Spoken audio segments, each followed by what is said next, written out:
talking about somebody without their authorization. You know what I mean? So yeah, so I interviewed him, and since he has and I have parts of him, he's never been able to talk about that in another podcast. So with me, we mentioned names. Talk about And that's dropping them off. yeah, that should be dropping them out. Hopefully, if my editors got around to yeah. Sorry, this won't come out until next Monday, so we got time. Okay, yeah, good deal. It'll be in Spanish for some reason. And I'll link to your podcast. I know. I haven't been up this late in a long. And like I said, I spent the whole place. I know, and I'm bitching that you traveled all day. Yeah. San Diego. So yeah, man. I mean, we missed out on a lot of stories, like stories out there in Mexico. You know, Oh yeah, Mexico, by the cartel. that was a great story. I know that guy's name though. Ah man, but you saw both of them. And they're both famous, and they're both the artist and the guy that was taking. But yeah, man. I mean, some of these rappers and artists, they have to. So that rapper was doing a show in Tijuana, and No, not Tijuana. Some other place. some other place next. Yeah, So yeah. when they got there, they realized that oh shit, these people that are cartel. Yeah, and as soon as they got there, as soon as yeah, man, I wish I could give you a little bit of detail, but yeah, it was. Hopefully we can do this on another episode. Yeah. Tell the And rapper. I'll give you the This will be a good great cliffhanger. yeah, it is. Man. Yeah. We'll save it for next time. I appreciate you coming on here and sharing your perspectives. I think it's going to be extremely eye-opening for a lot of people. Yeah, I mean, I don't do this for people who want to get into life. Hopefully, try to keep it from them, you know, like other stuff. Better to do with your life. I mean, this sounds exciting. This sounds like a movie type thing and everything, but I mean, right now, we're just saying the cool part. I mean, I'm not saying that all the time I to my friends. I'm not saying people have to life in prison. My friends that call me, they get motivated by me because what I'm doing. And they're like, yeah, man, when I get out, I'm going to do like 100 to 3, you know what I mean? And that's the message I hope I express with like these words, you know what I mean? I think it's what you're doing, man. Right. Hopefully, extremely powerful, man. Thank you again. Thank you. Time for bed. Of thinking of the ancient world as a series of insular and isolated states. Something about the monumental remains of their societies makes us think of them in this way. And it's true that their worlds were smaller than ours today. The known world for someone living in the eastern Mediterranean around the year 1200 BC would have extended from Greece to perhaps the far east of what today we call Iran.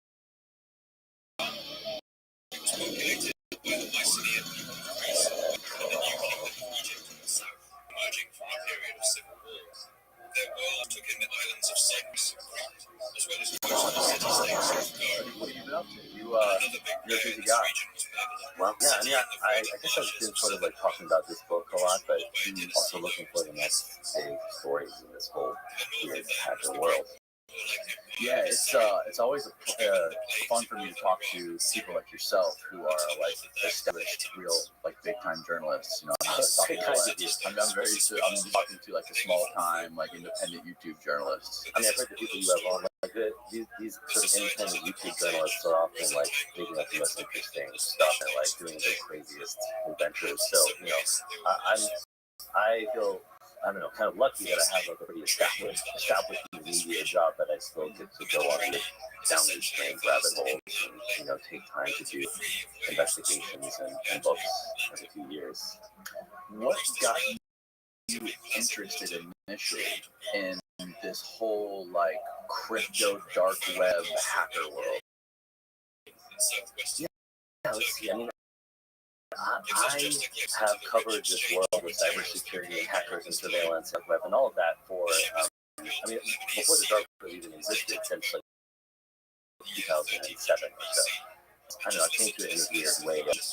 I like had tried to be a China journalist, and I went to journalism school. I found that in journalism school it's hard to tell stories because you're like just in school. You're not like out in the world. So I sort of turned into the internet instead, and I don't know, I'm just like, I've always been like the kind of reporter I who like explore like weird and geeky and like strange underworld kind of story way. So that worked out for me, and I got a job at Forbes magazine. And then a few years into being Forbes' kind of hacker, cybersecurity, like internet underworld order, which nobody thought was even could be a job. Actually, Forbes was kind of a little skeptical that couldn't even be. I mean, on this phenomenon, which is like anonymous and potentially untraceable sort of digital currency, which is Bitcoin, which is 11 or so. And I've been, I guess, at that point, writing about this movement called the cypherpunks. I had written like a cover story before about WikiLeaks, and I was writing a book about WikiLeaks and the way that it came out of this cypherpunk movement of these radical libertarians who believed that they could use encryption to take power away from governments and give it to individuals, like carve out spaces where, on the internet, like the dark web, essentially, where the government can't reach, and where you can do black market transactions and communicate in total secrecy. And all that seems to be this incredibly like sexy, fascinating world of where there were going to be like really dangerous, interesting things happening for years and years to come. And so when I came upon Bitcoin, it seemed to me to be the kind of like holy grail of that world. Like this is real crypto money now, like secret communications or financial transactions. It's going to unlock and monetize this whole online black market. And shortly after that, that's the Silk Road appeared, the first dark web drug market that's traded, of course, only in drugs, but for Bitcoin. And it seemed to me to prove, yes, like this is working. Like cryptocurrency, this like we called it that at the time, but Bitcoin seems to be talking and like creating this flourishing new lucrative world where you could buy and sell and also put into your body anything you wanted without government intervention. Yes, fast forward to 2020 or so, it's a big fast forward, but by 2020, I began to how incredibly wrong I've been about that. How, in fact, it turns out that Bitcoin was the opposite of untraceable. I wasn't just like a little bit wrong about this. I was like completely incorrect. And in fact, so were all of the people in those early days who had told me that Bitcoin was untraceable or anonymous. Including, I should say, the mysterious creator of Bitcoin, Satoshi Nakamoto, had advertised Bitcoin in the email to these cryptography, like among other things, like these bullet points, sort of advertising it. Satoshi had written participants can be anonymous, and a lot of people believe that, and the Silk Road certainly that principle. But by 2020, I could see that actually, if you could decipher, if you could crack the blockchain, basically, and find patterns in it, and actually you could trace Bitcoins and other cryptocurrencies, almost all of them, in fact, in some ways far more easily than you can trace transactions in the traditional finance system. And that, in fact, took me a while to realize this, but years earlier, the small group of detectives, first in the research world, and then in the tech industry, and then in law enforcement, had figured this out like long before I had, and had used cryptocurrency tracing as this kind of incredibly powerful investigative technique to surprise that whole dark web and take down one criminal operation or another, and it's like escalating a bust. So that is like how I did this sort of like strange from being really fascinated by the potential of anonymity and untraceability of dark web to realizing that like that untraceability has this fatal flaw. And that actually created an even more interesting story, which is this latest book that I published, Tracers in the Dark. Now, when Bitcoin first was released, you were still looking for Forbes? Or were you right? Yeah, you were still looking for Forbes. Yeah. And when it first came out, I remember you mentioned in your book that you you interviewed or you attempted to interview Satoshi Nakamoto, but you interviewed somebody else. Well, the person that I first found out about Bitcoin from, and this is like back when Bitcoin was worth $1, and I wrote the first print magazine piece about Bitcoin for Forbes, and I called the headline of that piece was cryptocurrency, and I thought that was clever. Even, like coming up with that phrase, it wasn't like a thing anybody had heard of, and the first person that I heard about it from was Gavin Andresen, who's kind of the one of the big early Bitcoin developers. Had worked close to Satoshi Nakamoto, but only communicating with him or her, whoever she is, by email. I mean, Satoshi's identity remains one great mystery in the technology. Who do you think he really is? Or is it like a group of people? Like, if you were to speculate, like, I know you don't know, but if you were to have some like dying guess, who would you say it was? Oh man, I have almost like tried to stop thinking about it because I have gone down that particular rabbit hole multiple times. I once thought that I found Satoshi when in fact I once thought that Satoshi was Hal Finney, the second ever developer of Bitcoin, to receive first Bitcoin transactions from Satoshi. They worked together early on. Hal Finney sadly died of ALS, Lou Gehrig's disease, who's paralyzed and passed away around 2014.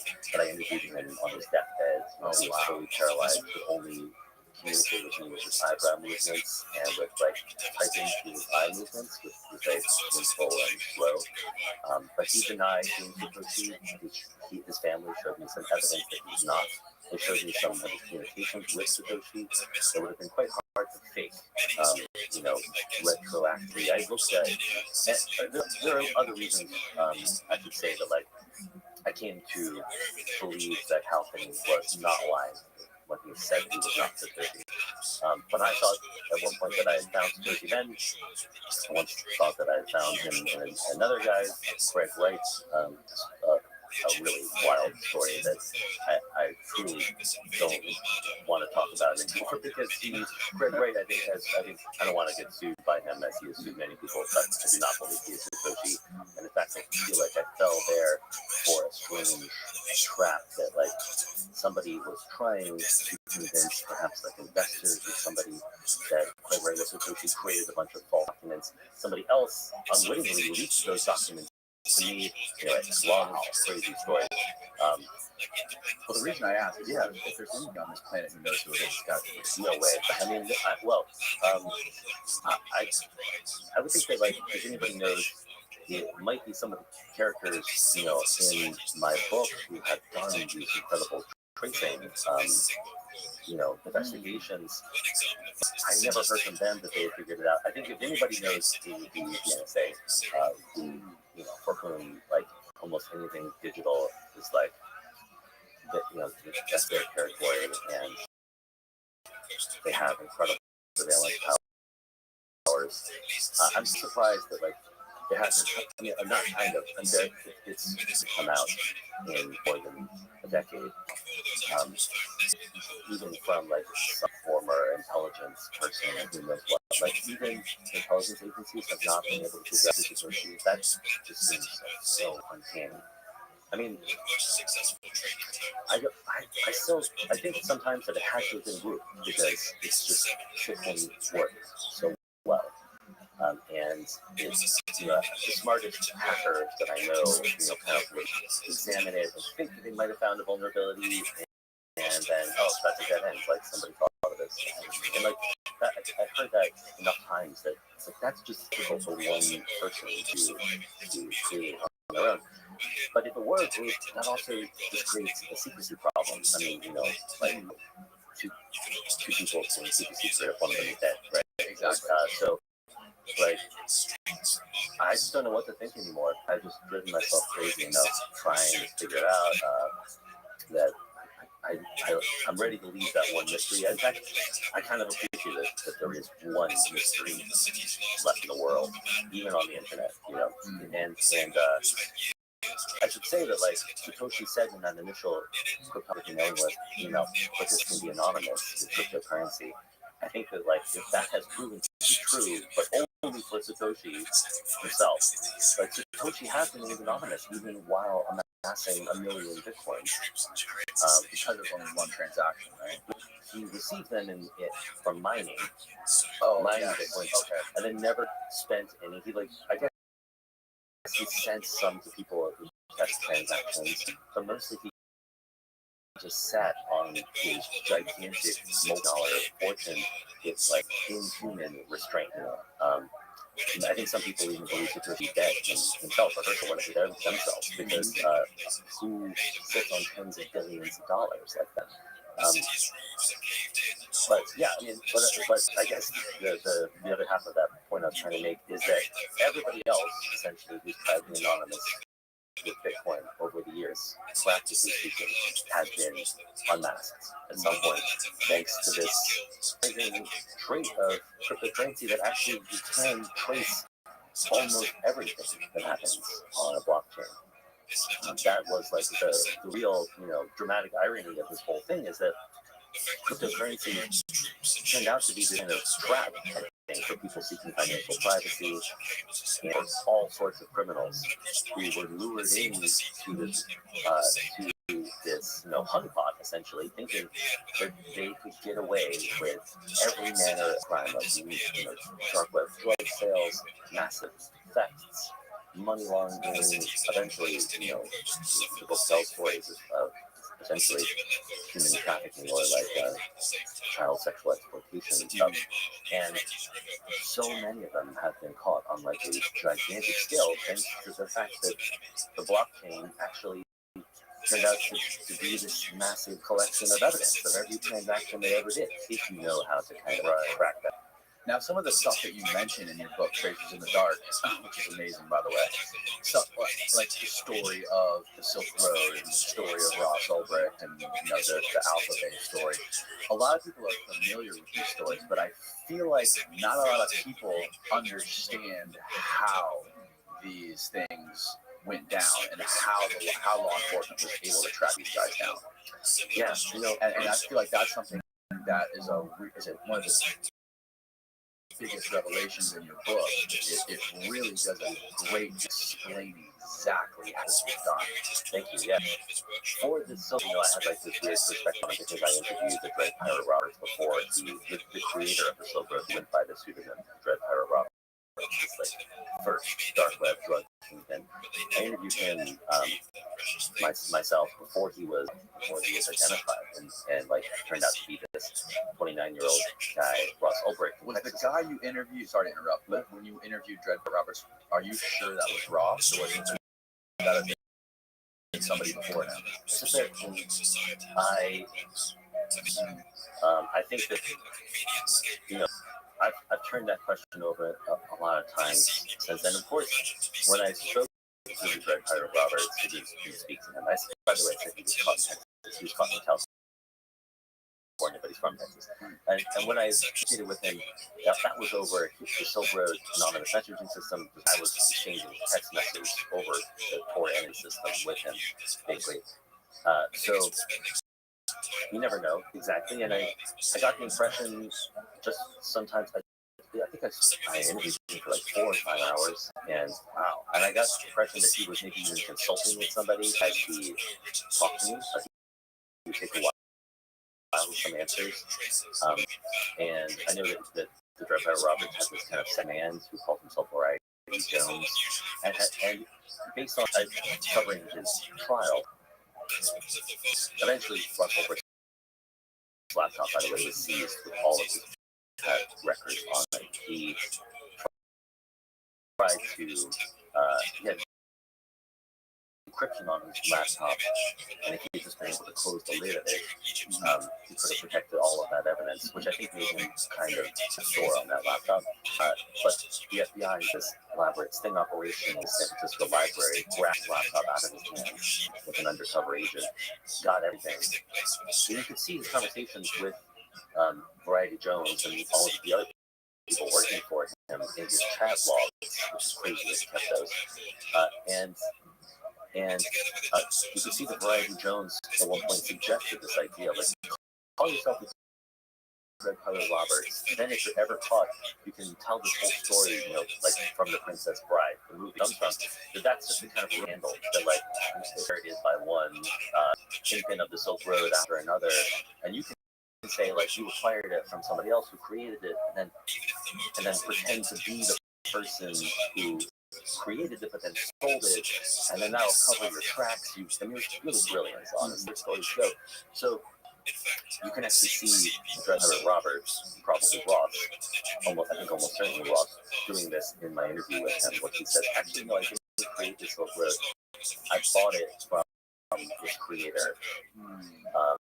And that seems to be laying the groundwork for the defense he actually was using in his trial, which is that Ross, in court, said, I just created the Silk Road as an economic experiment. Then it was bought from me by Tyra Roberts. And like the real criminals sort of turned it into this giant narcotics, bazaar, tricked me in the last minute into coming again just before I was caught. It's kind of like, it's a bit of a story, not just a bit. It was a pretty weird defense. And it fell apart when this was a big surprise at trial. The prosecution put a guy on the stand who had traced all of the Silk Road transactions on the blockchain. And for basically years, money had been flowing Bitcoin from the Silk Road server to Ross Ulbricht's laptop. So he was in charge of it for all of that time, including the time when or at least was like reaping the profits from it all of that time, including when I interviewed the Dread Pirate Roberts. I know a lot of people, are really skeptical of these stories. I have tried to apply the skepticism as I can as well, to this notion that Ross Ulbricht is the Dread Pirate Roberts or the only Dread Pirate Roberts. A lot of people are particularly skeptical. I just want to air this out right away, about the claim that he had people killed, and say he was never actually charged with that crime in court, which is he was charged with this kingpin statute, of kind of like a general running of a massive criminal enterprise and conspiracy and things, but he was not charged in the case that was actually brought to trial with murder, even though he's accused of having paid for the killings of one of his employees and he thought threatened the Silk Road and scam. I will love that too, and I think that in all fairness, that absolutely should have been tried in court, given that now serving this life sentence. Yeah, federal. So he's serving the same sentence as El Chapo, is that right? I mean, it's a life sentence. I thought it was double life. Yeah, that's life, and may never see the light of day again. And I think that is unjust. Just to be clear, I think that's crazy over sentencing. Especially given that we're convicted of murder or conspiracy to commit murder or anything. But the same day that his trial, which I attended every night in Manhattan courtroom, the same day that the prosecution showed that they could trust the Silk Road cryptocurrency from the server to his laptop, they also showed transactions from his laptop to a would-be contract killer for these alleged murders, and they were timed exactly right. They were the exact amounts. You could see his chat logs where he's saying to somebody he thought was a Hell's Angel who was going to do these killings for him, okay, here's the money. And you see it on the blockchain. So, and I can see those actions myself. I don't even have to the source to tell me that. I can look at the blockchain and see that stuff. That's the power of cryptocurrency tracing. I mean, and Ross, I'm sure, thought that these transactions were untraceable and anonymous. And it's the opposite. I, a journalist, can look at the receipts, basically, on the blockchain. So, don't you have to know his wallet address, though? Right. So, and those did come from the prosecution, but they were, they were aired out. Those were shown in court. The defense had a chance to say no, those are not his addresses, and they did not. So it's like you have to start doing some really convoluted thinking to imagine that A, Ross was not the Dread Pirate Roberts, who used the Dread Pirate Roberts, and B, even that he didn't try to help. Like, I am extremely sympathetic. I would say I'm more sympathetic to Ross Ulbricht than just about a journalist who's covered these stories. I thought the Silk Road was an interesting experiment trying to reduce violence in the state, by moving it the world, basically. Thought that Ross was like an interesting principled person who millions and millions of dollars in drug money and never spent it, and really believed in what he was doing as a kind of like political experiment. He saw himself as a revolutionary who was launching this like idealistic thing in a new world, online. But I think that it's a story about kind of corrupted ideals of how Ross, despite his best intentions, was pulled into a situation where he felt like he had to do extremely dark and immoral things to protect the experiment that he had begun, and that is tragic, but like I see this Ross tried to, this Ross did those, that Ross did run this massive drug trade for better or worse, and people I think probably still think that was a good thing.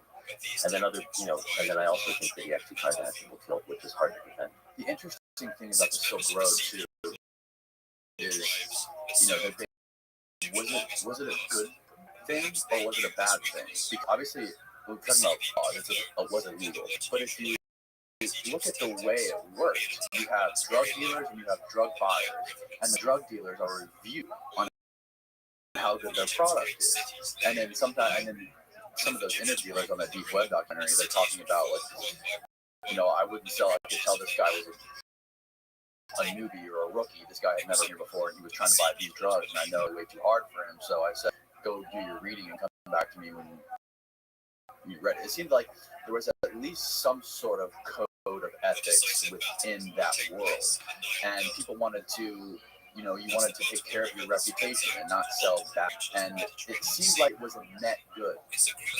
Yeah, it's a super fascinating. I do think that people wanted to describe the Silk as like this soul underworld where no good. That is definitely incorrect.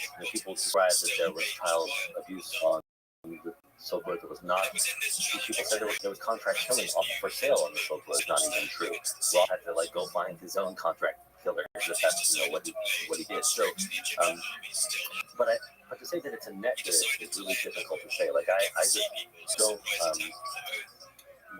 I can see the good. I can see how it's for instance, there cannot be any violence in drug trade. You can't get scammed. You can't even be sold as easily like fake drugs or laced whatever, right? Stamped on whatever.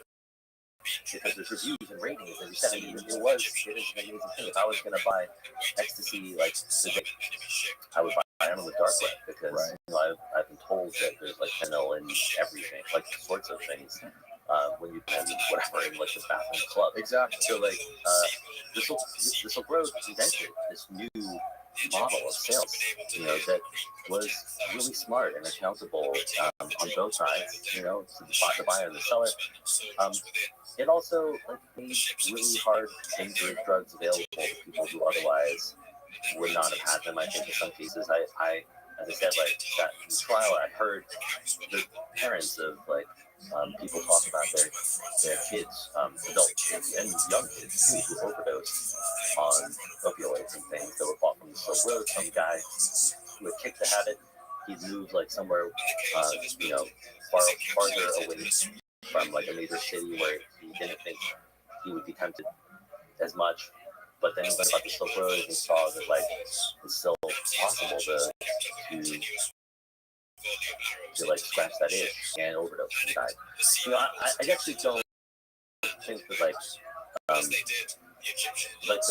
it's more I think a better argument. I don't want to defend the judge who gave him this crazy double-edged sentence. He in that sentencing hearing. Also, like, read this very long statement explaining her sentence, and I thought it was really smart at points. She said, yes, you did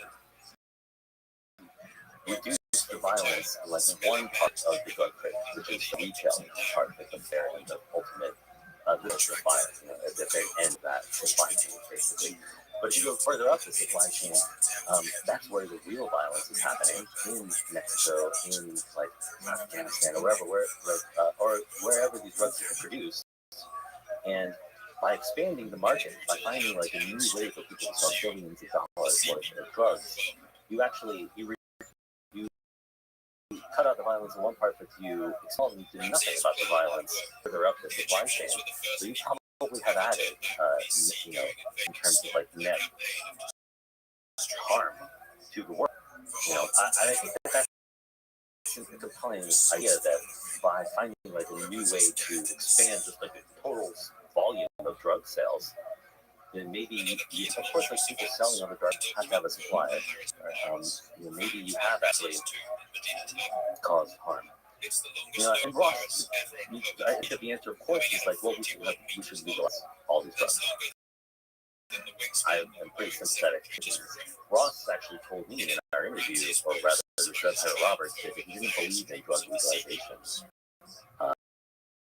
And that is only just like a new way for like this to control these. As the sort of libertarian he was, he didn't even want to see drugs legalized. Pardon his brief. He wanted just the black market underworld to expand and take over everything. So like lawlessness. Exactly. Like the total crypto anarchy is like cyberpunks. Call it. Wow. The thing about Ross's story is most people I talk to, they just think of him as this Dalai Lama type character.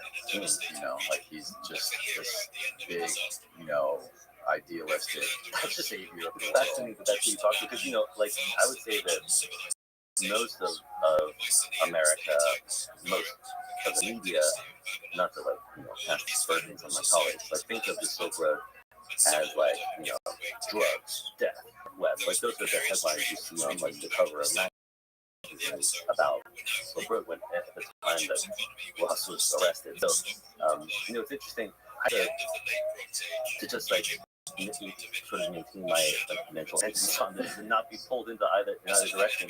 And you saw Deep Web where I was managed by my friend Alex Winter, who I think really sympathetic to Ross. Yeah. And you can tell at the end of that with the interviews of him and everything. Yeah, in his documentary. And I'm like, I think I'm a degree or two more like in the middle, or like whatever. Just I feel like I kind of looked at what the Silk Road was, warts and all, and it was fascinating. It did come from a place of ideals, but those ideals were corrupted to some degree, and like bad things happen, and as they will, like in that world of narcotic sales. I mean, that's I think of it also as kind of like the I don't know, like the third season of The Wire, like Amsterdam. Like Amsterdam was an interesting. Maybe I'm not even whatever. But it was just basically like part of the drugs were basically de facto legalized, and the result was that like crime dropped hugely, but people overdosed and died, and that was like in Amsterdam. This one little neighborhood was a hellish place, and I think that is in some ways like a super kind of very rough analogy of what Silk Road might have become was allowed to flourish. But I guess the question is, the two main things are people can choose to take some sort of crazy illicit drug and kill themselves by taking too much or becoming addicted or falling down the rabbit hole, or on the other hand you have people taking shit where they don't know what it is and it's laced with stuff and you don't know what the product you're getting is. Absolutely. I mean, I think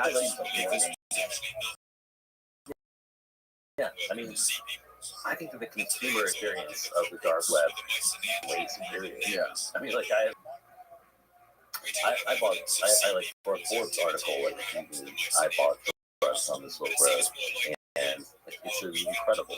It was like amazing at the time, and you know, cheaper. No, it's actually more expensive. The premium price that you paid was for the reviews and the ratings and the assurance that like you're getting what you paid for. How did that work? What was the process like buying it? Like you had to get into the Onion router, you store, and then you have to.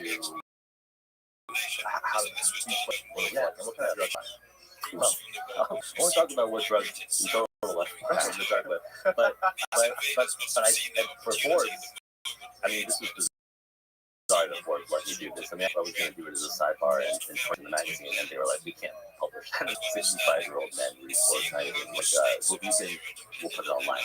But I just bought like a gram of marijuana each from 3 different. We still wrote into it kind of copycat competitors at the time. Just to show that what was possible. I mean, this was 2013 when that seemed pretty like interesting and edgy. I mean, people were like had never heard of this stuff. So you would like buy bitcoins. I bought them from Coinbase, and which was like kind of the easiest exchange to use at that time. $5 a coin. I can't remember. I mean, I think by 2013 it was like getting up into the hundreds. Eventually, it would hit like over 1,000 a year before its first big crash. Not the first crash, you know, but yeah, and then you fire up your 4 browsers, and you like get onto the Silk Road, and then I think that you could probably search the clear net, as they say, like the normal web, to find the URLs, which are these like convoluted URLs that end in .onion, because these are like Tor hidden services, is what they were called at the time, which is like a website animating software for you run Tor, they run Tor. You kind of like put on, I mean, like the analogies, you put on like a blindfold, you get like put into a van and like driven to a place where you don't know where you are, and you meet in the middle, because nobody knows where the server is hosted, nobody knows where you are. It's completely anonymous on both ends. That's how the dark web works. Right? It's real. I mean, I guess like the technology is that your web traffic is basically triple encrypted in 3 layers through 3 different computers run by volunteers in the Tor network around the world.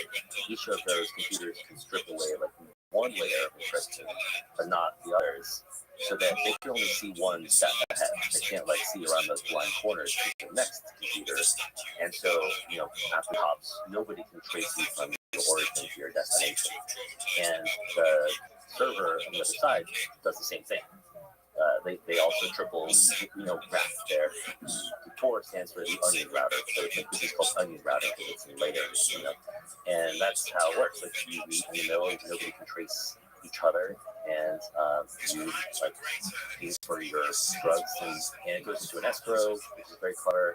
The escrow is not released until you've got your stuff and you like finalize. You say like, okay, I've got my package. It was, here's a rating, here's a review, I released the escrow, and I get that money.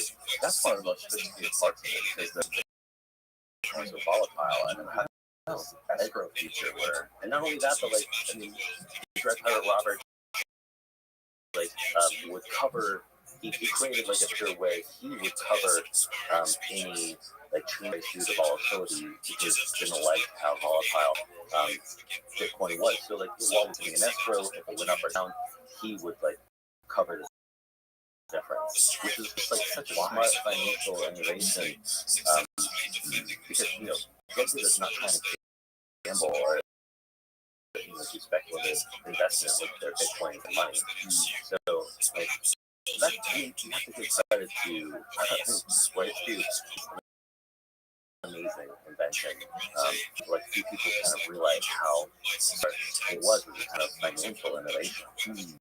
Not just the like combining Tor and Bitcoin was kind of the 2 big ingredients, but like the whole thing was just designed. And it launched, hopefully we'll get into like a whole world of copycat that's innovation of the dark web drug controlling rocks. But yeah, so this book is like, it's not just something that you decided to start on one day. This book seems like it's been part of your entire career. It's just sort of like a summary of everything you've been following since the inception of Bitcoin.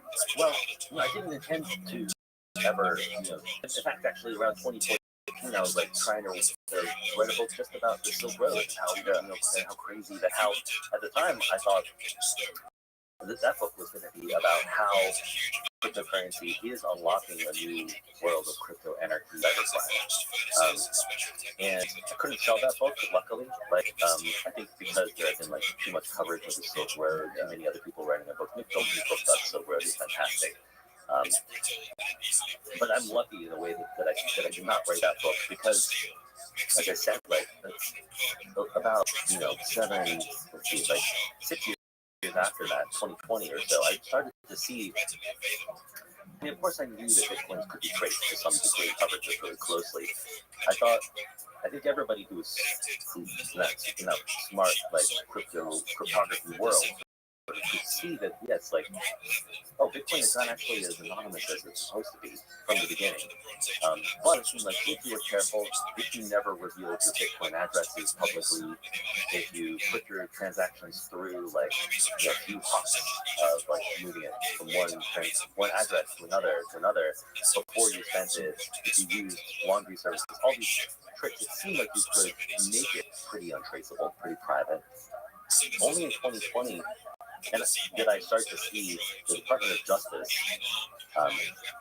start crediting in their kind of announcements of major takedowns and indictments with one company, and they would bank Chainalysis, one cryptocurrency tracing firm. Just the fact that there was a tracing company was, I sort of knew about that, but I was like, oh, they're actually really active. They're kind of have their hands in a ton of these cases. So was Chainalysis, was their sole premise just to work with the government and to help them trace these criminal activity, or did they have some sort of other utility in the marketplace? Well, the founder of Chainalysis is a fascinating guy. This is the original guy who came up with the idea of the company, Michael Gloniger, whose name is. He's a fan of Bitcoin, and he believes in Bitcoin. But from the very beginning, he was like, "No, this is not anonymous or untraceable. There's a whole blockchain here. The blockchain is, by definition, a list of every transaction, every different transaction ever. It's just between addresses rather than any identity. So long, convoluted Bitcoin addresses don't look like they have anything to do with the world.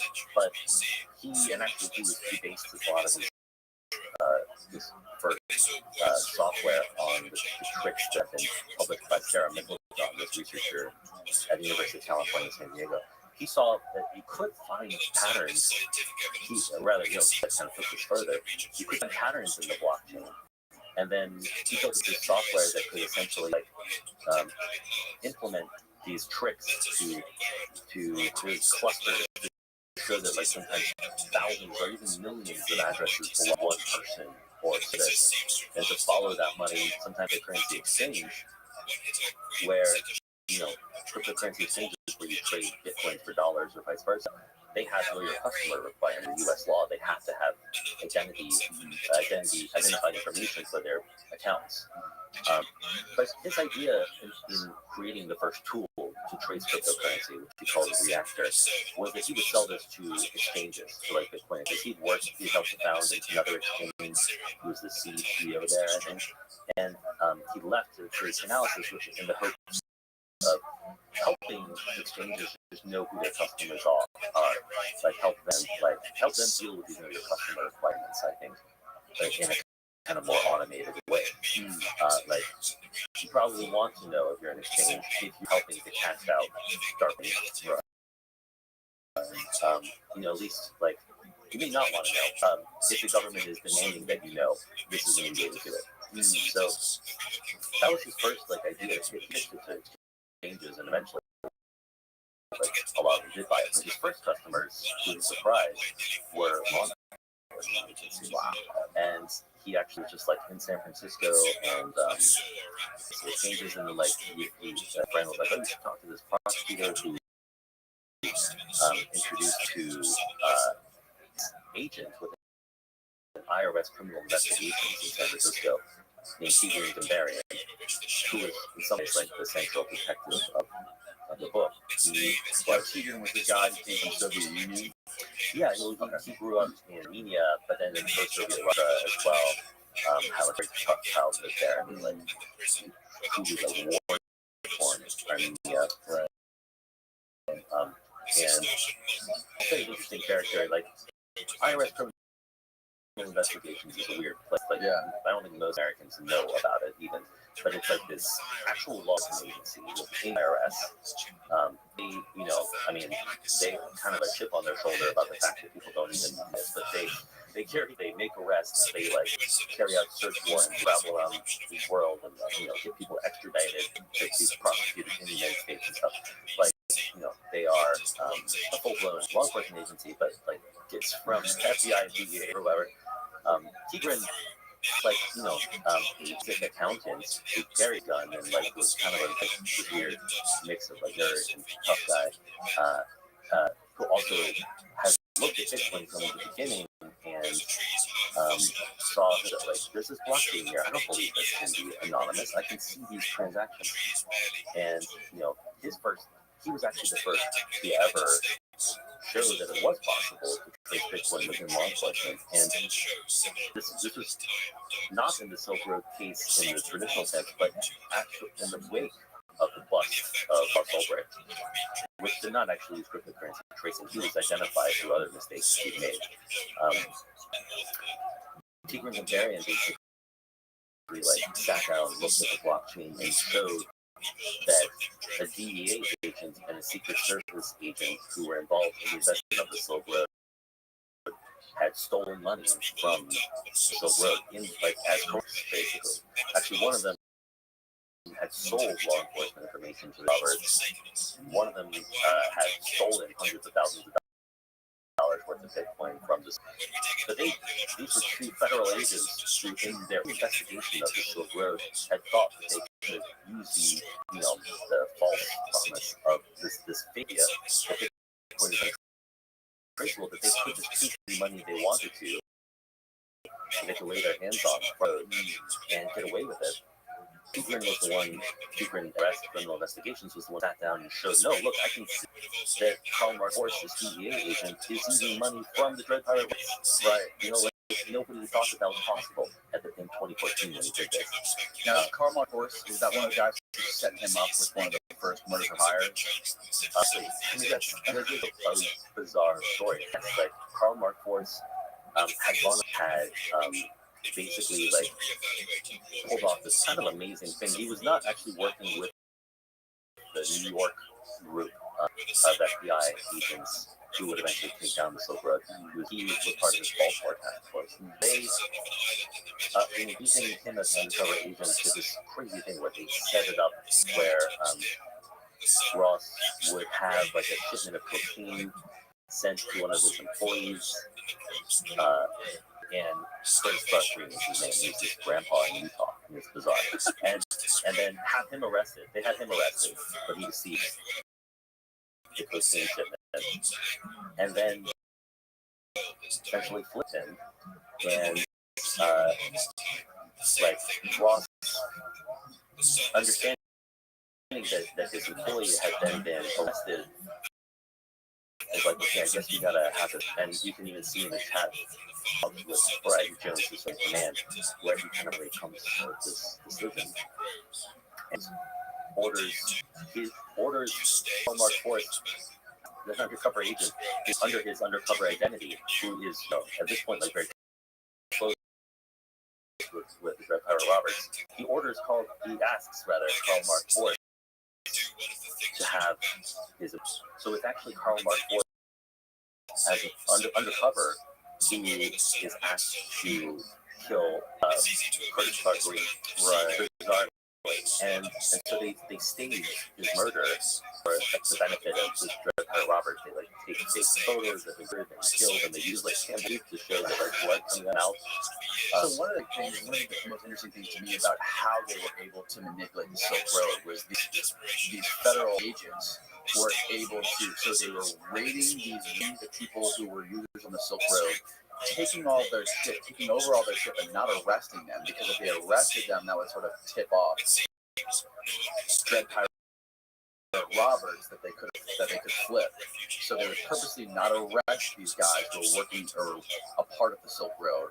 However, they would take over their Silk Road. Is that right? I think that they managed this with actually the other group, the new group, managed this with one other of the Silk Road's employees, a woman actually, who a Homeland Security Investigations agent working in that New York group did somehow die. Silk Road staffer convinced, rather than to avoid prosecution, to give him her account, and then he became an undercover operative, like working with Dread Pirate Roberts. He never became aware of that.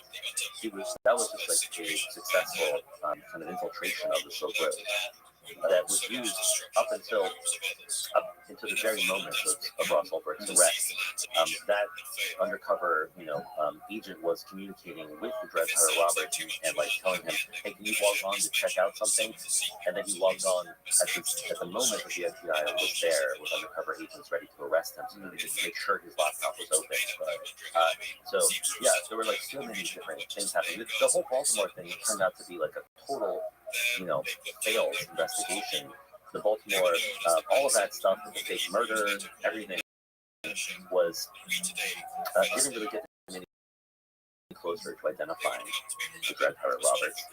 When Carl Mark Force was talking to Dread Pirate Roberts about Curtis Green, is that his name? Yeah. And Dread Pirate Roberts basically said, we need to kill this guy. Was Carl Mark Force sort of like inciting him or like pushing him down that path? Like, ooh, you gotta be aware of this guy, you gotta figure out what to do with this guy? Or was it just. He was not, from what I can see, in all of his conversations. It was really Variety Jones who was. His second in command. Ross was kind of like, I don't know, never had anybody killed before. I mean, the Dread Pirate Roberts, you can see this in his. And Variety Jones is the one saying, like, if this were the Wild West, they'd get a hanging offense. He's like, honestly, we can't do this, and I'm not sure we can continue to work together. He's really pressuring him. And then, amazingly, he turns to an undercover agent to get it done. In fact, the same undercover agent who arranged the whole situation. I mean, it is like, what is this Shakespearean, like, coincidence? It's bizarre. Wow. Yeah. But this is like, all just, I just want to be this story is told in American Kingpin. This is like a quote is insane. I almost found it like get through it so that I could start to tell the new stuff, right? Which is that after it happens, that's when Stephen J. showed that this bizarre Baltimore investigation was corrupt as hell, and the way that he did that was by tracing Bitcoin, right? Which was not like something that anybody had ever done before. And this has not really been like highlighted in the Silk Road story, but like that is how these corrupt agents were found. They too, like Ross Ulbricht, fell for, they were seduced by this false promise of Bitcoin's and not one but two of these Baltimore agents independently, they didn't even know about each other, were trying to skim hundreds of thousands of dollars out of their work. That was in some sense like the beginning of this new era of cryptocurrency tracing, like as this golden age of law enforcement investigation on the dark web. And what year did this happen? That was 2014, the same year that Chainalysis was founded by Michael Groninger. And then Michael Groninger and Tigran meet in San Francisco, and they become a kind of odd couple. Chainalysis, in fact, and IRS criminal investigations become this partnership that uses cryptocurrency tracing to just like carry out, just go on a spree, like a bonanza of busts and takedowns over years that follow, and like solving many of the biggest kind of cases in the dark web, and just like racking up a huge number of arrests. Yeah, it's like when you were explaining what the woman's name who had she had a warehouse and she was buying all this stuff from the Silk Road. Yeah, that's Sarah Michelson. Sarah Michelson. Yeah, she was doing like this, like almost just taking these millions and millions of wallet addresses and just the names to sort of like place them in certain buckets and figure out which ones go where. And how is she like? What was her big revelation? What was her sort of value? Yeah. So like this ending about a year now, flashing back.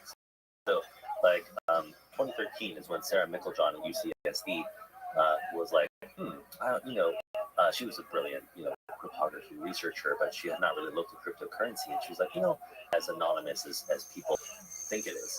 And she took almost like this anthropological approach, like, I wonder if I can just figure out what people are doing with cryptocurrency. Maybe I can just like figure out how many people even are using it. Nobody. And she was one who came up with these clustering, basically like a few clever like that certain address belong to the same person or organization. Like one is to spend Bitcoin for an address. I don't know if you want to get into these like nerdy details. You tell people to stop. Yes, but like to spend Bitcoin from a Bitcoin address, you have to have the private key for that address. And so if you create a multi-input transaction, as it's called, sounds complicated, but it's just like sending Bitcoins from lots of addresses at once in one transaction, then you must control the private keys for all of those addresses. Right. That means, like, you look at that multi-input transaction and you say, oh, all these addresses must have belonged to one person or to one service. And if you then like take that sort of lens and like look at the whole blockchain for every multi-input transaction, you can immediately start to create clusters that show.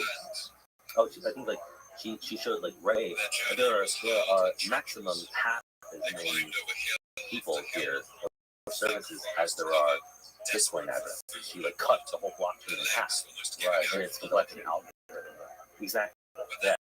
And then like that was trick number one, kind of like an easy one. Then she came up with her own, in fact, that was something that was kind of like in the crypto world already at that point. But then she came up with another one, which was like that when you spend Bitcoins with many wallets, you basically cannot spend a fraction of the coins on an address. You kind of like crack open the piggy bank, like the whole piggy bank of that address, and you send all the coins to whoever you intend to like receive part of it, and then you get back change at a different address, and that can make it like really difficult to follow money because you don't know which is the recipient's address and which is the change address. Like, oh well, the change address very often is recognizable because it's the new one that was just like created to receive the change.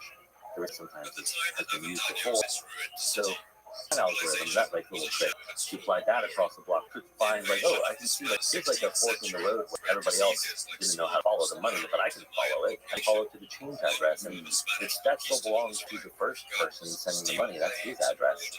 In fact, all of these change addresses are his address. I can sort of like follow this wad of cash as bills are peeled off and handed to somebody, and it keeps getting like taken by the spender and put in a different wad of bills. And then eventually you see that wad of bills like sent to a cryptocurrency exchange to cash out, and there you can send a subpoena. Right. Like the law enforcement agency can send a subpoena to that exchange, identify somebody. So like already she's like building like powerful tricks to follow the money and identify people that were not previously like obvious to anybody in this world. And then she also, as you said, started doing these undercover transactions, basically, where she would put money into the Silk Road and take it out again. She never actually watched anything on the Silk Road, she said, but like she could have, obviously. And doing this undercover deal, she can see which addresses she's interacting with, and every time she does that, she can sometimes like say, "Oh, this address belongs to the Silk Road. It's part of this big cluster, so that whole cluster is the Silk Road." Now I've identified like a million Silk Road addresses, and I can see everybody interacting with them. Each one of those is a drug deal. That is so powerful, and it was the first like real like massive hole blown in this myth of Bitcoin's anonymity. That paper came out in late 2013. Tigran Gabarian read it before he traced these two corrupt agents' money. Right. Michael Broniger read it before he built a tool that like automated all the tricks. Mhm. You know, and started. So that's like the true kind of like aha moment. Right. Like this is possible, and then soon chain analysis was the one that really built him into a company. I mean, it's very interesting, I think, to see that Sarah Mitteljohn did not like be a professional cryptocurrency tracer or work with law enforcement, and that in part came out of her ambivalence about the morality of this, or like, is it really a good thing that cryptocurrency can be traced? She saw it as surveillance, and she I think in a really legitimate way believes that there are good uses of financial privacy. That is important. Cryptocurrency was meant to be an antidote to financial surveillance in the traditional finance world, where every credit card transaction you ever make is extremely transparent to companies and governments who want to get that data. For Groninger, there's obviously money involved. Yeah, so you asked me about Groninger's motivations, but I never quite spelled it out. He saw it really differently. He was like, well, cryptocurrency was never private.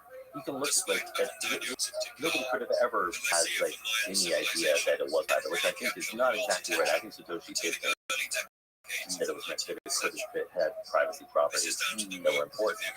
But he was like, this whole idea that it was anonymous was not there in the technology from the beginning. And the great thing about cryptocurrency, according to Michael Broniger, is that it's transparent and you can see everything. And that's what's going to make this great. So we're going to kind of fuel that. We're going to show how transparent it is by selling this tool that will allow anybody to trace, not anybody, but his customers to cryptocurrency transactions. And we're going to clean up the wild west of the crypto world and make it legitimate and respectable and legal. That's how chain analysis sees it.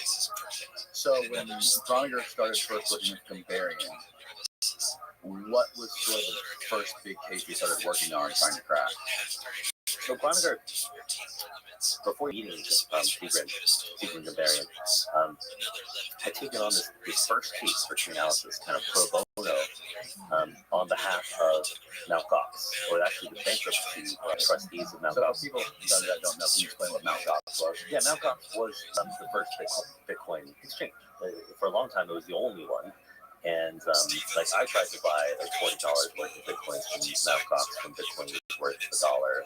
When I was working on my story about Bitcoin before, and it was buggy, and the transaction did not go through, and I gave up, and I millions of dollars by not buying those Bitcoins at $1. But Mt. Gox, as buggy as it was kind of always considered a little janky. It was the only way to buy and sell Bitcoins for years. Criminal conspiracy that went down. There's a guy who lives 2 hours south of here who's largely involved with Mt. Gox and went to prison for the investigation. What the hell's his name? Here's a podcast. I don't know. I'm trying to think of who that could possibly be. He's got glasses. He lives in Sarasota. Original creator? I don't know. I take a guess. I gotta look. I know you know who this guy is. Charlie Shrem. Oh, Shrem. Yeah, of course. Charlie Shrem. Yeah. Wasn't he involved with Mt. Gox? I don't think he was. Okay. Yeah, Charlie Shrem, yes. He's an interesting guy. I met Charlie in New York around the time I started covering Bitcoin. And, he was a really nice guy. I can't remember what his first company was. I think it was a payment processor or something before cryptocurrency. It turned out, I don't know the details of the case that well, but I think he was essentially he was accused, I think, of working with the Silk Road to launder money, basically. I think that's what he went down for. But he's out of prison. Yeah. I didn't cover Charlie's. I don't remember the details of his case that well. I did cover some of it, but it's been years. I don't know what it is because either. All I remember it associated with Mount Gox somehow. Well, everybody was kind of. Yeah. Mount Gox was like only being in town for years. It was only legit cryptocurrency. And I remember I actually was going to like I wanted to write like a big feature about Mount Gox before. So like look at this, look at this massive business at the center of Bitcoin. And people warned me like, don't do that. That's just this place is shady. It's not going well. Like they just don't know what they're doing.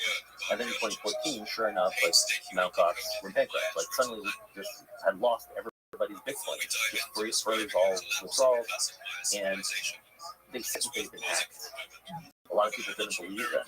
A lot of people thought, like, oh, the Mark Karpelès, this kind of weird, eccentric French CEO living in Japan, had stolen all the money. That's what people thought. And Michael Groniger agreed to take on the case on behalf of the bankruptcy trustees in Japan for Mt. Gox and figure out where all of the missing Mt. Gox money had gone through cryptocurrency tracing. And this is like $500 million of Bitcoin at the time. I mean, much more now. Right? He basically, just to like cut the story short, like he traced that money to another Bitcoin exchange to show that it had been stolen by hackers, essentially, and that it had not been embezzled, by Mt. Gox's own staff.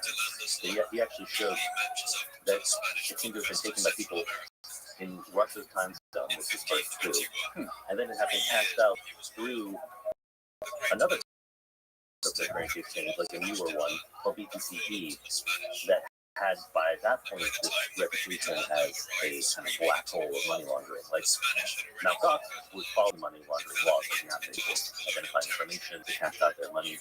BTCE was this mysterious exchange supposed to be like nobody knew where, by whom, and it had no know your customer anti-money laundering requirements. So it had become like this magnet for all kinds of criminal cryptocurrency, including the currency that had cashed out, that had been used to launder the $500 million of stolen Mt. Gox money, Michael Groniger showed. So at the same time, Keegan Barbarian was investigating BTC because it looked shady as hell. And he had that case. And so their cases kind of converged bizarre way, and like it turned out, figuring through like other investigative means, not cryptocurrency means, but like more traditional enforcement stuff, tracing IP addresses and seizing the BTCE server, which turned out to be in Virginia, was able to show that the same person cashing out all those Mt. Gox coins into BTCE was also one of the leaders of BTCE. That in fact BTCE had been created, this whole crypto exchange had been created just as a way to launder the loot from the heist of Mt. Gox. And then once the creators of BTCE had created this kind of trading platform to launder this $500 million, they were kind of like, oh, we might as well keep it running. This is actually a profitable business. And BTCE became like, they started laundering all these other kinds of cryptocurrency from criminals around the world. But it was all the same. It was like BTCE, the creator of BTCE, one of them, and the sort of money man for the Mt. Gox hacking operation were one guy, and they showed that it was this Russian man, Alexander Vinnik. And they had to keep that secret for years, but he eventually went on vacation in Greece, was arrested, served prison time in France, and he's now been extradited to the U.S. and is facing trial here. So I should say, like, I guess he's, innocent people sitting guilty on some of these charges, but he was convicted of money laundering. So, but that was like the first major case where they solved this biggest mystery in cryptocurrency at the time, like missing $500 million. They basically vindicated the CEO of Mt. Gox, who was thought to have taken that money. They showed that it really was a Russian terror who taken it, more or less. And they took down BTCE, which turned out to be kind of this treasure trove of tracing also, because once you have that server, that would be like, they later turned out to be this wealth of information about who was cashing that money. They could get sometimes IP addresses and things from that server and like learn about some of the people who thought that they were anonymously cashing out stuff through this this completely like black market thing. But that was kind of the beginning of this like golden age of cryptocurrency tracing, where IRS criminal investigations and analysis, and eventually DEA, FBI, everybody have used this massive, like once kind of secret technique to as this super weapon to just like go after the biggest criminals on the dark web and in that whole world of like the internet underground, basically. So Vinnick was a Russian guy. Well, it's so wild. Is he the guy who was a former credit card scammer too? I've been told that like he had a past, that he was sort of known. I didn't want to like. I guess this is all a little thin because I have only heard it from like a couple people, but I don't see it in court records or anything. But he is sort of. I was told, I guess he had a history as a credit card fraud money, like the one who would do the laundering once you who helped you cash out. And so I think you might be thinking though of Alexander Cos, who was like the real credit card fraudster who becomes like a massive like dark web kingpin. We can get to that. Yeah. Yeah. No, because I've had a credit card scammer on here before, and he was telling me, when he was in his peak of, buying these credit cards and manufacturing these fake phone cards and basically uploading people's money onto them. He said that everyone he was doing business with is Ukraine. Yeah, and Ukraine's like a hotbed for this kind of stuff. I think that Ukraine is not do this stuff anymore because Ukraine has corruption problems, no doubt, but like Ukraine has become, it's sort of shifted its alliances and is more cooperative with Western law enforcement than it used to be. Now, Russia, not now, but Russia remains behind the kind of like, I was going to say Iron Curtain, but like, kind of like, but like, there is like a barrier away with so many kinds of ransomware, like dark web, whatever, cybercrime of all kinds, border to total impunity. That's what I was Vinnick from inside Russia's border. Oh yeah, Right. But Alexander Vinnick came to the States to Greece, and these kind of undercover agents like closed in on him on like this beautiful Greek beach and arrested him like and like that was like the rare instance when one of these like massive criminals of the Russian underworld was actually like, laid hands on. I'm sure that like these stories kind of resonate within that world, and they're learning like do not go on vacation groups, Yeah. But yeah, like should we get into Alexander Cos? Like, So explain if you like when did Alpha Bay first come on the map, and what was Alpha Bay? Was it basically just a reaction to Silk Road going down, or was it like it was obviously way bigger than Silk Road, but was it essentially the same thing? Well, yeah, we had the whole conversation about like the ideals of the Silk Road, and and in fact, like when the judge in Los Altos case sentenced him to life, double life in prison, she was trying to send a message like, "Don't follow in this guy; do not work." Like, in fact, it just brought more attention to the Silk Road, and created more copycats. So, and then like clearly, like there was just this power vacuum still by one dark web market after another, each kind of like vying for supremacy. But then, and a lot of them were just like scammers who just like get big enough and then steal everybody's money and run away. That happens. That's called an exit scam. That happened like a couple of times. Some of them just disappeared by law enforcement because they made but then Alpha Bay came on the scene and did not go away. It launched in 2014, but by like 2016, it was not only the biggest dark web market, but the biggest dark web market in history. It has like surpassed peak of any previous market. And part of it's part of what made it kind of like stick in that way was that its founder, this mysterious kingpin named Alpha O2, went by Alpha O2, was, as you said, a credit card fraudster, a known credit card fraudster with a reputation who had like sold a guy to credit card fraud even online, and so Alpha Bay initially just sold credit card hacking tools, sold credit card information. It was like a cybercrime market, but then Alpha 2 sort of innovation was to combine that with the narcotics dark web, like which is actually much more profitable and it's like one-stop shop for like stolen hacking tools. Stolen hack information, hacking tools. You could like search for like very specific stolen credit cards in your to like better defraud people, and then it also had heroin and fentanyl and everything imaginable on the drug side, and it did grow eventually to be 10 times the size of Silk Road, and Alpha was like this kind of like mysterious and seemingly untouchable kingpin of this growing drug Do market. you have like a public persona like Dread Power Roberts did, like the world speak about him? And this is what was interesting. Like he first of all had no ideals. It's pretty clear. He was a criminal who just wanted to make as much money as possible through Alpha Bay.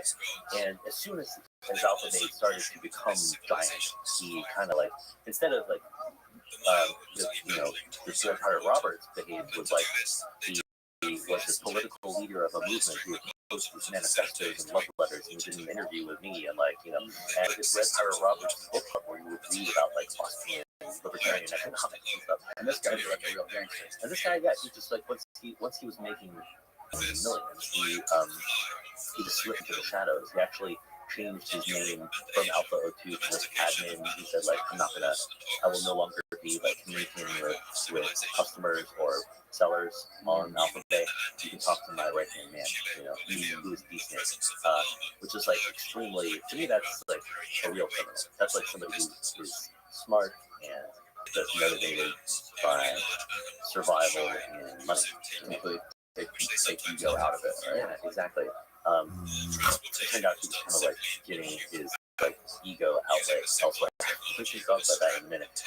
But like, and also he would sign off his messages before he disappeared, basically with Russian language. Like he would write these safe letters in Russian at the end of his messages. There were rules for Alpha Bay. I mean, there were very few rules. There were none of the Silk Road's rules about only victimless crime, that kind of thing. But there was one rule that you could only sell hacked information if it didn't come from Russia countries. So it seemed like it was this tradition, like it's very common with Russian cyber criminals. There are rules to prevent Russian law enforcement from coming after you, and you just charge the West, and that way you take two, so it was a sign that everybody thought Alpha O2 and I were in Russia, and that they might truly be law enforcement, and it's going to be like the one that will never, as I talk to agents and prosecutors, they would say like, this is not, this might be like one of them called him Michael Jordan of the dark. Like, what if he's just perfect? What if he's just so good at this that we'll never catch up with him? It's not like gonna, it's not gonna be the same story as with Ross Ulbricht. But they that around that time, this was like late 2016 when Alpha Bay was truly taking off and growing into this unprecedented, like, giant bazaar of drugs and crime. That is when a tip came into the DGA in Fresno that was basically this email address. And it turned out that in Alpha Bay's very first days online, before anybody was paying attention to it, its user forums, when you signed up, you get a welcome email, and that welcome email contained the email address pimp_Alex at hotmail, pimp_Alex_91 at hotmail.com. And somebody, like this one anonymous source, had kept that email. That email leak was fixed very quickly, but this source had like held on to that email for years, more than 2 years, and then sent it to this DEA agent in Fresno.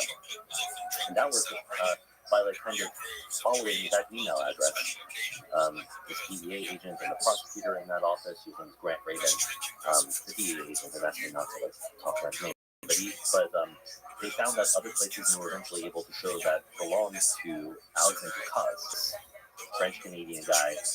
Pimp Alex 91, like the 91 is his birth year. He was really young, and they could see like through his social media, his like his social media posts. Really, he was a web developer, but he had moved to Bangkok, and like he's married a Thai woman and her family. And like posted photos of him with a Lamborghini. He had like a villa and pets and stuff, and he sort of posed as like a early cryptocurrency investor and web developer who just had this much buying in early Bitcoin. But they had their first lead that he was perhaps Alpha 02. And it was like a strong lead, but they almost like didn't believe. All based on that email address. Exactly. And they thought to themselves, like, yeah, this is amazing. It's almost too good to be true. Is somebody setting this guy? Is he being framed by the real Alpha 02? And it was just around that time that, in fact, like independently, completely not these two FBI agents in Washington, D.C., who asked me to call them Ali and Aaron.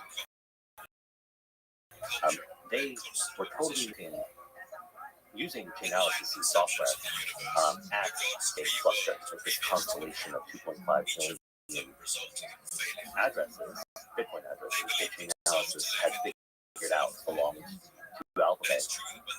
They didn't know about what was happening in Fresno, but they thought, like, why don't we like find a way through cryptocurrency tracing alone to figure out who Alpha 02 is, which nobody had ever done that. Nobody ever like identified the dark web Ethan with tracing. But they had this idea that when an exit scam happens, as I mentioned, like when the administrator of a dark website like just steals somebody's money. Every time it happens, the whole dark web freaks out, and everybody warns each other, like, pull your money out. Like, don't keep any cryptocurrency on a market if you're not about to spend right away, because it's not a safe place to leave your money, right? And they realized, like, the only person who is not going to be freaked out, pull their money out of those wallets when an exit scam happens, is the boss himself, the admin. One controls. Exactly. One controls the whole market. So it's kind of, I guess, in a similar to Sam Nicholson, just kind of using the idea to scan a big chunk of the blockchain, just the alphabet cluster within Chainalysis software, and they found exactly this, like some collections of like crypto that had moved even as exit scam happened, and then eventually like some of them had been later moved out of the addresses, sent through like some hops, and then eventually ended up at exchanges. They found one massive amount that had gone to an exchange, and they sent a subpoena to that exchange.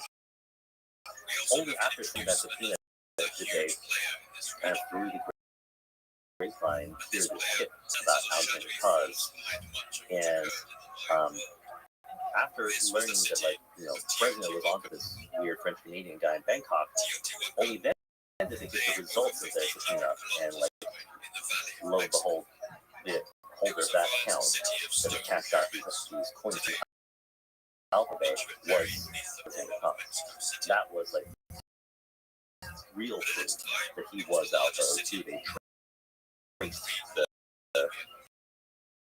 billions of dollars in profits that these dark web drug lords, and showed that the exchange are being hacked out by Cuz and his wife in some cases. So now they had like kind of nailed to the wall this theory that had just been totally unchargeable previously, and they had their guy. Where was he located? He was in Bangkok. Yeah, but like it was just the beginning. I mean, the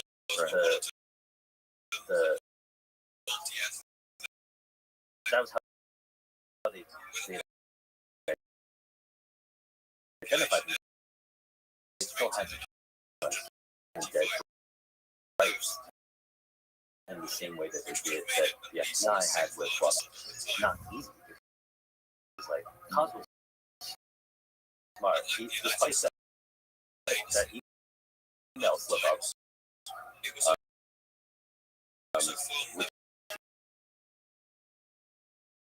which, you know, which brief but really the kind of just like slapping, like amazing mistakes were made. Like he was smart and careful, and I learned from Ross Ulbricht. Like, yes, you encrypt your laptop so that you close the lid. Like, you never. It just close the lid like every secret on it is scrambled, such that no law person needs people to be encrypted. Right. All of human, many human lifespans. But he had learned that you never like work in a or a public place of any kind. He didn't open his laptop outside of his home. It was like in this, a house like behind a gate and walls, right out to the top. Like the logistics of getting that laptop open and unencrypted to really catch him. It's very hard. This was going to be like a real challenge.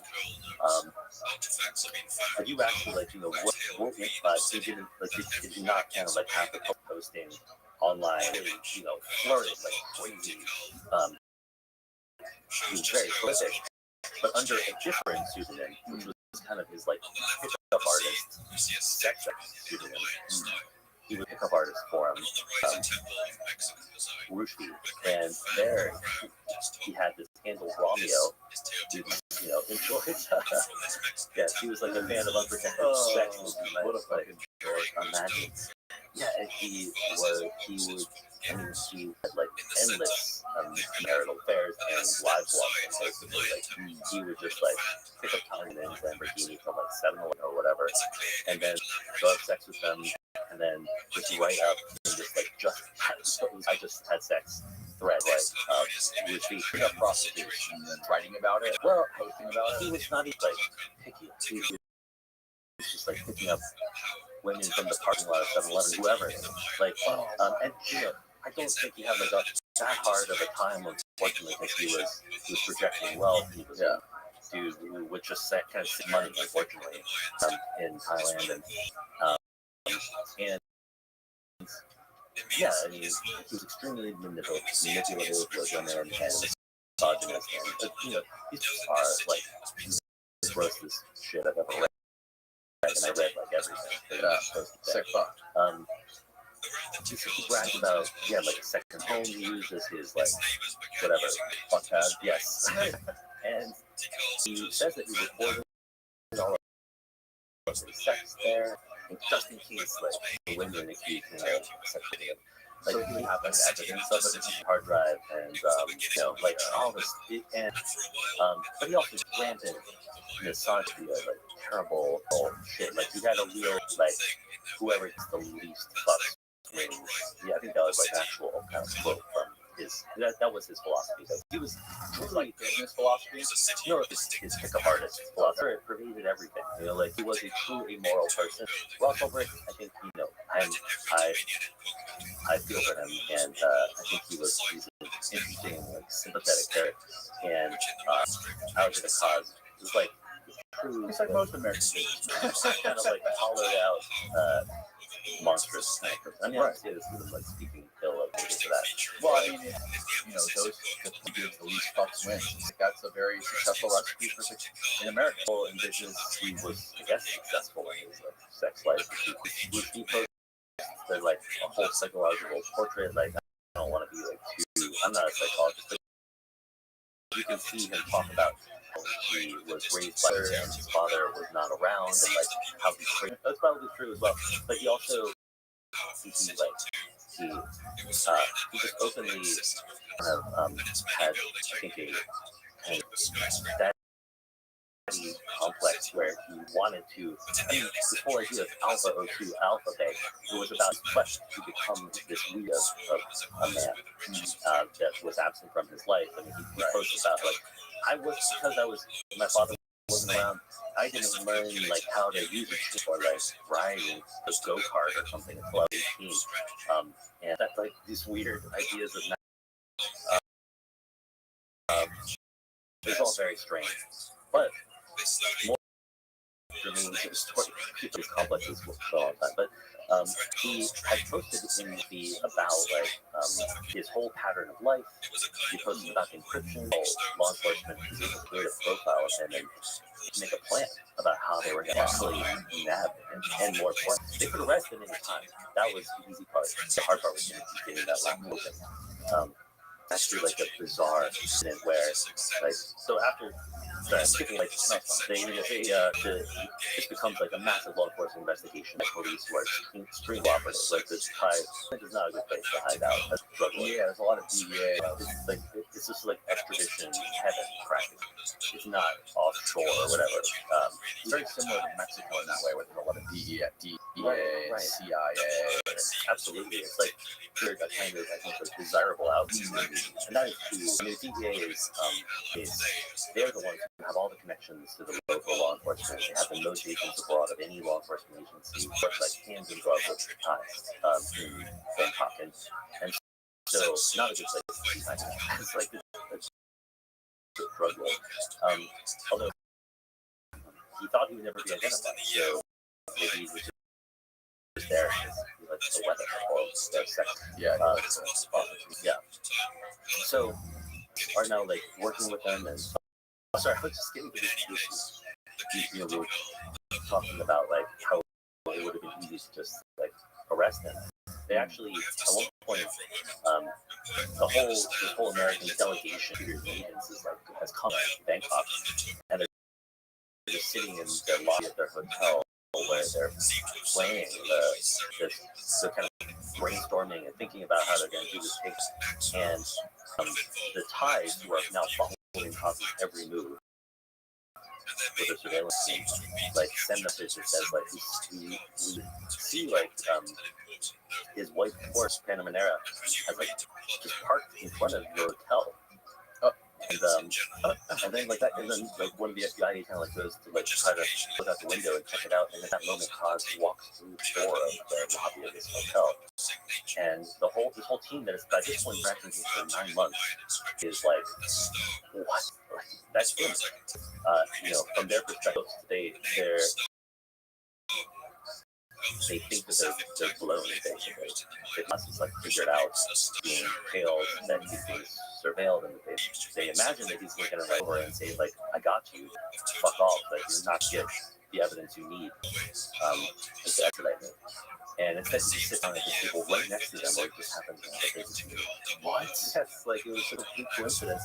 It was totally bizarre. I mean, it was freaked out like all the agents, prosecutors who just kind of like quietly dispersed and tried to be like healthy. But that's the thing. Like they could have arrested him at any time. But they needed to get him logged into Alpha Bay to like get his laptop open. And what was the most valuable thing to them in the laptop?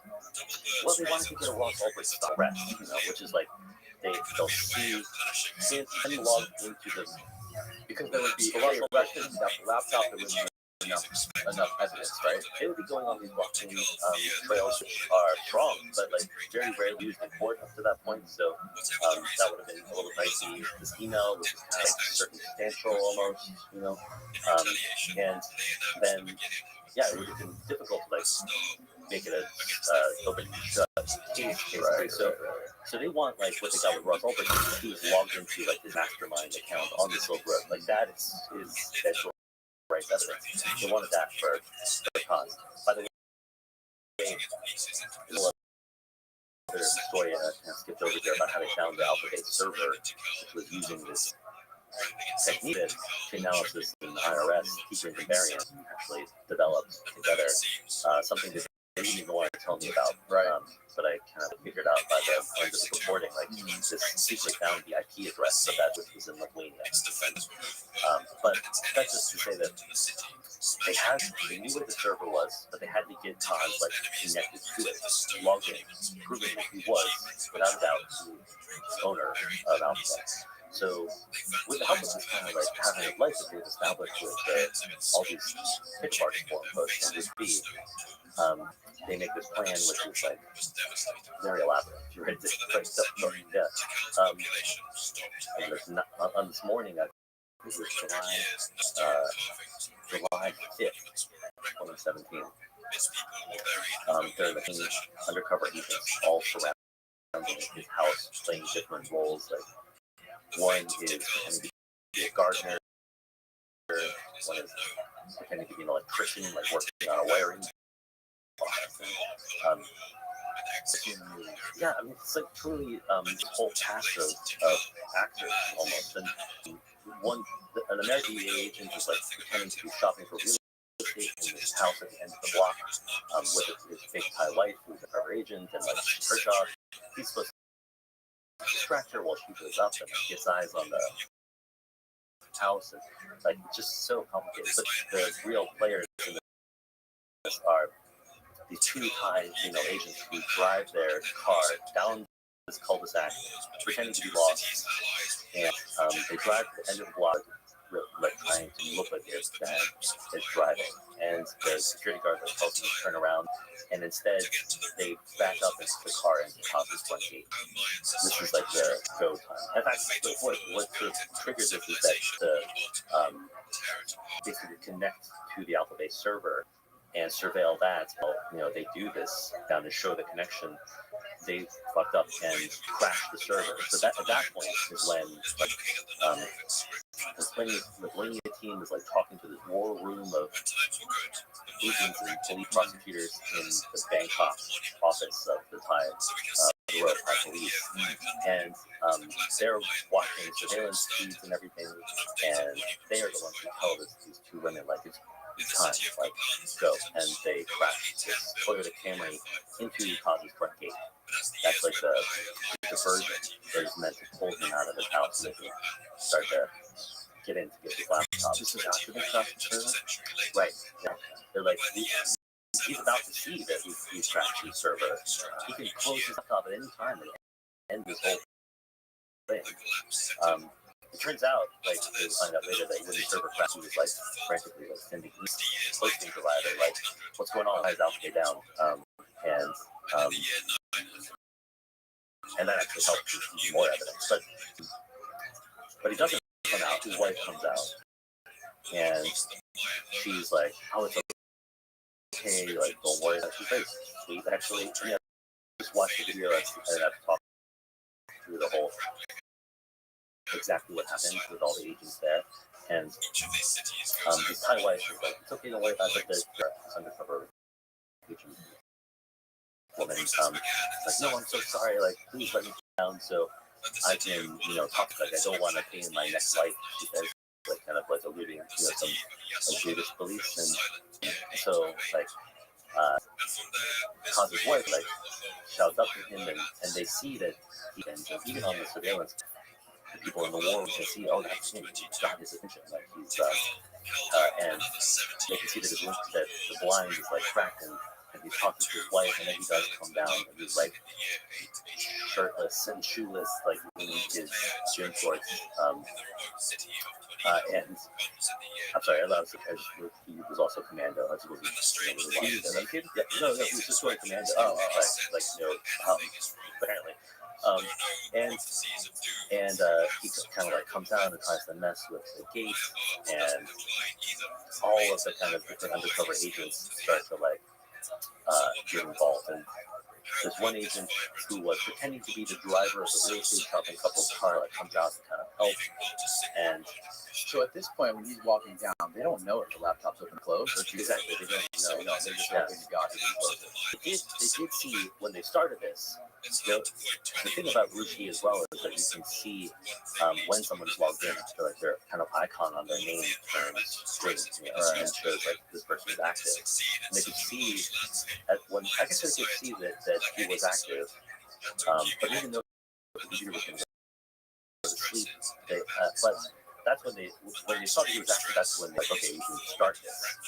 It's like part of his, sort of operational security, right? And fuck up essentially.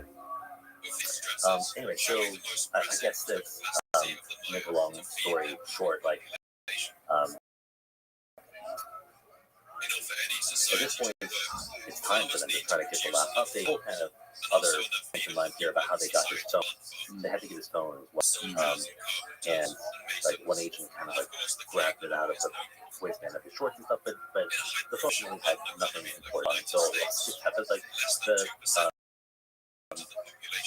I think the gardener, was the one who put his police vest on and starts like running towards the Todd like turns and sees him, realizes what's happening, and goes into fight or flight mode. He immediately spins around and he knows he has to get back to his laptop. And one agent grabs him, and then another. They kind of like tussle, but then like this one agent named M, who was hiding in the back seat of the real estate shopping couple's car, this kind of short, athletic guy, breaks free and used his job as like sprint into the house and practice on like other similar layout houses and everything. Using the exact layout of the Yes, house. they just like studied other houses in the neighborhood.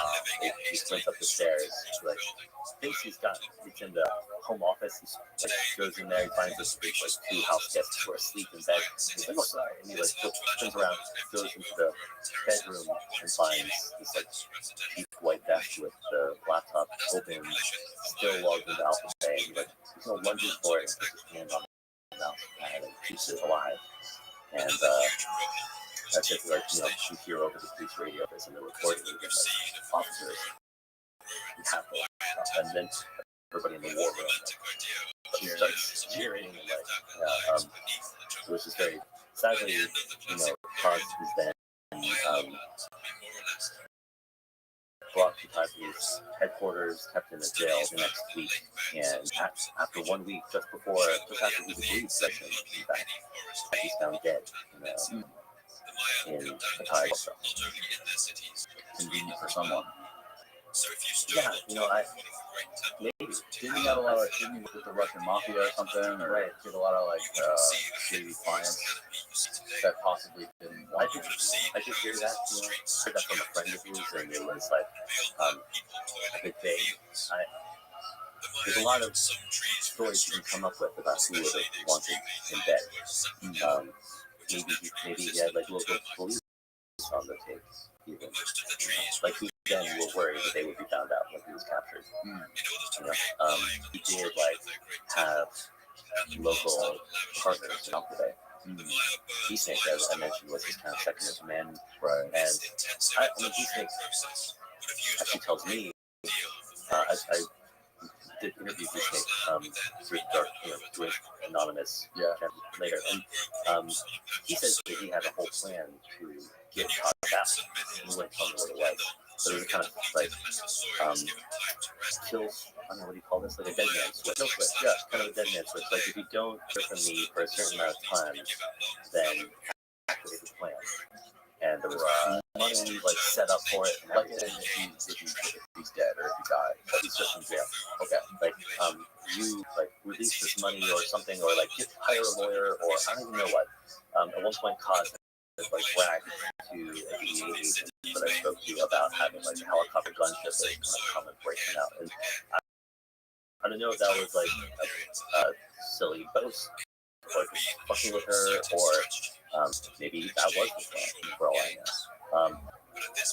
But no plan like happens in time. I mean, Cos died, and for D-Snake says that's evidence that he was killed because he would not have killed himself, which is what. So just to be clear, prosecutors, DEA, FBI, everybody told me that Cos killed himself in jail. And he thinks that that's impossible because he would have waited for our release to see if it works. How long after you went into jail did you end up dead? About a week. And what evidence was there that you actually killed yourself? Well, yeah, so I spent time in Thailand. I got as far as visiting the south. I got video of his last. There's video of it. There's jail cell videos. I saw that there were cameras in his cell when I was there. Give me the video, please. Maybe you did kill yourself. But the video shows. So just to be clear, he was found asphyxiated, strangled in the back of the cell behind a kind of 3-foot-high wall. There was a towel wrapped around his neck. The suicide theory is that he basically wrapped this towel around his neck, made a noose of it, put it in the hinge of the door, which is this kind of 3-foot-high door, and then just leaned forward, which sounds totally implausible if you read the medical literature, which I looked into. It's really grisly stuff. It is I don't want to give people ideas, but it's easier than you think to kill yourself to kill yourself without suspending your whole body. But so I looked at this jail cell video, which I did, and they gave it at the time. Well, I can't say exactly who gave it, but I got it. The law enforcement as a whole were cooperative about giving me that video. I didn't get it from a hacker or something. Okay. And it shows him kind of looking out of the cell, looking up and down the jail hallway, and he disappears in the back. The part of the cell where he died was not in camera. And in fact, there was a gap in the footage. Then the next thing you actually see, you can kind of see him messing with the towel. Yeah. Even just a tiny bit by himself in the corner of the frame. Nobody else in the cell. No one else in the cell. And then there's a half-hour gap. And then the next thing you see in the footage is everybody rushing in and finding his dead body. So it's just totally why a half-hour gap? Well, this is the thing. They tell me that I was told it was because nothing happened. There was nothing on the video at that point. Why keep it? And the ties, I just have to not. That's so insulting to say that. You should not assume malice where it could just be incompetence. The ties are probably not used to media scrutiny, or and I could just imagine that they thought it made sense to delete this 4.5 hour of nothing happening in the cell, just save space on the drive. That is The part where he actually dies, though? well, you can't see anything. Oh, It's all in the back. It's all off camera anyway. Okay. What it doesn't prove. What it would have showed if he killed himself, if he did kill himself. I truly am trying to be clear here that I don't know what happened. Right. But I'm not leading away. Right. I'm totally and then that's not just as honest. If I had an inkling of if I could prove it either way, then I would say so. But what you don't see is half hour of nobody going into this. You don't see it. The footage is not there. There's no footage. So what I don't is some dispositive of seeing he goes to the back. There's half an hour of nobody entering himself, and he's found dead. That would have, I think, proved that it was suicide to me. This mysterious half hour that his lawyer, his defense attorney, who was murdered, was the hell, that's even worse. Well, why would he set up the noose or the out of the bed sheets himself? Well, what if you see him naked noose, you just see him kind of messing with the towel. Who knows? Maybe he was it's a towel, You can't actually see him fashion. No. So the theory that he was killed is that he, it would have had to have been in that half hour. Said somebody came in and killed him with their towel. Is there an autopsy? There was an autopsy. I got the report. I mean, this is like a really impressive. It's impressive that I got. It's impressive that they were willing to share it. But it is a Thai coroner report. I don't know like how. Was there any sort of indication or any sort of details about that hyoid bone and the bone that they found in Epstein that was fractured?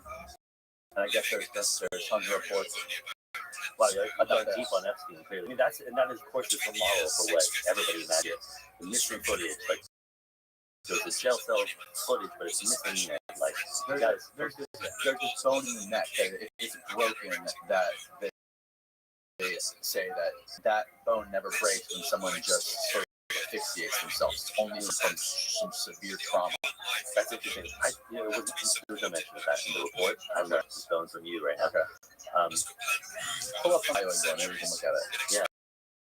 The report just says like, from asphyxiation, anyone else's DNA on his nails, finger, hand, for instance, which might have been. But I just want to know, this is the Thai police corners. If we're worried that like the Thai police or someone in Thai police, I talked to many of the Thai police involved in this investigation. They're honest and like not corrupt people, although there are absolutely like huge pockets of corruption in the Royal Thai police. I didn't see that in the people that I like spoke with who were involved in this, and they kind of had a good reputation as part of why they were brought in to this international police. But yeah, if there were corrupt people who had been killed, then it could easily have the coroner's report written up in a certain way as well. So I'm not sure what any of that proves.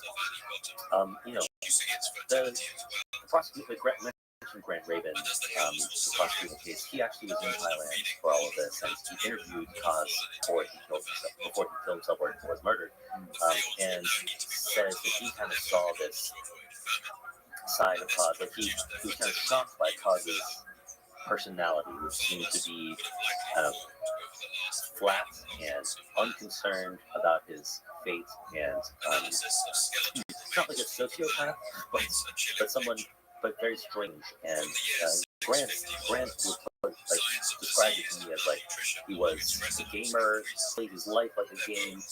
Once the game is over, you just turn the machine off. Like once you've got the highest score you can get, and things are not working out for you, you just hit the reset button. That's how he thinks Todd thought and lived his life. Todd's defense attorney saw it completely differently, of course. Said that Todd was concerned for his safety, concerned for his family, wanted to make sure nobody believed that he was cooperating, which of course the prosecutors and agents wanted him to become a source and make him flip and become even possibly an undercover, help them in undercover operations. And doesn't buy any of this stuff about Todd being ready to die. Right. So, hyoid bone fracture. Here you go. The hyoid bone fracture is a very rare fracture of the hyoid bone, accounting for 0.002% of all fractures in humans. It is commonly associated with strangulation and rarely occurs in isolation. The fracture may be associated with gunshot in car accidents or induced vomiting. In 50% of strangulations and 27% of hangings, the fracture occurs. And that side of bone was broken. Yeah. That's fascinating. Yeah. Because if you want to get into it, what I learned from reading medical literature on and auto killing yourself is that it's way too easy. It's shockingly easy. People die in auto asphyxiation accidents all the time, autoerotic asphyxiation. Do they really? Well, it seems so. I mean, I'm not an expert in this, but I read some studies just to see what I was trying to find out is his defense attorney was he hung from 3-foot high wall and died. That does not make sense. That's just the physics of that do not make sense. Right. But then when you read about it, yes, like people die, like people hang themselves in a seated position. It's very often like in autoerotic like scenarios, right? Not to like try this is really grisly stuff to get into, and then accidentally this, and you know, so and that doesn't happen by like breaking a bone or like you've violently snapped his neck or something. Right, exactly. So if if his bone was not, that would indicate that he did actually like strangle himself. He actually did kill himself. But if the bone was broken, right, that would suggest there was violent trauma. Well, I'm now like this conversation alone with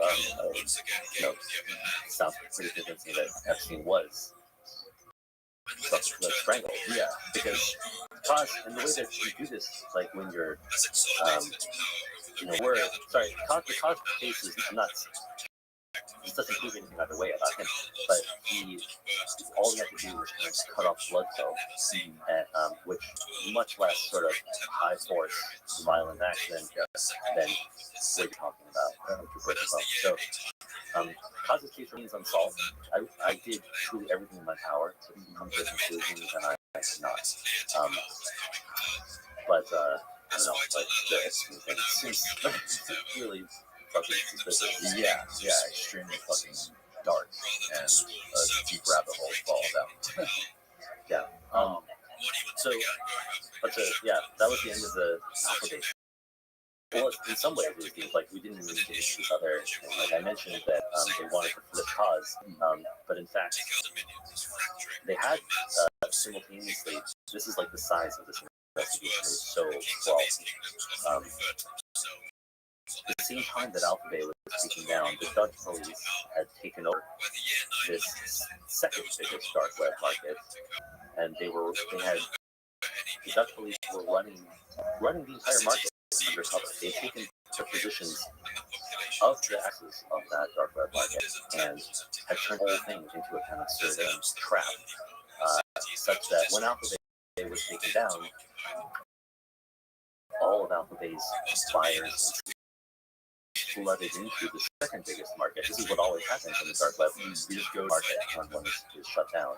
This was Hansa became a giant trap for all of Alpha Bay's refugees. Wow. And so they had like a net on the backside to basically catch everybody.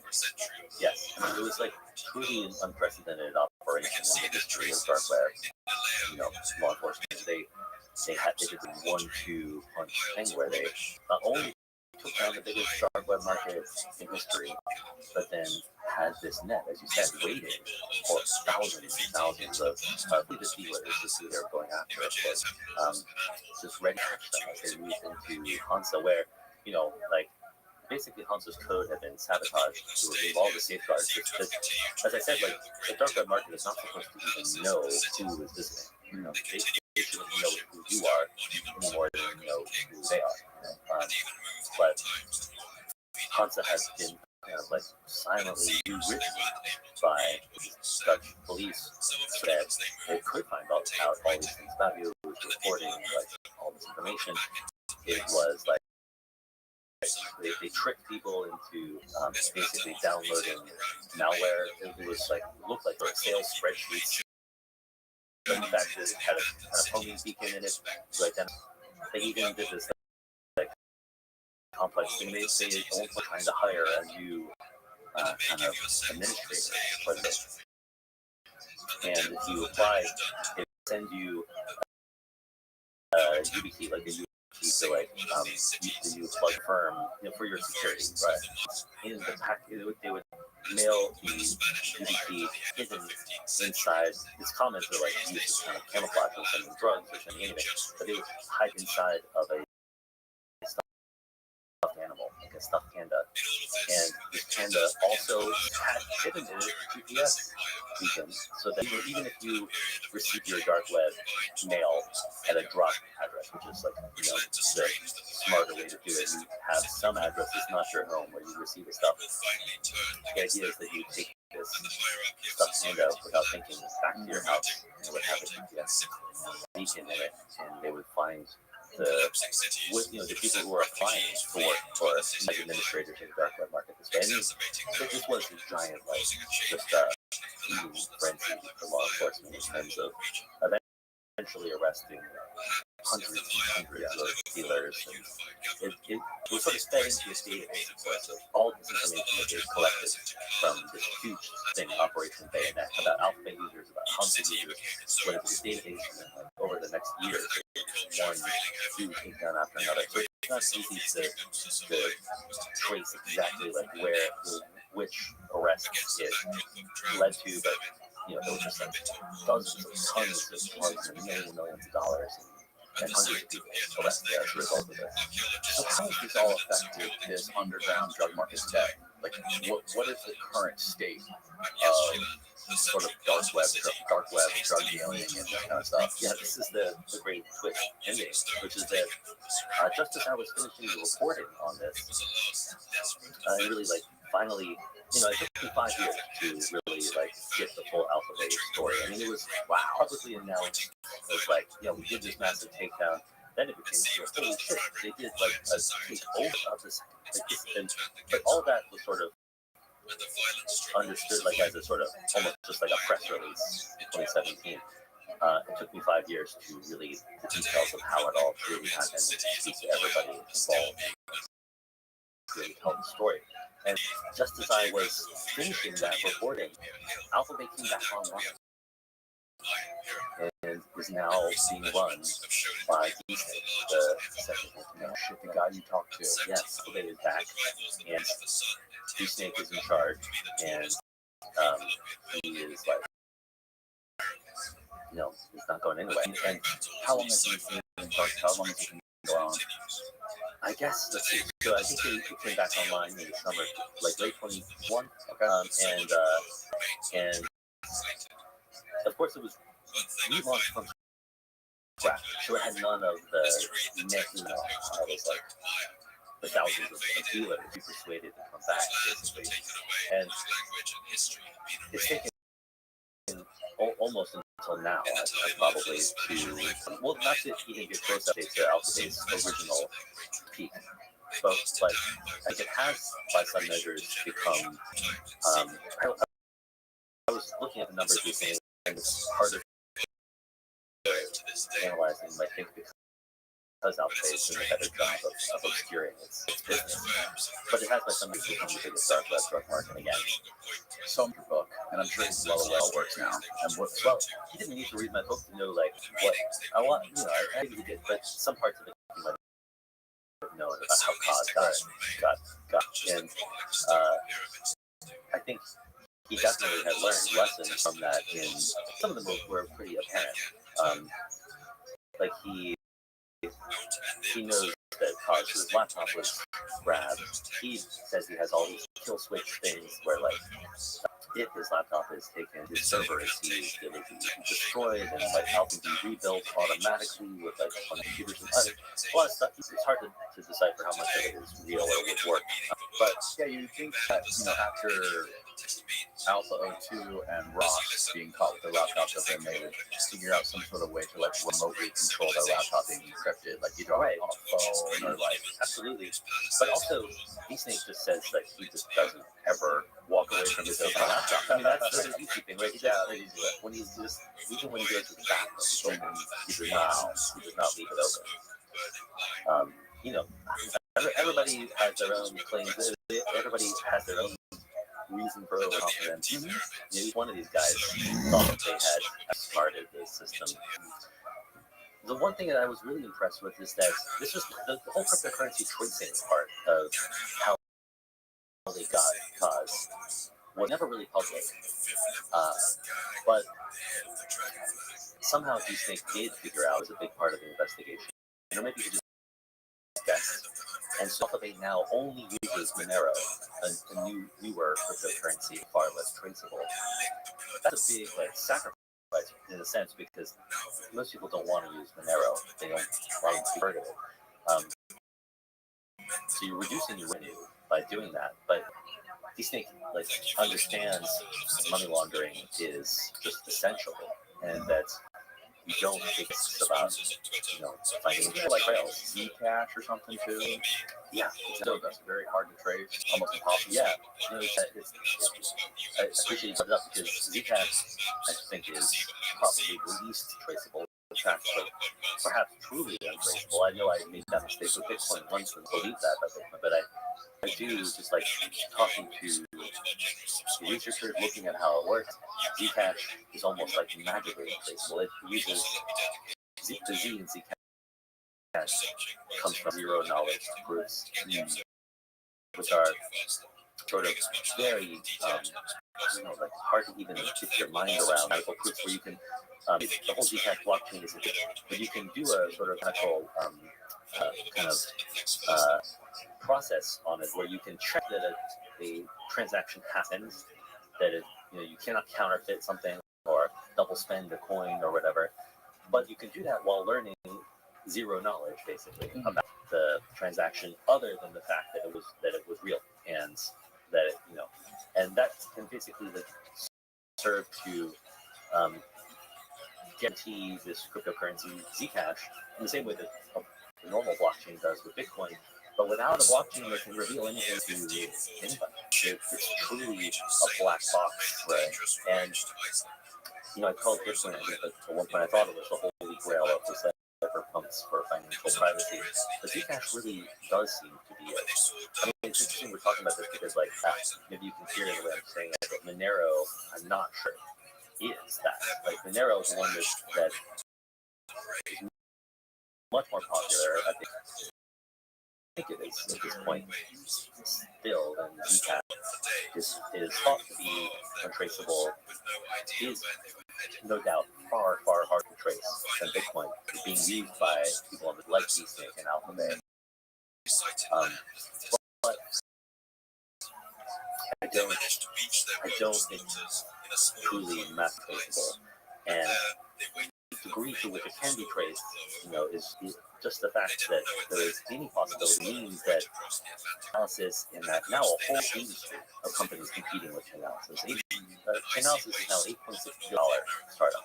They have to recruit the smartest people in the new tricks to unmask this trace to the cryptocurrency that has like the slightest foothold, a little bit of like hints or a clue of how to follow the money. So I would still like a high net worth dark web criminal. I would still be pretty concerned about using Monero.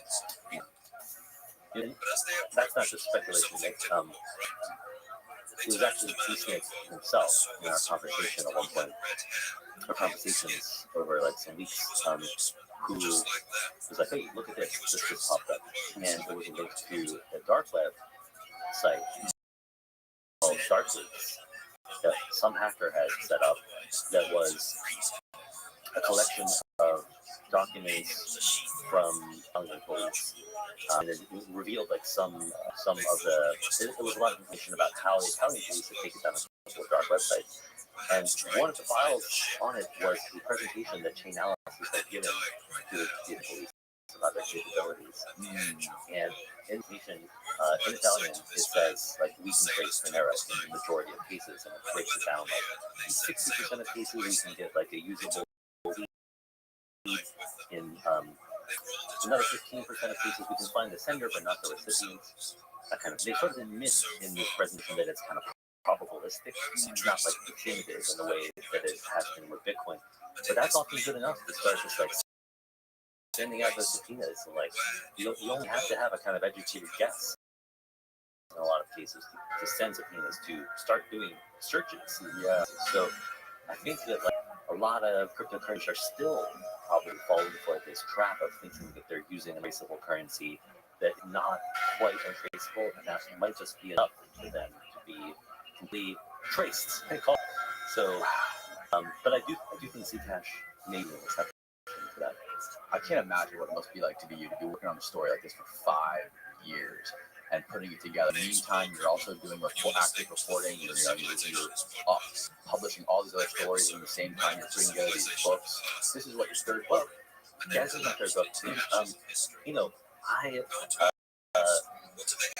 I've covered it all as it was happening. You know, in 2018, I managed to get a couple of those agents to talk to me, and I wrote a story about the Hansa part of it, that second biggest dark web market that they took over.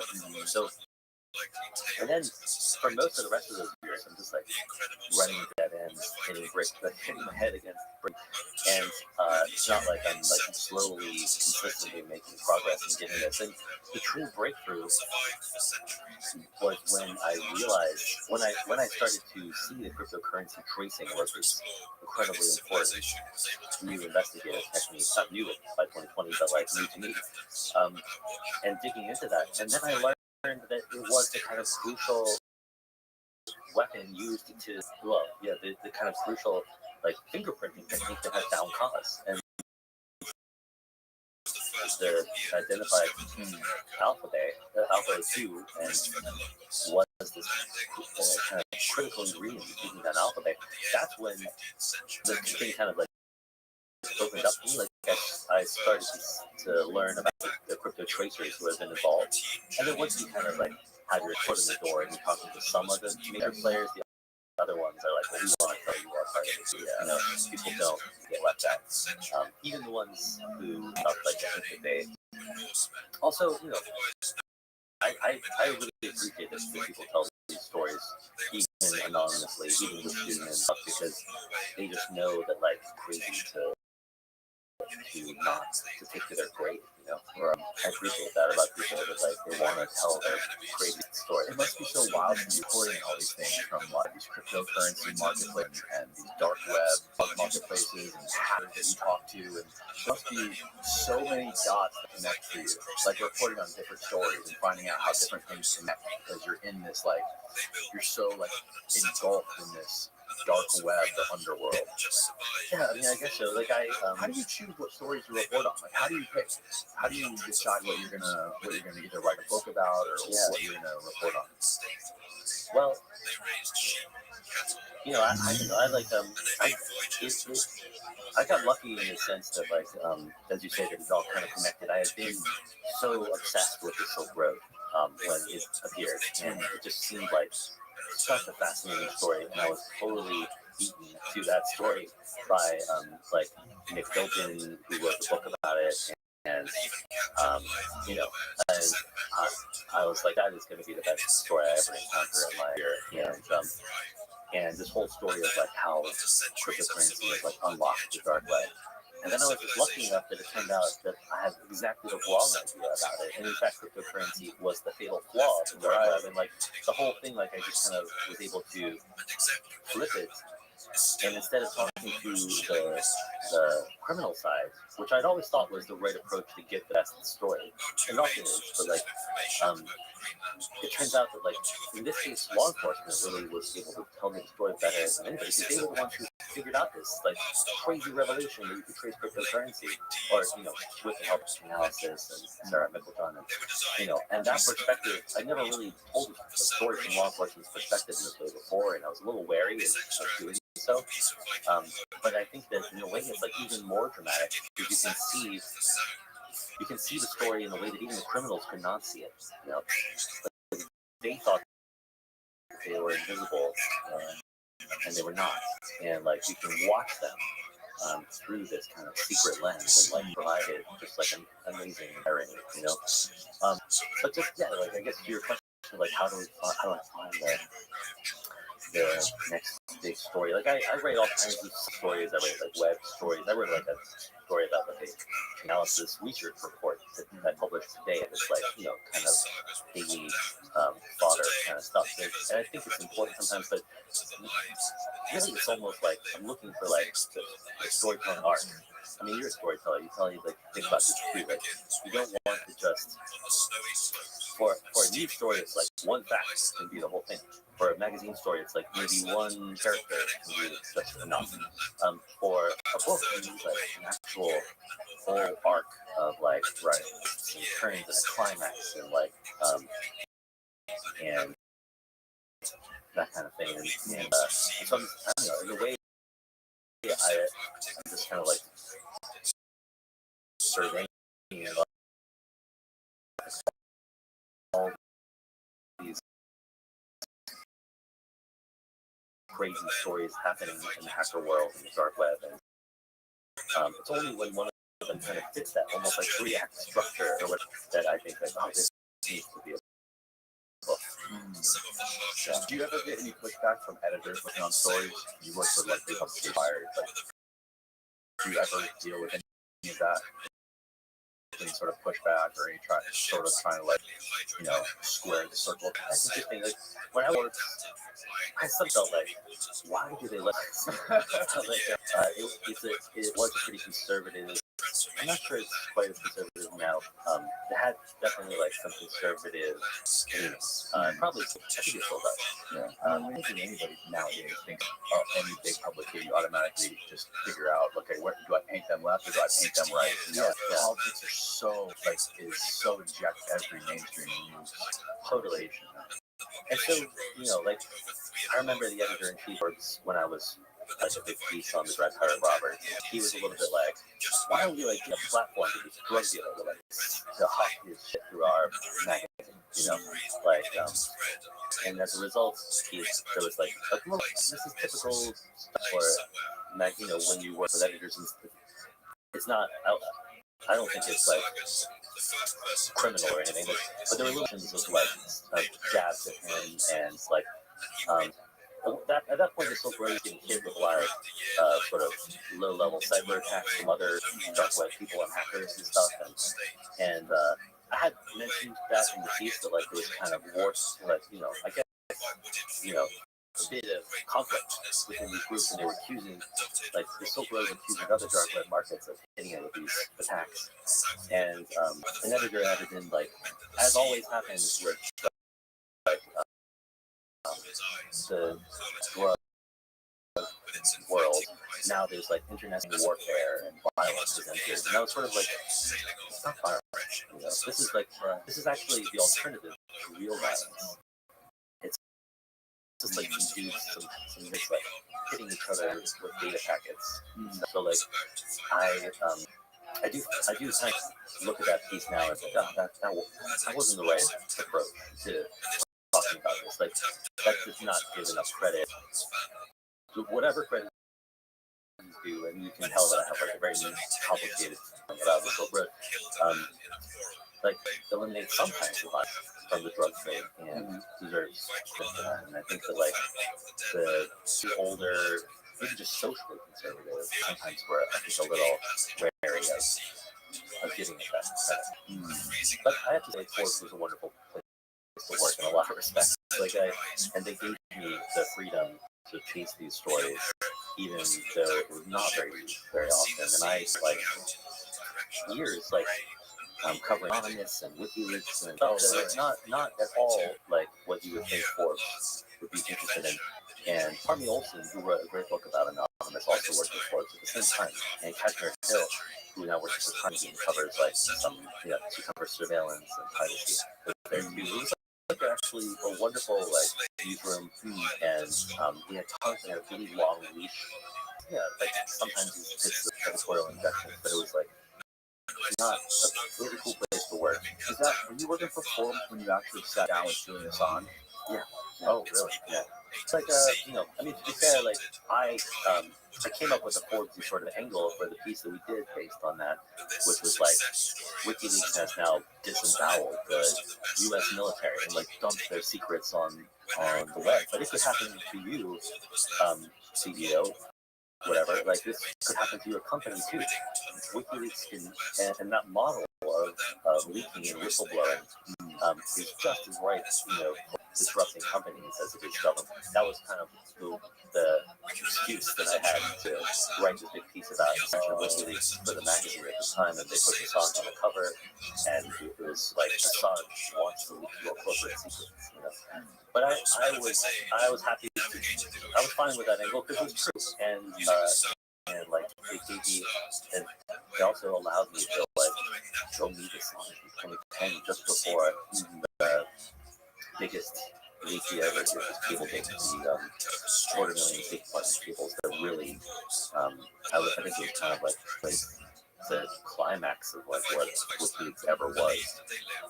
Explain what Cablegate was again for the wrong thing. Well, yeah, so there's over the course. This is all I think it's fair to say now. Was this after the collateral murder and stuff? Yeah. Okay. So 2010 was the big year for WikiLeaks. Okay. Now we went way back. But the April 2010 is when collateral murder came out, which was that's what they called it. That was WikiLeaks title flight. It was the video from I think it was an Apache helicopter cockpit. It's a view from the pilots, the gunners, perspective, as they fired on these civilians and journalists in Iraq, and several of them. WikiLeaks 16 is in public domain, and that was what when I was like, oh, I'd heard of WikiLeaks, but I'd never. It was like this is some really explosive. They had not got after they, or whatever. They got it through a leaker. Like they got on this essentially, but they didn't call it that so much back then. There was a thing. It wasn't uploading a portal. Basically. They were used for in the same way as the Silk Road was, but or not in the same way. They were using the same tool, but they were using it to grant anonymity to sources. Right. So it's such that like nobody could trace the leak. Right. That was the idea. And Chelsea Manning was able to thus like share a giant sort of classified secrets with WikiLeaks. Chelsea Manning was found out, of course, through her association with this other hacker, Adrian Lamo, and ratted her out. And so that's not a very nice way to say it, but WikiLeaks. The reason that I got interested in the dark web really was because of WikiLeaks and sort of tracing its origin. Oh wow! In this cyberpunk dark web world, Julian Assange was a member of the cyberpunks in the 90s. Talking about using encryption technology to So then collateral murder came out in April, and then in July, the Afghan war logs found these giant collection of classified documents from the war in Afghanistan. WikiLeaks published the Iraq war logs, war diaries, I think they called it later. And then there was I was already trying to get to trying to make inroads with WikiLeaks. I found this weird guy named Penguin X on the WikiLeaks IRC channel, and I was chatting with him over this encrypted thing, and he was come to Iceland, and I did, and met him and sort of hung out waiting to hear. Julian Assange at that point. He's come to Iceland, but there's no guarantees you're going to meet Julian. Well, they told me that I would, but they wouldn't say when or where, and stuff like that. And Assange actually was sort of, I don't know if he was quite on the run, but he had been accused of these sex crimes against two Swedish women and gone off the map. I think it turned out that he was just staying in this house in the English countryside. And so I was told to go to London with him from Reykjavik, and I met with Assange in London and interviewed him. And that was really the genesis of my first book, which was about WikiLeaks, but about the cyberpunk movement that gave rise to WikiLeaks, and about the ways that for decades tried to develop this graphic anonymity technology, and how to change the world with it. Which, in the case of WikiLeaks and a lot of the other stories I tell in that book, were about trying to free the world's information, to allow leakers and whistleblowers to just dump it, or to hand it over to somebody like WikiLeaks. Or some cases, the first person who came up with this idea was this cyberpunk, crypto anarchist guy named May, and he had envisioned this idea of a kind of eBay firm, black market eBay firm from there, and using cryptographic anonymity, he imagined something like Tor, although it didn't exist, and buy and sell secrets, which is exactly what the Silk Road was. He just never imagined that contraband could be physical, could be drugs hidden in a package. Nobody thought that the mail system actually, that was the big, one other big surprise of how well Silk Road worked. Was Julian everything you thought he would be? What was he like in person? What kind of guy was he? Yeah, I mean, this is like, I don't know how long, 12 years ago. He was really charming. He was like, I don't know, I was a little shocked for like half tall and handsome. He just cut all his hair to like this short kind of, he was wearing a suit. It was just all really surprising. Wasn't how I, thought he had long hair and looked like a hacker, but like, these hackery ways. And he was like good at sort of charming me and flattering me, and he definitely like, he was a great view. He had like really interesting things to say. I was very taken by him, to be honest. Really? Yeah. I mean, I thought he was just a super fascinating and admirable person at the time. And I think, it was in the process of writing that book that when I tried to talk to him again, when some of his true colors that like I realized wasn't so arrogant, like to a degree that like, I don't think it wasn't like the point to just judge his character. I wasn't ever really just trying to like do the celebrity profile of Assange, and like, but I think it does speak to like he had an enormous amount of power, and as the controller of all of his secrets ultimately. And I think it both kind of like warped him a little. I talked about that. I mean, everybody, I think, who lives in that secret world gets a bit warped by it. Yeah. And also, I think he was extremely paranoid for good reason, and that also like it's a hard way to live. Yeah. Did you record the interview? Yeah, I did. I don't know if I have it anymore. Oh my god, like it's just been so long. Like, how long was it? How long was the whole conversation? It was like 4 hours. Yeah, I mean, we published the whole Q&A online. I don't know if I have the audio anymore. I wouldn't have even back then recorded it like to my phone or something. I would have used like one of those tape recorders, like one of those old-fashioned digital recorders. And I remember that I had two to be just like always careful. And at one point, I thought she worked like for him. It turns out that I would say like this is Sarah Harrison. Sarah Harrison came to our interview as well. She was, I think, ultimately like a really important and took over a lot of responsibilities of WikiLeaks. Was instrumental in helping Snowden get out of like just freedom. We call it that in Russia. Yeah. Anyway, at one point, like they were like, "We have a moment to discuss something privately," and I took my recorder with me. I accidentally left one in the room, and conversation that I recorded.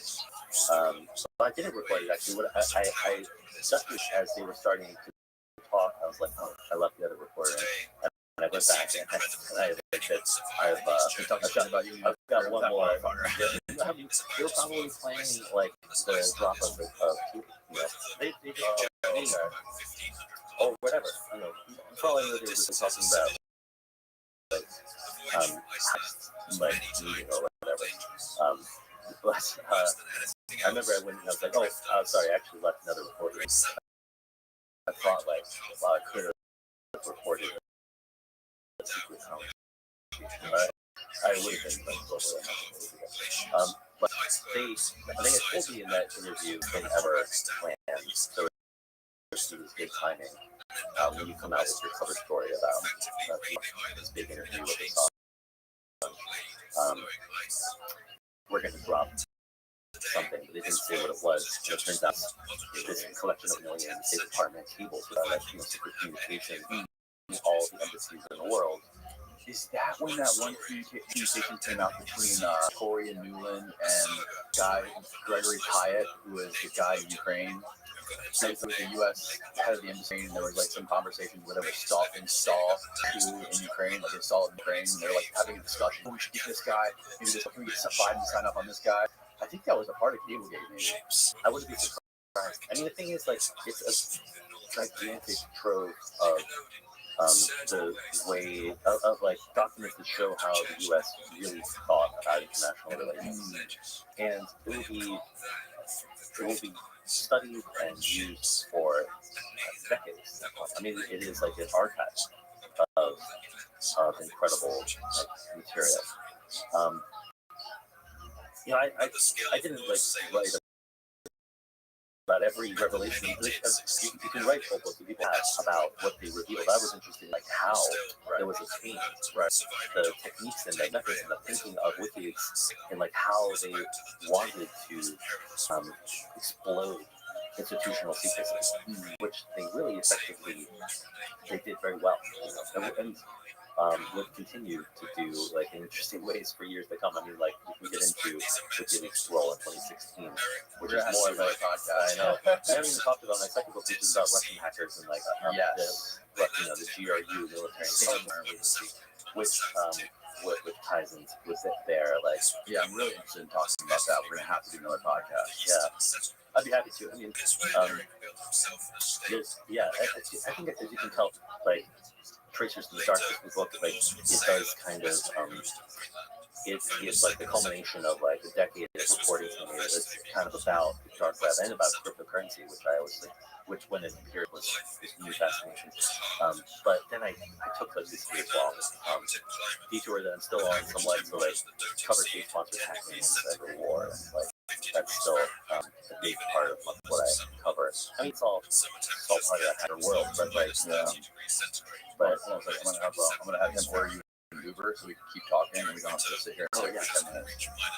Yeah, so I spent some years and I still am covering that world of state-sponsored hackers who are really very, very different from hacker underground, like whatever, the dark web or the hacktivist community that I was interested in like a decade ago. They don't talk. They're incredibly sophisticated comparatively, and the Russiagate story is crazy too. I was listening to this morning from talking about Russiagate. He did an amazing quote about it. Russiagate is the WMD of our generation. I disagree with Greenwald about a lot of that. Oh, do you really? Yeah. I think I appreciate this skepticism, and I think that like there were definitely parts of Russiagate that were overblown. People were looking for that smoking gun of like collusion or whatever.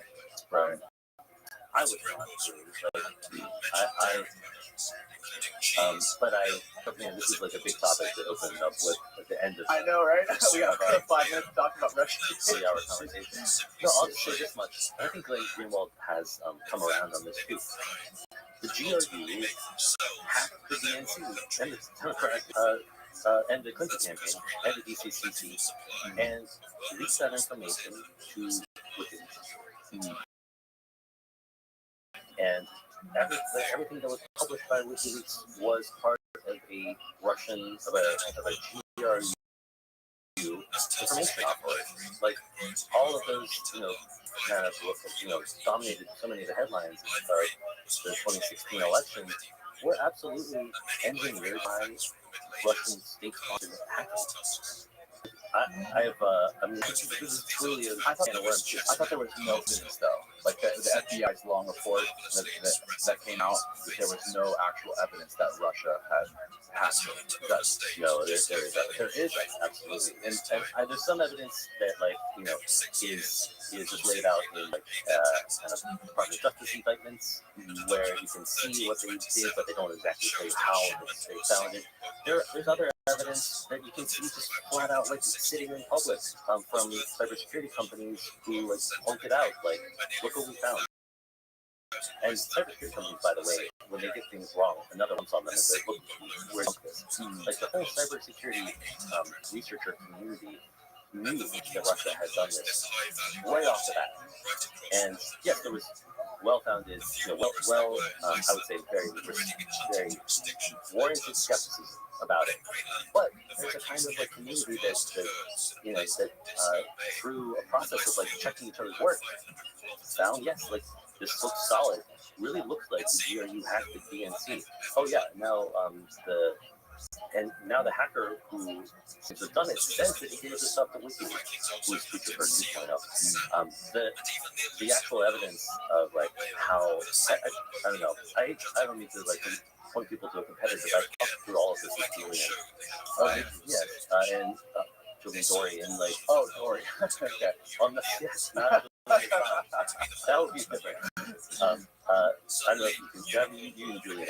Yeah. Right? Julian's amazing, man. And smart guy. And he, is skeptical about this too, as I think you are. But in the first episode that we did, when we walked, I tried my best. It wasn't really like it was just on the top of my head to walk me through that I remember just like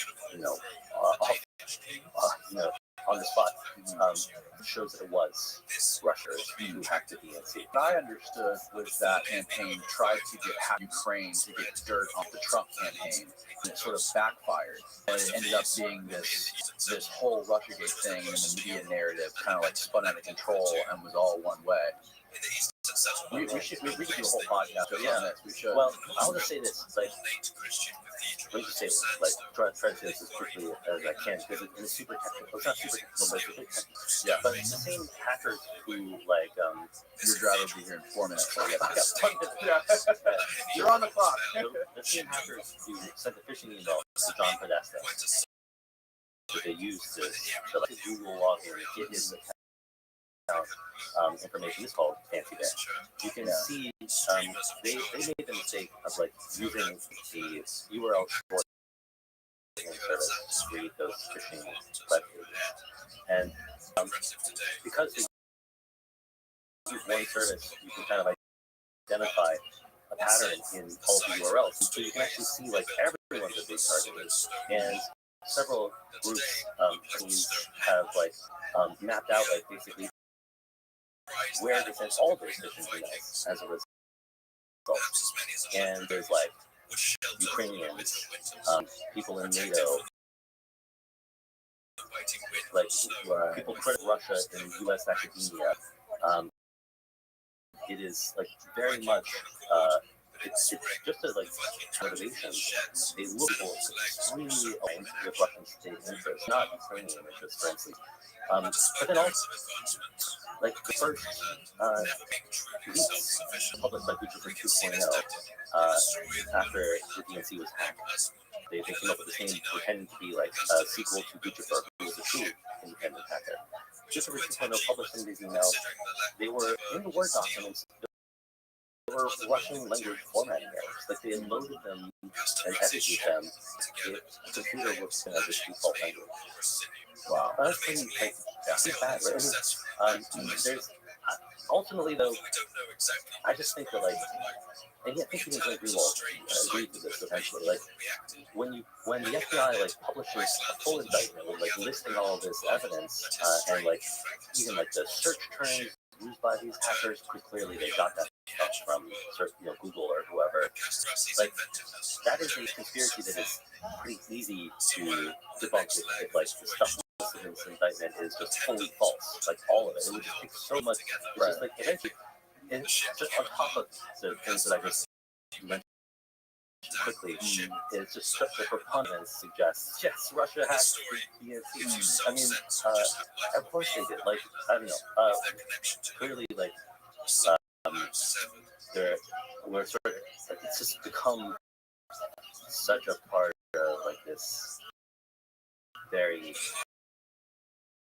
polarized debate that I think these sides are not talking to each other. But like the people who are saying the story you just told about Hillary Clinton and Ukraine and stuff like just like glaring evidence of like Russian fingerprints on this stuff. Right.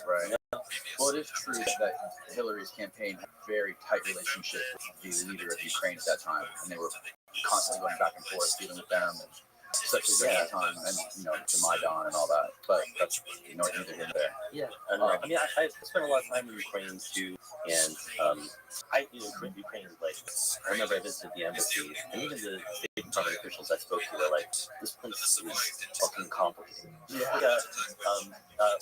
Like, nothing is like what it seems. I was kind of freaked out talking to them, but I've also found, and I think it's become more clear cut, like, that yes, Ukraine is the victim of like a massive amount of Russian oppression over decades, centuries, and now a full year of full-scale invasion. So, like, I don't know. Like, yes, I think it made sense for the U.S. to support Ukraine at that time and to support the Maidan revolution.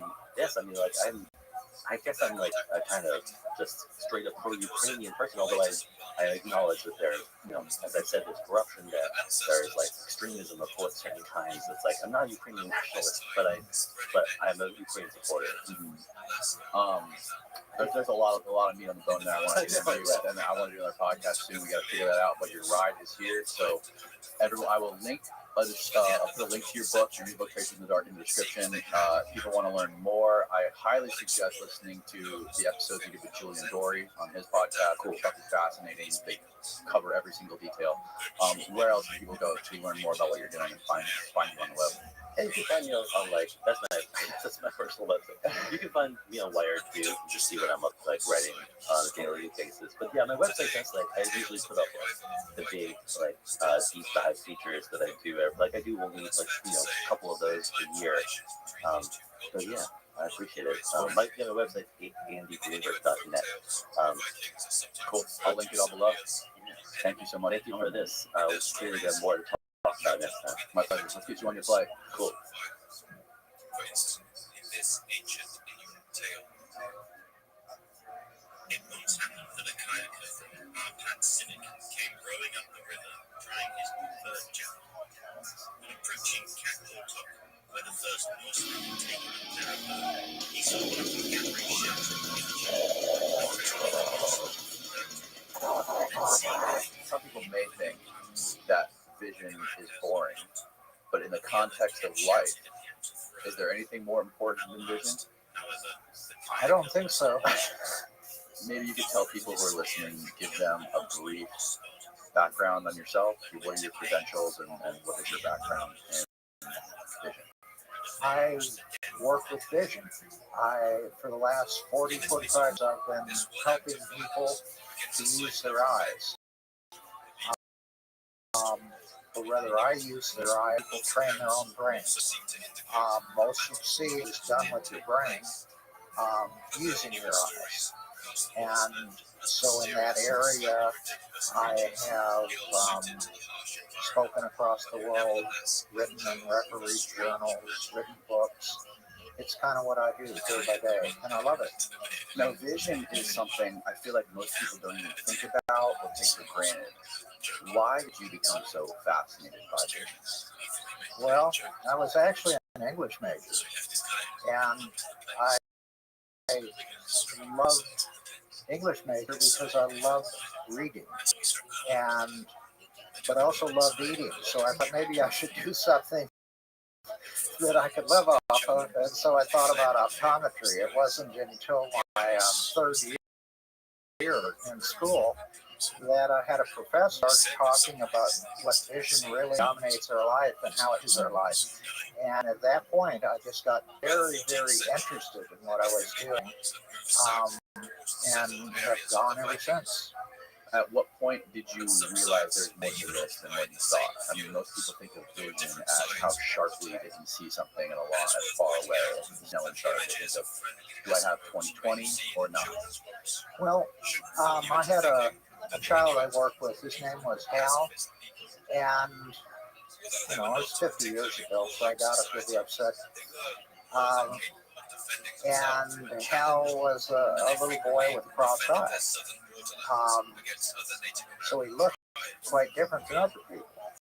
And he had what's called 2200 vision in that eye, meaning that he's 20 feet, but the rest of us see at 200 feet. So he had essentially a blind eye, It was crossed, and I worked with him in the clinic, and we worked with him and worked with him, and he learned how to straighten his eyes. He learned how to see 20/30, which is more than enough to drive a car. If the only eye he had, he could drive in a car with that eye, whereas before he was legally blind in the eye. But we didn't get him to 20/20, and his eyes, they looked great, but they weren't completely straight. So I went over to his mom and I said, I'm real sorry that we do better now. We couldn't get there. And she looked at me like I was crazy, and she said, you just don't understand. This is a kid that was left on the bench all the time. He was doing terrible in school. You completely changed his life. And at that point, I really got it. That vision is more than an eye chart, and it's even more than all the different tests do. Vision is as much less about vision. Think of it, you couldn't remember anything seen. Think of it if you'd never had to move because your eyes were guiding you to move. I mean, it would be a very different world. A really interesting way to put this, which I just recently discovered, we talked about briefly before we started recording today, is that 40 to 50% of the human brain is dedicated to vision processing, which kind of blew my mind a little bit. No pun intended. Yeah, it's pervasive. It dominates your life. Everything is hooked into vision, one way or another. Your hands are hooked into your vision. Your feet are hooked into it. Your thinking is hooked into it. Everything that you do is really hooked into your vision in some way or another. And even more so, you learn how to do all this stuff. So it's not something that's happening to you. It's something that you have learned to do a step at a time. Like an infant with a mother's breast. They're getting affection, they're getting food, their eyes land on things, they start to learn how to see. When they enter the world, they're not seeing much of anything. Now, I think one of the pervasive dogmas in science is that there's a certain critical period when kids are young where they develop vision and other things that sort of goes away as they age, with like brain plasticity. Yeah, this has been kind of confused. What it is, there's an area in life where they can lose their ability to see. It's a critical period, and if during that period you disturb their eyes somehow, that can make it hard for a child to put a patch on a baby. They got a scratched eye. They were in a critical period. That could severely affect how they use their two eyes together after that. So the critical period is really the time when you can mess things up.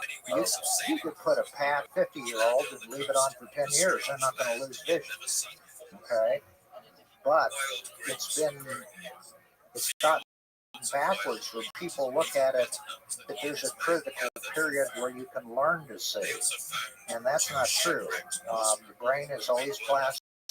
You can learn to use it. I mean, when I went to school, the brain was cement, and it did was crumble. And so you were told that you're the best you're ever going to be when you're younger, and then it's just going to keep, it's just going to get worse and worse. And now the brain is made out of plastic, so you can work with it just like Play-Doh, and you can improve your brain, pretty much at any age, which means you can improve your seeing at any age. Even if somebody, for example, in your example, has a scratched eye as an infant and it affects their development, it's something that can be changed in later years? Much of it can. Now, vision, there's different types of vision, and part of it relates to using your eyes, everything else, using your eyes with hands, using your eyes with your body, the move.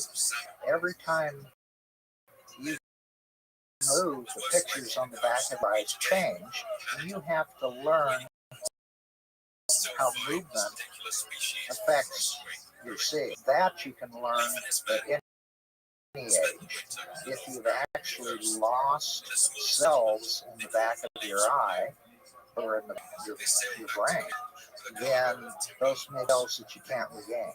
Okay, certain ones, all of the integrated type of seeing, you can learn as life goes on.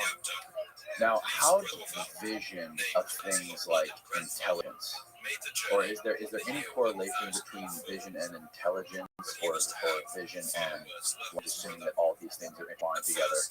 Well, vision really isn't much different than intelligence. Standard intelligence, they will have areas that they look at as mainly language. They might ask you, how are gold and silver alike? And you say, well, they're both precious metals, or they're both metal, or they both cost a lot. That idea how words relate to each other, how they're similar. So that would be language-based type of intelligence. But on the intelligence test, there are all sorts of figures that you look at and realize how they relate to each other. There are things where you use your eyes to find your place. So even on a standard intelligence test, like half the test pretty much centers in on visual type skills, and the other half supposedly would center in on language type skills. So vision, but just in general, intelligence is kind of like an analogy. You say this is like that. A cat, this cat is like a mountain lion. They have some similarities. There's kind of an analogy there. But you have an analogy to use your eyes.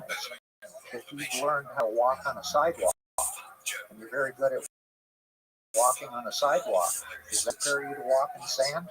Right. Okay. But you are going to make the analogy, well, walking on the sidewalk is walking in the sand. So it is kind of like walking in the sand, but you got to learn how to walk when you get in the sand. Okay. So it's still, this is like that.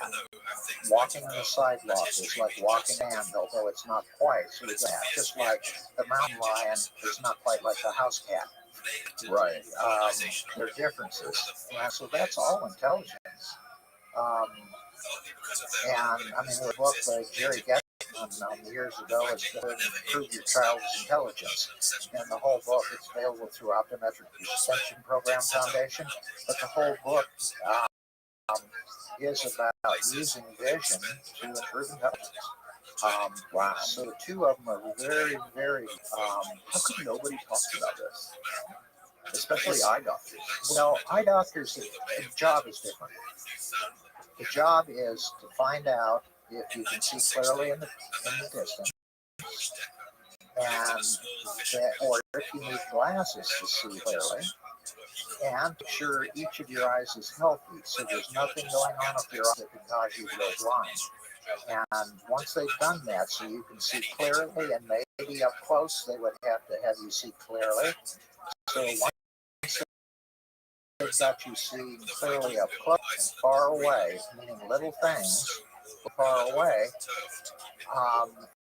and they know there's nothing showing up in your eyes that shows you have a brain tumor or that you're going to go blind. Any of these type of things, after they've ruled all of that, job is done. Okay? They're not really thinking about improvement. Vision, like I am, I'm thinking about vision is you. Vision is all of you. It is your hands. It is your thought. It is your thinking. All of it into how you use your brain, and that is vision. And vision, you take light and you can put into action. That whole visual process. Light enters the eye, and all of a sudden you're able to act. You're able to catch that ball. You're able to read that book. All of these actions. Back to talking about how much of the brain is involved in vision.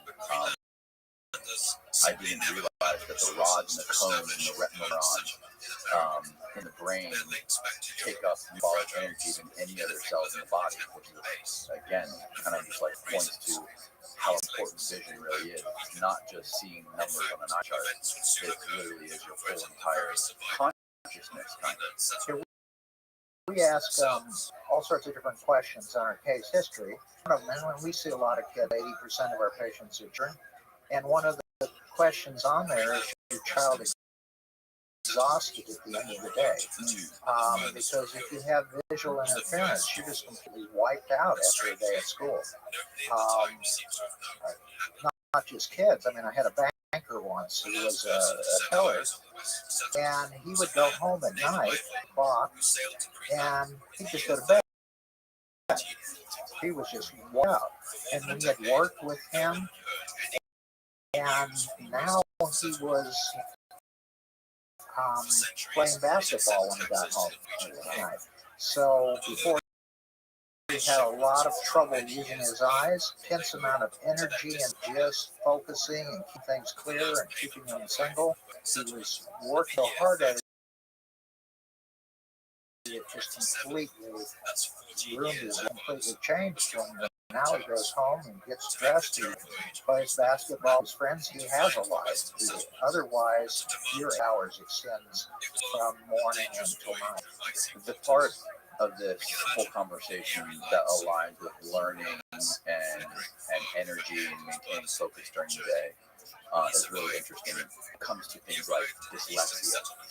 Could you explain how many of your patients come to you for quote unquote dyslexia? And what is dyslexia? Okay, well, I'll back that one up and we'll start with what it is. Yeah. What dyslexia is somebody who's bright and their reading is a lot harder than it should be based on how bright they are. And they're not blind, and they're not deaf, and they went to school in a normal school, and they just had a hard time learning to read, even though they were very smart. Most kids, they teach themselves how to read. You give them the letters of the alphabet and the sounds. You might give them Dick and Jane, where they start getting a few words that they know, and they figure out the rest. Okay, they through the years they just figure out kind of how to read. They start reading, and that could be like fourths of your kids are going to do that. That fourth that don't do that, those would be the ones we call dyslexic. So for some reason, they're not learning to read as you'd expect. You read to them and they understand it easily. They may be great at math, but when it comes to reading, they just really have a hard time. Now, in that group, you have some words, okay? So if I were to say the word, say scat, child says scat. Now I say it again, but don't say, and he says, okay? He did, there was a stream of sound. He didn't hear there was an S sound, a C sound, an A sound, a T sound. Instead, he heard it. He heard just a stream of sound that all ran together. He couldn't pull it apart and recognize it had parts. Wow. So if you had trouble like that, you're going to have a hard time learning with phonics. And that traditionally, when you hear the word dyslexia, that's what people are talking about, that inability to kind of match the symbols on the page with the sounds. So if you're not getting the sound, so that would be one reason dyslexia. Other kids, when they read the letters, they just take forever. It wouldn't matter if they're different letters or numbers or colors. If they have to look at it, remember what to call it, get it out, it takes forever. Okay, so another group of kids that probably we call dyslexic. They have that hard time, they call it automatic naming. They can't look at something and remember what to call it and getting it out. It's kind of like seeing somebody you know and not remembering their name. Okay, it just takes a lot to pull it out. So that group would be kind of dyslexic. Kind of like they process each word. Yeah, they're very slow at processing. Okay, and a lot of them have both those things going on. They don't hear the sounds. It takes forever to get out of their mouth. So those to me are kind of your real dyslexics when they have that. Now you have people that supposedly see backwards. Okay? And they always call them these D's and was's for soft, this type of thing. Right. And when you're little, you have two directions. You have it's either towards me or it's away from me. It's this way or it's that way. Then you get into, and it's a chair. Let's say you see a chair in a room. It doesn't matter. It's always a chair, right? You don't say, oh, that's a different chair. No, it's the same chair. It doesn't matter how you look at the chair. Then you get a stool in this two-dimensional world, and now the chair fits one way, it's a B, and the other way, it's a D, okay? So you got a line and a circle, and for the little kid this way, it goes out to the sides. As you get older, you start to say, no, it goes over here, or it goes over there.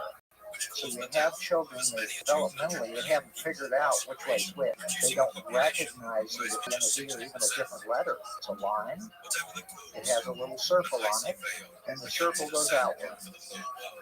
And as far as they're concerned, it's the same thing. They don't know which way to go. When they read, instead of always starting here on the left and going to the right, they start on the right. So that would be most traditionally when you hear the word dyslexia, you know, like, well, they see backwards. Right. Okay? So that's the one that's most common that you hear about. Now, for me, that's a vision problem. Okay? You don't understand where the world is yet. You're lost on where are things. And so that thing is going to respond to a therapy where you learn first how to tell which side is which. You learn it on yourself. This is my right hand foot. Later on, you learn it like, if I turn that way, I'm turning right. If I turn this way, I'm turning left. Okay? They start to understand right over here, different, and left, which is over there. And now they're ready to understand B and a D. Otherwise, these kids, sometimes they spend a whole year on D and they get nowhere. Because they didn't have lower level skills. Something else. It's like climbing. If you skip 4 or 5 rungs, it can be hard. Okay? Right. So you bottom up. And so that would be dyslexia. And then you have kids that we work with that see the words blur. We'll get into this, but they see the words blur in and out. They see them run together. They can read the acuity chart. They read one letter at a time, and they read all across the room. And yet they see the words dancing around on the page. They run around. They run into each other. They won't stand still. This kind of stuff. And that could be thought of as dyslexia. If you were a dyslexia specialist, you wouldn't know that was going on. Okay, so when we look into that, now I'd look at that being primarily visual as opposed to the word scat and realize it's made up of sounds. I would think of that one as being more language based. Okay. And then all of us, if we don't know what the words mean, of course, we get confused. Right. Okay, and that's a different thing. The idea of dyslexia, they should know what the words mean. In other words, intelligence and everything and language is all fine. They know what the words mean. They just have all of these decoding problems. And how many adults or older people do you get coming into you to see you with dyslexia problem? Yet adults, when they are about to get a promotion and they know now they're going to have to do more reading, okay? They change jobs and for some reason they're going to need to know more reading. Now, when we talk about vision, I say how important it is. Most people are life around their vision, okay? Looking at things, and so that reading is different. You can't comfortably sit there and look at it, so you get away from it. You don't like to read, you know, you go into sales. And, you know, I mean, it's like I sometimes tell parents, if I work out, they can make 60,000 years a librarian, and I don't work with them, they make 120 sales, you know? It's like smart smart kids, smart people, they're going to be successful one way or the other, but it'll be a different way if that looking at the print is difficult. And so they will move their life around their vision. They will develop in a way that fits the vision. If they're smart, they'll figure out a different way around it to become a building contractor. They'll be fine. As a lifestyle, it'll be great for them, but it won't be something that requires a lot of reading. Probably aren't going to want to be able to. There's a large percentage of the American population that is myopic, meaning nearsightedness. Is it a problem that the majority of the population is becoming myopic? It's another one of those, idiopathic illnesses, an illness that's diagnosed by an idiot. We don't really know exactly for sure yet why people become nearsighted. Nearsighted means what you can't see far away. We have a picture where it shows an eyeball. Well, the eyeball, if you're nearsighted, the eyeball is just too long. The light picture, here we go. Yeah. So it says pupil up there in the front. Well, that's that little black hole in the front of your eye, and you laugh. Now, the reason this is red, like the back of that eye, is because nobody's home. Nobody has the light on, okay?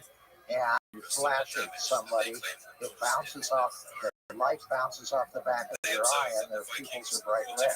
So that's like the back of the eye. It's like kind of red, okay? And so it goes That's through. why it's turned red. Yeah. I didn't know that. Yeah, and that's why when you have a photographer, they hold the flash over to the side so that it doesn't bounce right back out of the eye. Then behind that pupil, there's a lens, which is just like a magnifying glass. So if you wanted to burn a hole in a leaf or a fly, you would have to hold the magnifying glass right spot for all of it and burn the hole, okay? Well, in the eye, the light converges to the back of the eye, okay? So it goes through that lens and it converges and lands right on the back of the eye. Where it says fovea back there, retina, all those things, they're just the back of the eye. Is fovea directly behind the pupil, or it looks like the optic nerve is kind of more directly behind it? You're using the fovea. That's where you're pointing the eye. And I don't know if it's just this picture. It's set up like that. That fovea has a million nerves. And these are when people think of the nerves in the eye, like the cells in the eye are cones. Yeah. So the cone being the one that's up and sharp. Yeah, you get a lot more cone, color vision, all that kind of stuff in that foveal area. And then you do that in your peripheral retina. Like we're colorblind over to the side. Oh, really? Yeah, which is, again, you doing vision. If you think about it, if you were to look at a red wall, that it ain't red over to the side, it all looks red, okay? Right. So we see what's there. We see what was learned to see there, not what the backs of our eyes do. It went back to nearsightedness. The light and it gets focused in front of the back of the eye. So rather than focusing on the eye, it focuses behind it. The eye is too long for whatever reason, okay? Now, the current theories, one of the theories is that sunlight helps the eye yes, I've heard this. not get too long. Right. Okay? That if you're out in the sun 4 hours a day, kids who were out in the sun 4 hours a day were far less likely to become nearsighted early than the ones who weren't.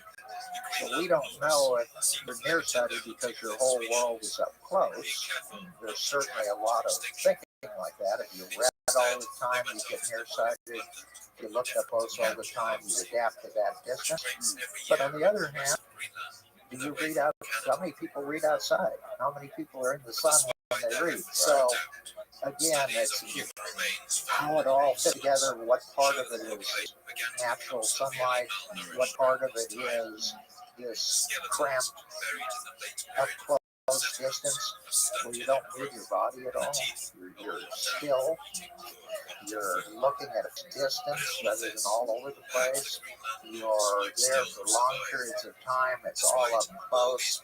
So all of these factors. So what happens when we landed men on the moon, about 25% of America was nearsighted. And by the time 9/11 came along, it was 48% of America was nearsighted. Now in Singapore, 90% of the population is nearsighted. These are kids that are like inside studying. I have a niece in Vietnam, and she goes to school, 8, 10 hours a day, and then she has a tutor for 2 hours a day.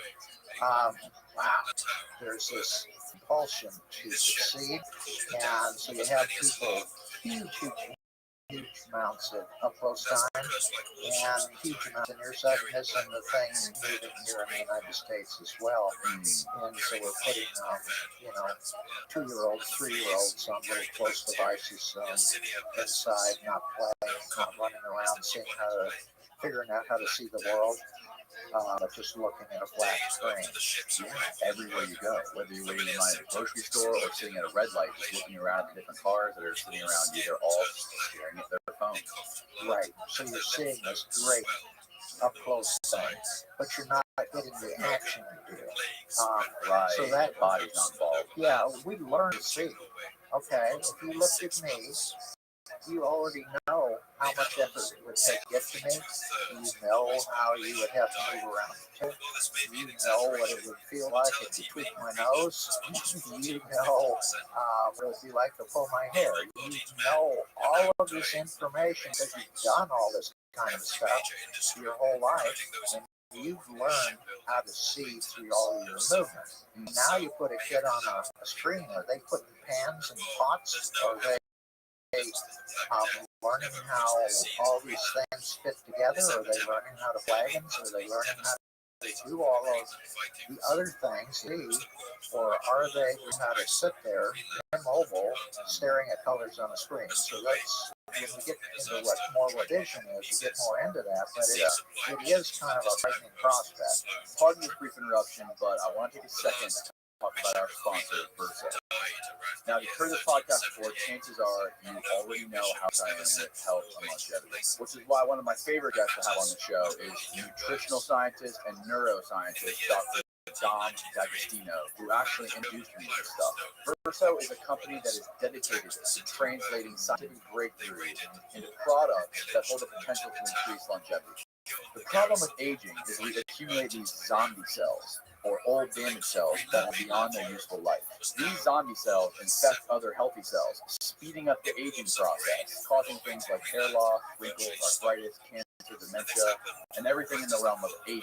What scientists have realized is that we can manually induce autophagy, meaning the cleanup process of the zombie cells and replacing them with new ones, which I take every night, is a powerful blend of senolytic molecules that help promote the body's natural cleanup processes like autophagy and apoptosis, promoting better cellular health, supporting lower inflammation and natural cardiovascular function, while boosting protection against age-related diseases. The three main ingredients in human being are spermidine, colon, and dihydrocortisone, which play key roles in the control of gene expression and are essential for cell growth and proliferation. Specifically, when it comes to cardiovascular and cognitive function, skin health, vision, and the immune system. Head on over to VBR.so and use the coupon code CONCRETE at checkout to save 15% on your order. I linked it all below. Now back to the show. And you're going to see a bunch of kind of awkward kids. Physical therapists talk about it.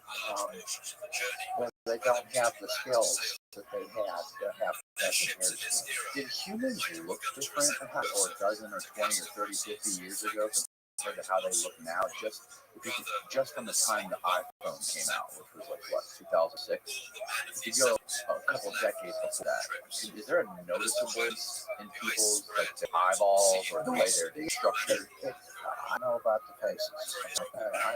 I only have eyes for you, Right. Okay. So, but I mean, when I say that, I mean close to eyes are positioned, just how far apart on their face they are. as far as I know, they shouldn't be. Okay. If you had eyes that were rare apart, you do have to look to converge them. So look up close, and that's always been wrong.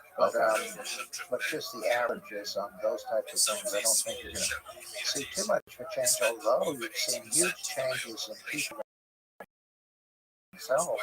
They're a lot bigger than a few generations back in nutrition. A lot bigger than like more fat, yeah. So they're bigger. Yes. They're taller. So from that standpoint, the distance between their eyes is probably a little different too if their bone structure has grown, and I don't know. That's just a guess. You really have to have the figures and look at them. Yeah. Just thinking about the way people looking back to like being compared to the way they look now, like people are definitely changing. Bodies are different. People aren't muscular. They're hitting bigger. You know, something I haven't really paid attention to is like the way their eyes look. But people really look different back then than they look now, and it makes me wonder what people are going to look like 100 years from now if we keep going the way we're going. Technology, staring at our phones up close all day long, and sitting inside, not getting sunlight all day long. Like, what do we look like in 100 years? It's hard to say, because like if you were thinking about a straight genetic type of thing, then you would kind of tell the genes are the same. On the other hand, the fact that you have it doesn't mean you're using it. And so more starts to be expressed. So even nearsightedness, that could, you think of Darwin and you think of Lamar when you think of evolution. These changes over time, and if you don't inherit, so I become a great violin player, you're not going to inherit that. Right. Okay? Right. But on the other hand, if I did an awful lot of up close stuff and it's flipped the switch to now my child could have that same switch flip, and they could be nearsighted too. Unless you have all the genes, some of them are used, some of them aren't. The genes don't change, but at least not quickly. But which genes are used can change. Right. Does that make sense? It does make sense. So an example would be like if I have the gene to be nearsighted and I decide to activate that gene by just only reading books and looking at my phone all day for my entire life, there's a higher chance of that gene being engaged in my kids. Yeah. Really? That would be called epigenetics. And that could be happening. But as I say, this is, a pathology diagnosed by an idiot. We just don't, we really just don't know. Okay? On how that works. And tremendous amounts of research is going into this now, just because the nearsighted you are, the more likely you'll run into eye problems later in life. Okay? Really? There's actually have glaucoma and so forth. So it's not an advantage to have people way nearsighted. You're more likely to have the back of your eye disengaged. We call it retinal detachment.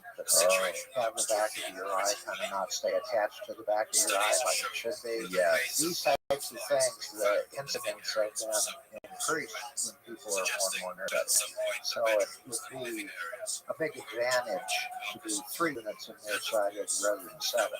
Right. There's a guy who's a professional video game player who's just on his computer, he's online. And when he was, I believe, like in his late teens, he had a retinal detachment and had to go get a major surgery on. He almost lost his vision completely in that eye. But to think that your retina could become detached just from playing video games is kind of frightening. Well, it wouldn't be attached from the video games, but if that sitting inside all day long, engage stuff with posts, whatever caused you to become more nearsighted, then you're more at risk for problems as you get older. So now there's a big emphasis on trying to figure out what's going on. When I went to school 50 years ago, nearsightedness was hereditary. period.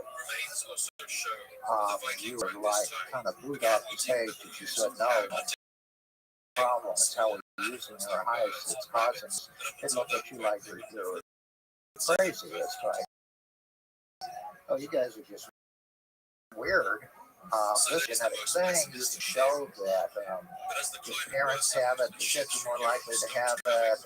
Identical twins are more likely to both be nearsighted. And now, I don't think anybody would tell you that nearsightedness is all hereditary, especially since the entire pop's gone from next to nobody sighted to everybody nearsighted within, a century time. So the majority of eye doctors, once you know eye doctor, they're gonna worry about your acuity and how well you can get Snellen chart, right? Like we just said earlier, and that there's looking in your eyes, if there's tumors or whatever, the structure of your eye, all of the top level stuff, right? The low hanging fruit. What sort of attention is given to stereo vision? Not a lot. Okay. Attention we give it is not necessarily all there is to it. There are different types of stereo tests. Okay, stereo, I think it means solid. It means solid seeing. Things look more solid when you use both eyes to look at them. There's more volume to them. So stereoscopic vision is solid seeing. It's seeing the world in a different way. But what it really is seeing the distance between things more. So like me, I've got a mic. If I put my hand here and you cover an eye, so go ahead and cover an eye. Good. Now, so you're looking at my hand. So what's closer to you, my arm or my chest? Your arm. No brainer, right? Right. Now uncover it. You may be able to see more. Yeah, air. I can see the gap. There's more. That is stereoscopic vision. That's two-eye depth perception. Okay, and in a typical exam, not a lot of emphasis is put in your average practitioner. Some might do one test on that. But even that wouldn't tell you as much because there's different types of stereo. Putting a paper on it, but it's stereo. So, like if I put my fingers up here, one closer than the other, being able to see that this one's closer than that one is kind of a relative thing. Being able to see how far away and from you is something quite different. So, to know where a car is, for instance, is a lot different than knowing if its rear view mirror or side mirror is closer to you. You don't pay any attention to that. You don't care if the rear view mirror or the side mirror is closer. You do care how close that car is to you, and if that distance is getting less. Well, that big seeing, that big stereo, that awareness of peace in the world isn't something we normally test for. In fact, we don't even have a good test for it. We almost infer it from other tests if you're doing off-the-wall tests. Now, Would you say stereo seeing the things you're describing are more or less important than what's tested in a typical eye doctor? I feel it's more important because that's what you do in the world.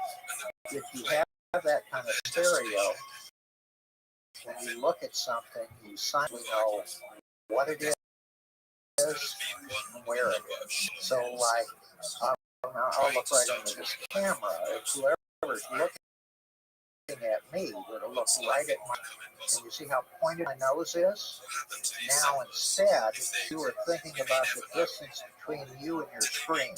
Between you and your screen,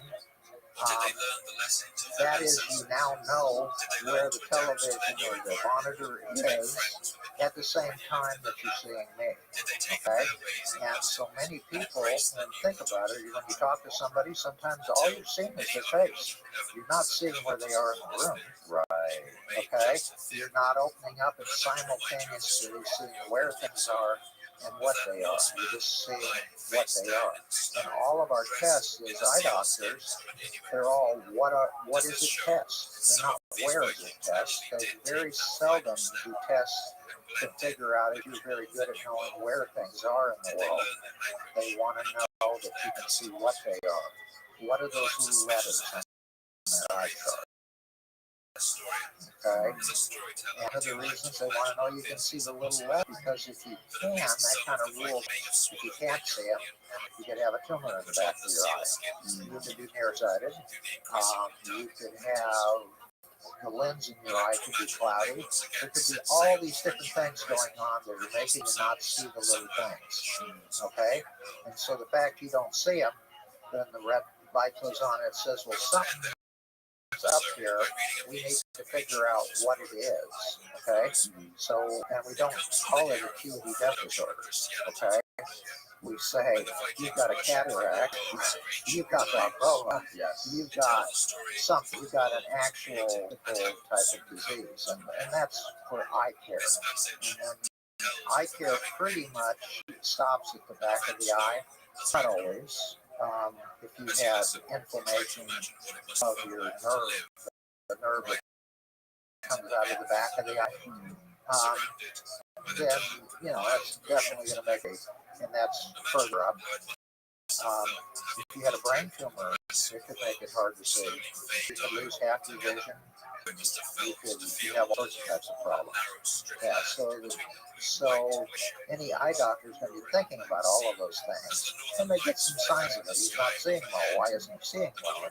You look in the back of your eye, and the back of your eye is perfect, and he's still not seeing well. Well, why is that?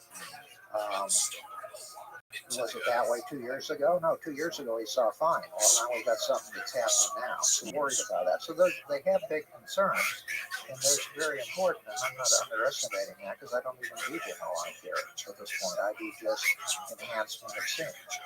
And those are all very important things. That is what they're looking for. What they're not looking for is how do you use your eyes. Okay.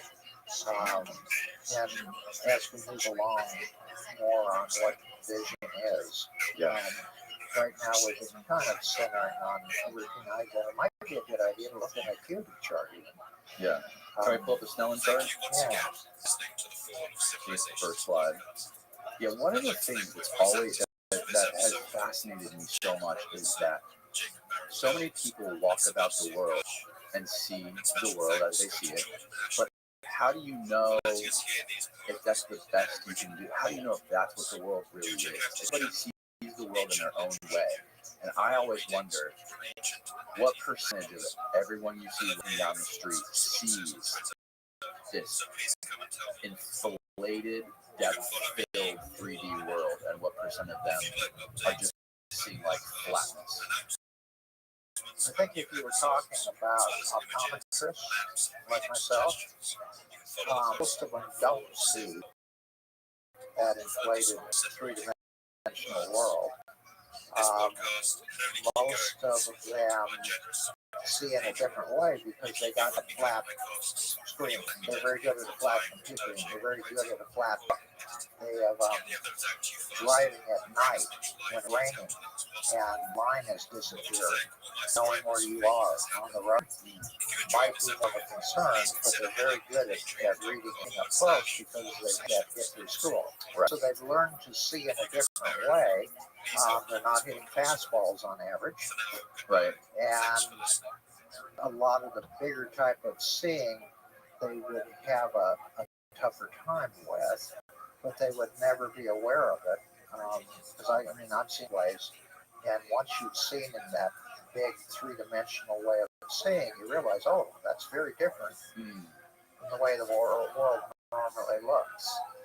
Another thing I've noticed is that if you look at the eye, I don't know, this is kind of like a very nitpicky thing, but if you look at the eyes of people like famous quarterbacks like Tom Brady or Michael Jordan, they kind of almost look like walleye. The eyes like rest on the very corners of their eye, like that's outside the portion of their eyes. And I imagine like to see an entire football field and like thread a needle with a football requires a very, very high level of three-dimensional vision. Well, if your eyes are further apart, you wouldn't have on average three-dimensional vision, because when you're looking this way, this eye's view is very different than the other eye's view. I don't know if you want to know a little more about that type of three-dimensional vision. It takes a second. Yeah, absolutely. Okay. If you were to put your hand up in front of you, I've got my hand in front of me. Okay. And I've got it a little. Now, if I cover one eye, I get one picture. If I cover another eye, I get another picture. Right. It's a different picture. And when I open both eyes, there is a three-dimensional picture. Okay? It sometimes helps to do this by looking past it even. But anyway, yeah. Each eye has a different view. And the fact, like, especially if I spread my fingers like this, now one eye seeing this, and the other eye seeing kind of a line of fingers. And yet, when both eyes are open, there's all this air in between the fingers. Okay? The reason that's there is because each eye has its own view. So the further your eyes are apart, the more different those two views are, the more pronounced that type of thing is. Because it's also harder to use your eyes together. Right. Right. So the pluses and minuses, but I mean, that type of thing. Now, if somebody actually has an eye that turns out, like a wall eye, Yeah. any of these people can see where they're looking and also have it clear over here.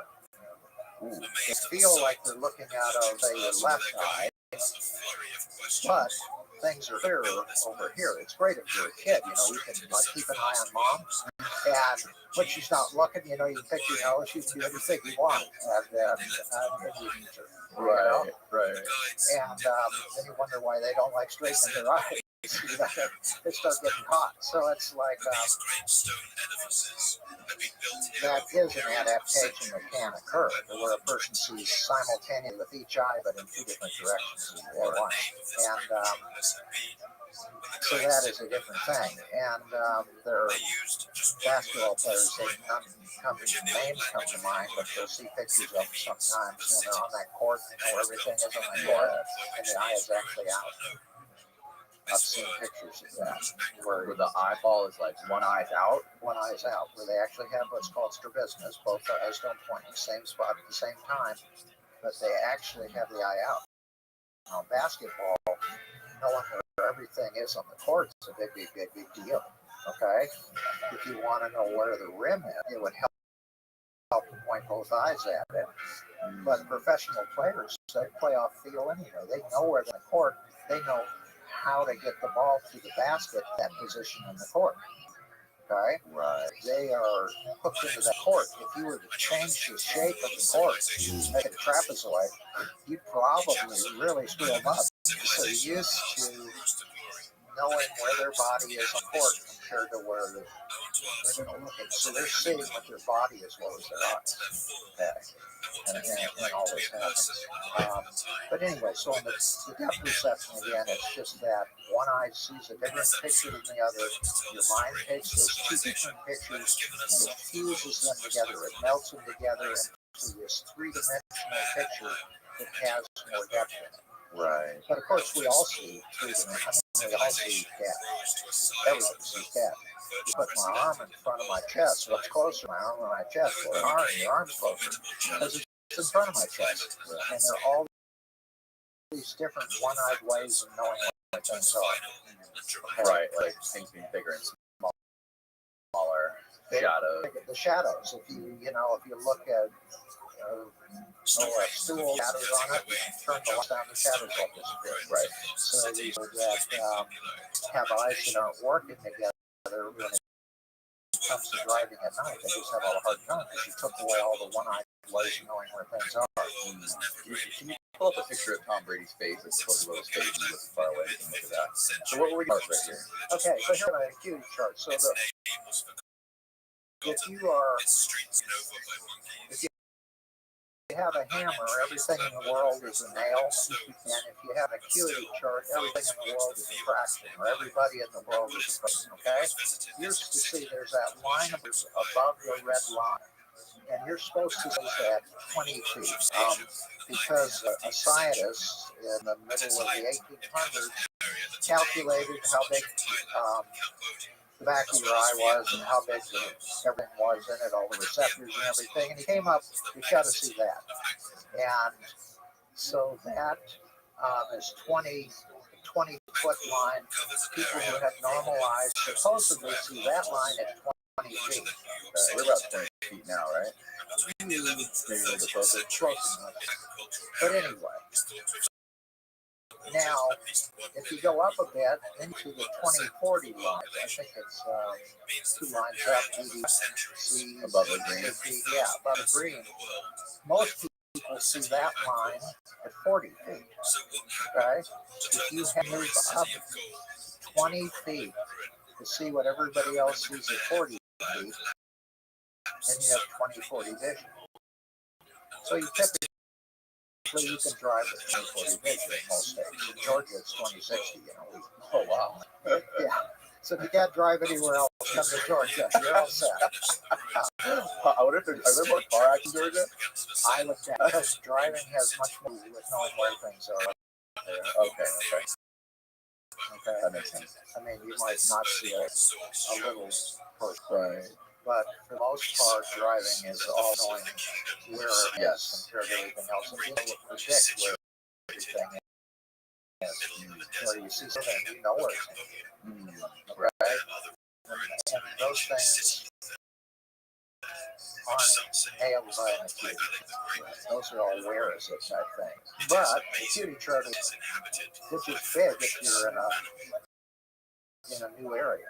You can't read the signs on the road. You're able if you go into a strange area.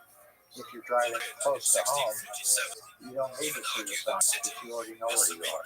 Right. Okay, but they're different things. But so anyway, 20/40 you see at 20 feet when everybody else sees at 40. You go up to that top letter, that's a 2200 letter, meaning that most people see that 200 feet away. If you have to move up to 20 feet to see it, then you have 2200 feet. What is considered a legal line?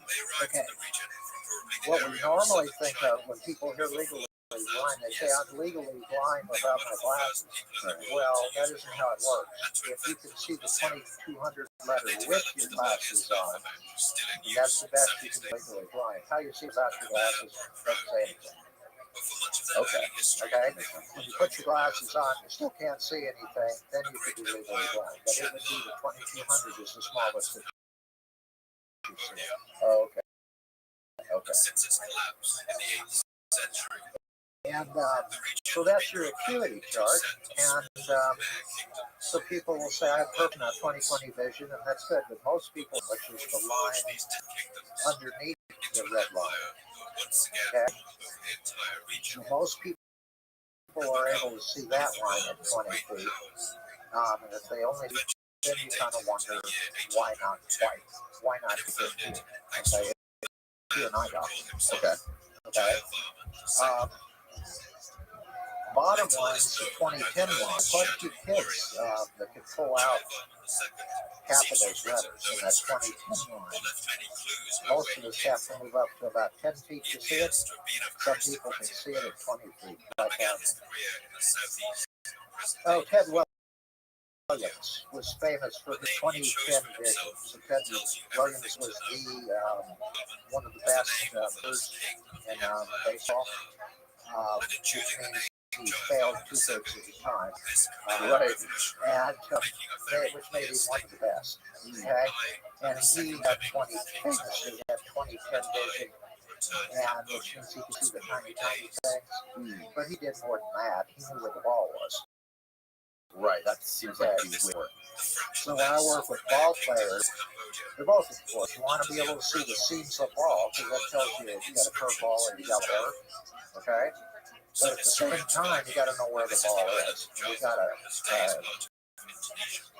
0.2 of a second to figure that all out. The more information you take in that 0.2 of a second visually, the better off you're going to do all other things to a meet. At what point do they see the seams on the ball? Before it's done, you mean? I think it's while it's just as it's leaving the hand. Okay. They're watching it right there. But so when we work with players, we want them to be able to see tiny, but we also want them to be able to see big. We want them to be aware of all the space between them and a picture. So that they get that big picture at the same time they're getting the little one, doing both of those at once. And I have a batting coach. He always says to me is kids that don't bat like they should. He knows how to do all the other stuff. And so he's done all of the different things. And then if they're having the types of problems, he'll recognize it because he's works with so many of them with me. He just recognizes how they act when they're not seeing it right. So people who are playing sports who don't necessarily see the ball correctly or they aren't able to react fast enough. Is that a problem with them not seeing big? Oftentimes, that's part of it. You have to be able to see big and little at the same time. You have to be able to see where things are. Well, it depends on the sport. Basketball, yeah. Okay, right. That gets really panoramic. But in vision, you're more interested. In baseball, you're more interested in you and what you're looking at than you are what's going on in the stands. Right. Okay. You can just imagine some of the nasty things that have been said to ball players over the years. Oh yeah. And you don't need to be zeroed in on that. You need to be zeroed in, but the distance between you and what you're looking at. And what kind of things can people do in sports? What kind of things do ball players do to sort of gain that extra sense of panoramic and as well as small vision? Well, one thing they don't do is they don't sit there and think about what people said about them. In other words, you lose your big sense of space when you go inward. So if I have a patient, let's say I have some gadget on the wall and it's floating off the wall. If I were to tell that patient, oh, you locked your keys in the car. That thing that was floating off the wall, in other words, they'll lose their sense of space when they introvert. When their goes inward, they lose the world out here. This is one of the reasons the kids come in and they look like, when they leave, they look like, they're like out in the world. Because they come in and they're kind of beat up feeling and they're inward. And then as they get better with their vision of seeing the world in front of their attention goes outward. It's like people with panic attacks.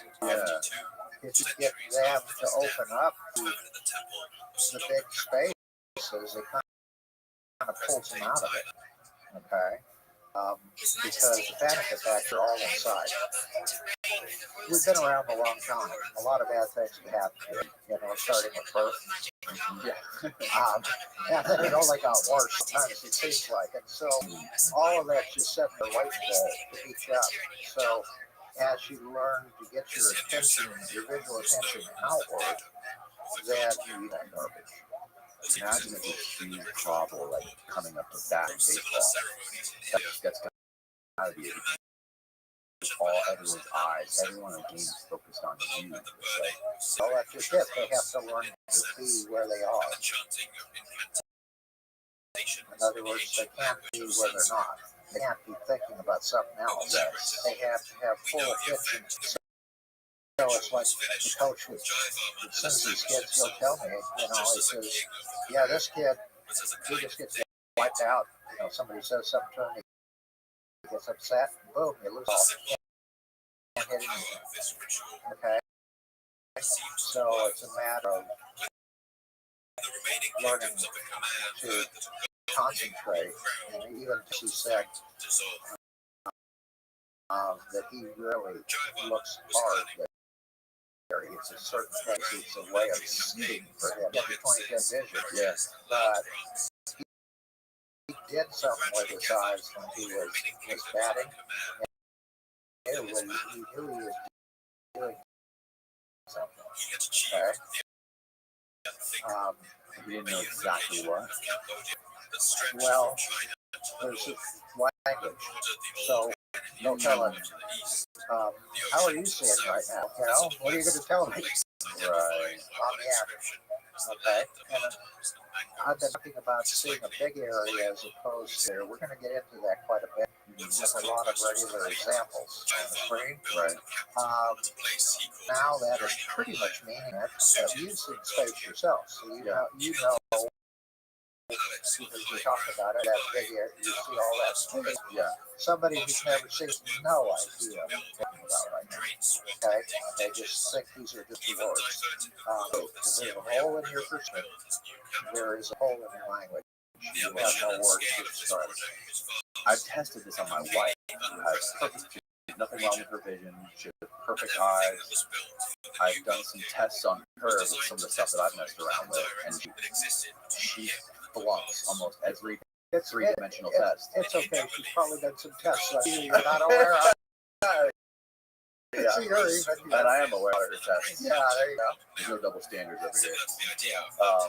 But it was fascinating to me how somebody like her, who has no that she's aware of issues with her vision, she fails all the three-dimensional. Yeah. So It's always hard to say. It could be somebody that sees in an expanded way all the time and doesn't even know what it's like to not see that way. Or it could be somebody who sees in a non-expanded way all the time. And guess what you're talking about when you're talking about you never quite sure. And that's, we'll get into it.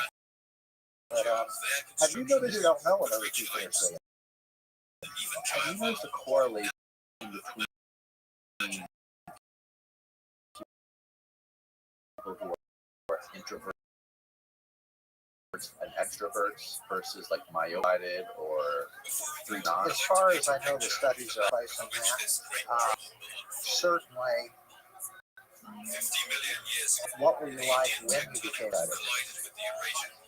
In other words, Like before? yeah, because it's kind of like if you're working with some salesperson who went nearsighted when they were in third grade, and that's when they went sighted, and they haven't checked in 10 years, they're still nearsighted, but they may be extroverts, and their attention may be out all of the time. Okay, so you can't. So that's a question on that. In general, we do work on that extrovert people. With vision. Let's say you got two lines in your glasses. One eye sees this, one eye sees this. And those lines kind of turn a little. The lines do this. The lines to line them up and how it feels. It puts your attention out there. You're looking at what's going on out there. And so it gets you out of your head. And so even if you weren't thinking about it, it's still something good when you're doing vision therapy. That's amazing. And the kids come in all the time, as I say, they're like looking on the inside of their head. They're just like, instead of, where they go out, and you can see the before and after pictures. Oftentimes you can see you get a different kid, and that's oftentimes what parents are talking about. They say, I'll have a different kid.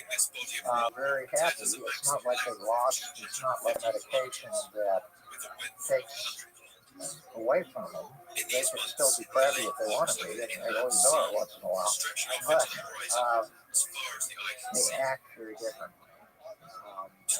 And I had a lady once who child that had died.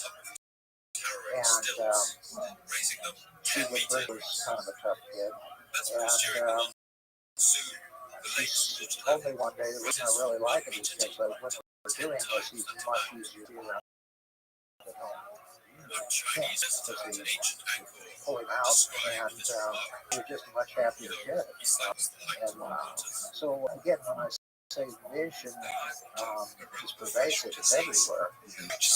Talk about intelligent final stuff and play with some things on that. It is.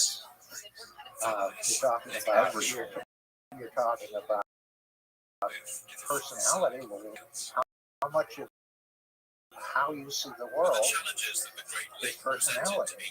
You see what you value, and you're blind to what you don't value. So what are you seeing? Well, is that related to personality? You bet it is. You're seeing. So it's an amazing area to work with. There are many mechanical models. You can say, well, we're making one eye work with the other eye, or teaching the eyes how to change focus. We're going to talk about that and do some drills on it. Okay. But you're working with an entire person, and vision is a reflection of the entire person. Okay? Vision is run by your emotional centers. In other words, your autonomic nervous system, your involuntary nervous system, the one if I walk up behind and say boo and you tingle all over me, that is your focusing system, is run by that very thing. Parasympathetic and sympathetic nervous system on your focusing system. So emotion is very hooked into vision. And in vision, when you have somebody who has an eye turn and they don't, and they're having a bad day, they're like upset, the eye goes with them while they're upset. You see immediate changes. You've all seen it. You have days where everything looks great. Days where it doesn't look so good. Yeah, it's the same thing with anything, right? Yeah. Days you don't feel good, days you don't sleep good. Yeah. His body doesn't feel good. Right, and your vision is off. It's just that normally, if you're like this, like we all are, one day you're in, one day you're not, and you only have to be this good, you're always good enough. Some people, right, one day they're making it, the next day they're not making it, one day they're making it. So it just kind of depends where that overall level is. How many people you test that had no idea they were missing this part of their vision? So the people out there that are listening to this right now, you were just explaining they don't know what they're missing. Some people, they don't understand exactly what we're talking about. There's no way to describe it. It's kind of like talking to a bunch of colorblind people about the difference in red and blue. What are you going to say? One's a little they have no idea what you're talking about. And to talk about depth perception to somebody who doesn't have it, they really don't understand what you're talking about. Now, in my practice, I don't see general patients. Right. We have people that talk to them on the phone for a half hour, an hour before they ever before they make their appointment, to make sure it's the type of person that if I were to see it, it would be worth their while to see me. Okay, and so they would go, it's kind of like, well, I'm having trouble seeing the board. Sounds like you should have a routine eye exam. Exactly. Yeah. How's reading? Reading's great. That's just not in the black. Well, let's start with a routine eye exam. If that doesn't solve your problems, here's a call again. That type of thing. But I have the opposite all the time. I have people come to me who had an eye that turned in, and they always will say, I don't have depth perception. I never passed the depth perception test. I don't have any depth perception. And I will use a different type of depth perception test that situates their side vision in a different way, and they'll have depth perception. So it's like I'll be able to find it that first day. Doesn't mean that the depth perception is good, it just means we got a place to start to make it better. Okay, right. But that one happens all the time. I've never had depth perception. They're aware they don't have the depth perception. Because I've been told. Exactly. Yeah. The doctor said, well, there shouldn't be an eye surgery. The way your eyes look. So how can we explain to people who don't know if they have depth perception or not? How can we show them? Can we show them with some slides, or what can we do to help people understand? Normally, you do things like case history anyway, after asking questions. And if you have somebody that believes in vampires, or is just afraid to go out after dark because they don't want to drive, then you've got somebody with a vision problem. And we have somebody who doesn't go to 3D movies. Why don't you go to 3D movies? They give me a headache. Because somebody with a vision problem. In fact, there's probably no better overall screening test than just going to a 3D movie. And if you leave it sick, you've got a vision problem. You've got difficulty using your eyes together. You've got difficulty with depth somehow. There's something, and it could be you and your body system, your vestibular system, but integrating your movement system with your eyes. There is something there. So I mean, if I were gonna, and that's why they don't sell 3D TVs anymore. Because in a family of 5, you're gonna have one that has rotten depth. That's crazy. And so that movie, when they get out of there, I have headaches, the glasses come off. These are all things that tell you, hey, these eyes don't work together, and it's uncomfortable using them together. And so that is probably that's something going on. Time and again, they'll be fine on that. Or if they don't do well on the acuity card, they get new glasses, they go back to the 3D movie and they're still sick, and you've got something more going on than just the acuity chart problem. Right. There was a quote in the book where there's a whole chapter by prescription versus knowledge by acquaintance. Can you expand on that? But you can read something and it tells you how to do something.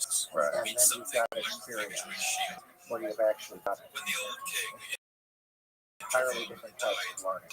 You can read a dozen anatomy texts. It's entirely different if you're doing surgery. Okay, we learn by doing things to where you really can do it. Okay, as opposed to books extra information. But like when I do drills, for instance, in the book we were talking about, whatever the name of it was, The Shape of the Sky. that's it. Thank you. Okay. I have a copy of it. Yeah. So in there we have a lot of games to play to kind of see how you do in all these different areas. And if you do the game, you understand what I'm talking about. If you don't do the game, you got a bunch of words. So it's like when I tell parents, well, when your child reads, he has to work with extra effort to point both eyes in the same spot at the same time. And that extra effort tires them out. That's something that's a bunch of words. Yeah. And the parents listen and they say, yes, you really got a good memory that can repeat all those words. Yes. Okay? Yes. If instead I take what's called the prism and I put it in front of them and let them see double and try to read that way, and they understand what I'm talking about. When he reads, this is how he sees, and that's worth all the words in the world. So that's using experience as opposed to just the words. That really resonated with me, thinking about everything you see on the internet are people sitting at tables like myself with microphones in front of them, talking about anything, like things going on on the opposite side of the world, things going on here, stuff in the news, and all these people are explaining the world what the quality of the world is. People that are talking to you only have this quote knowledge by description. Like they only heard something or read something or are going off some bullet points that they have to talk about for the whole purpose of entertainment. And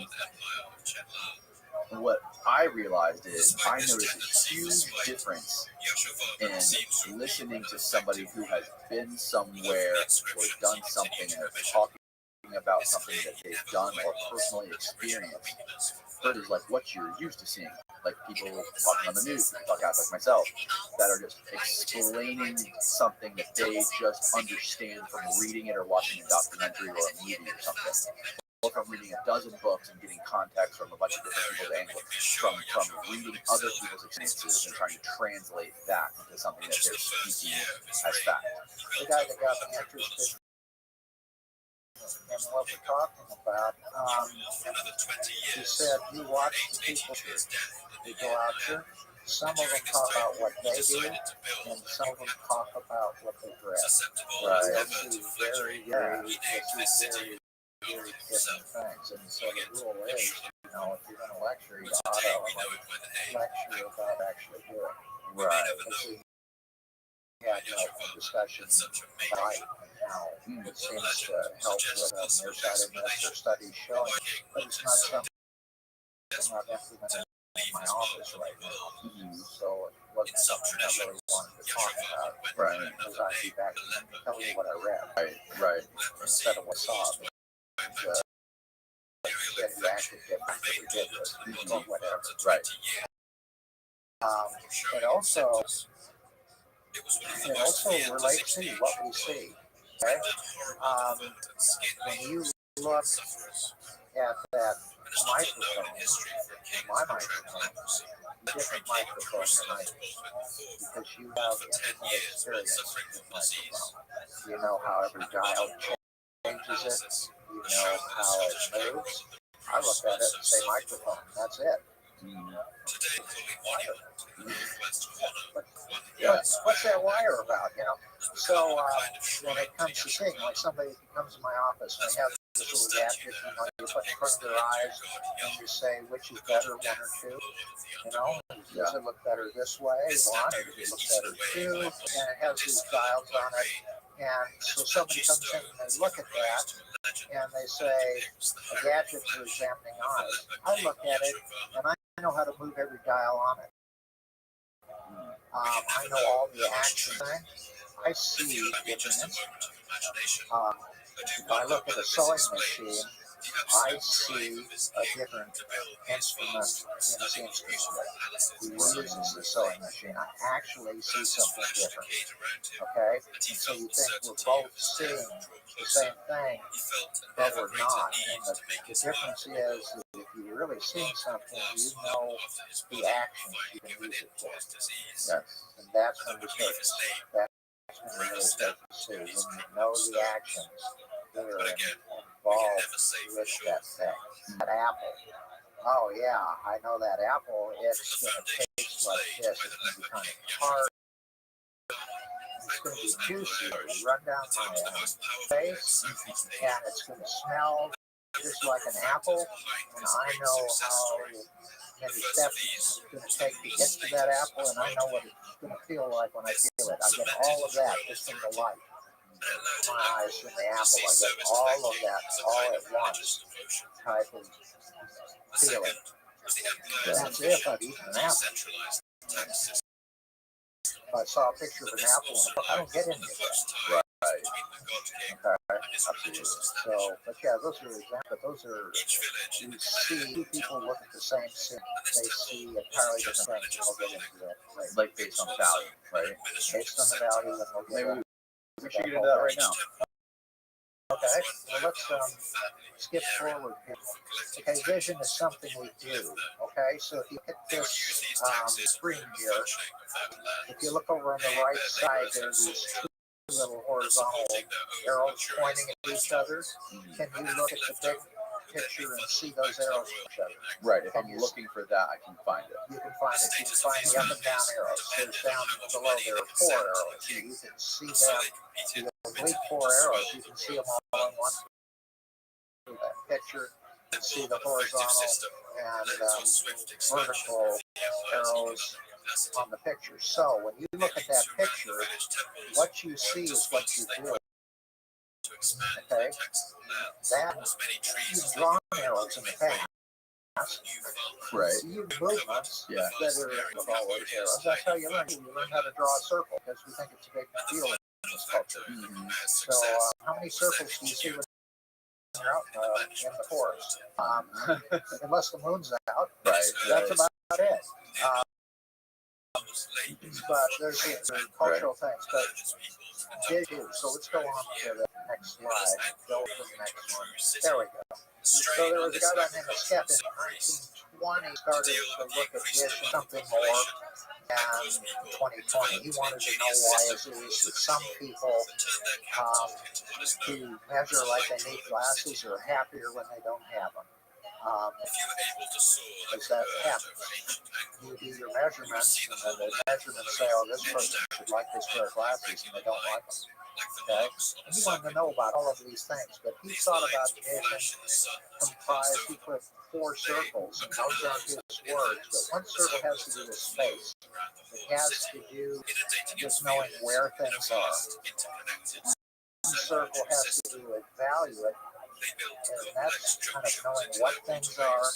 It's doing the actions that have to do with something. Like when you see it, dust.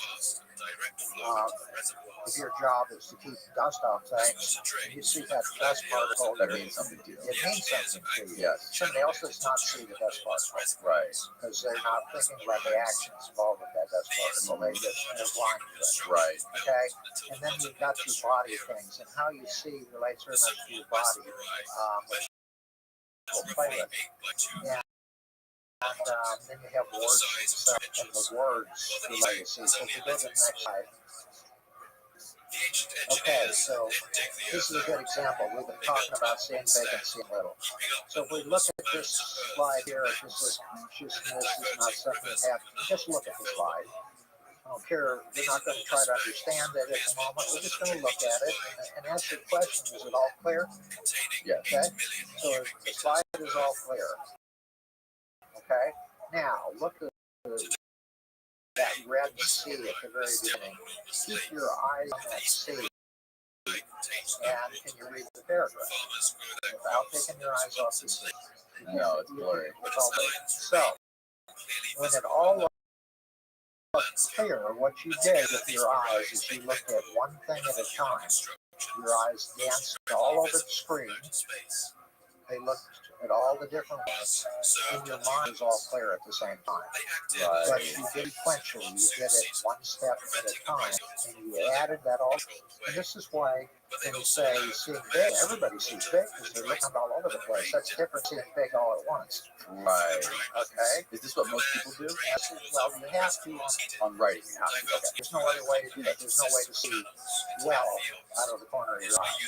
But if I walked into a room, I could, in a single glance, tell you where the television was related to the sofa.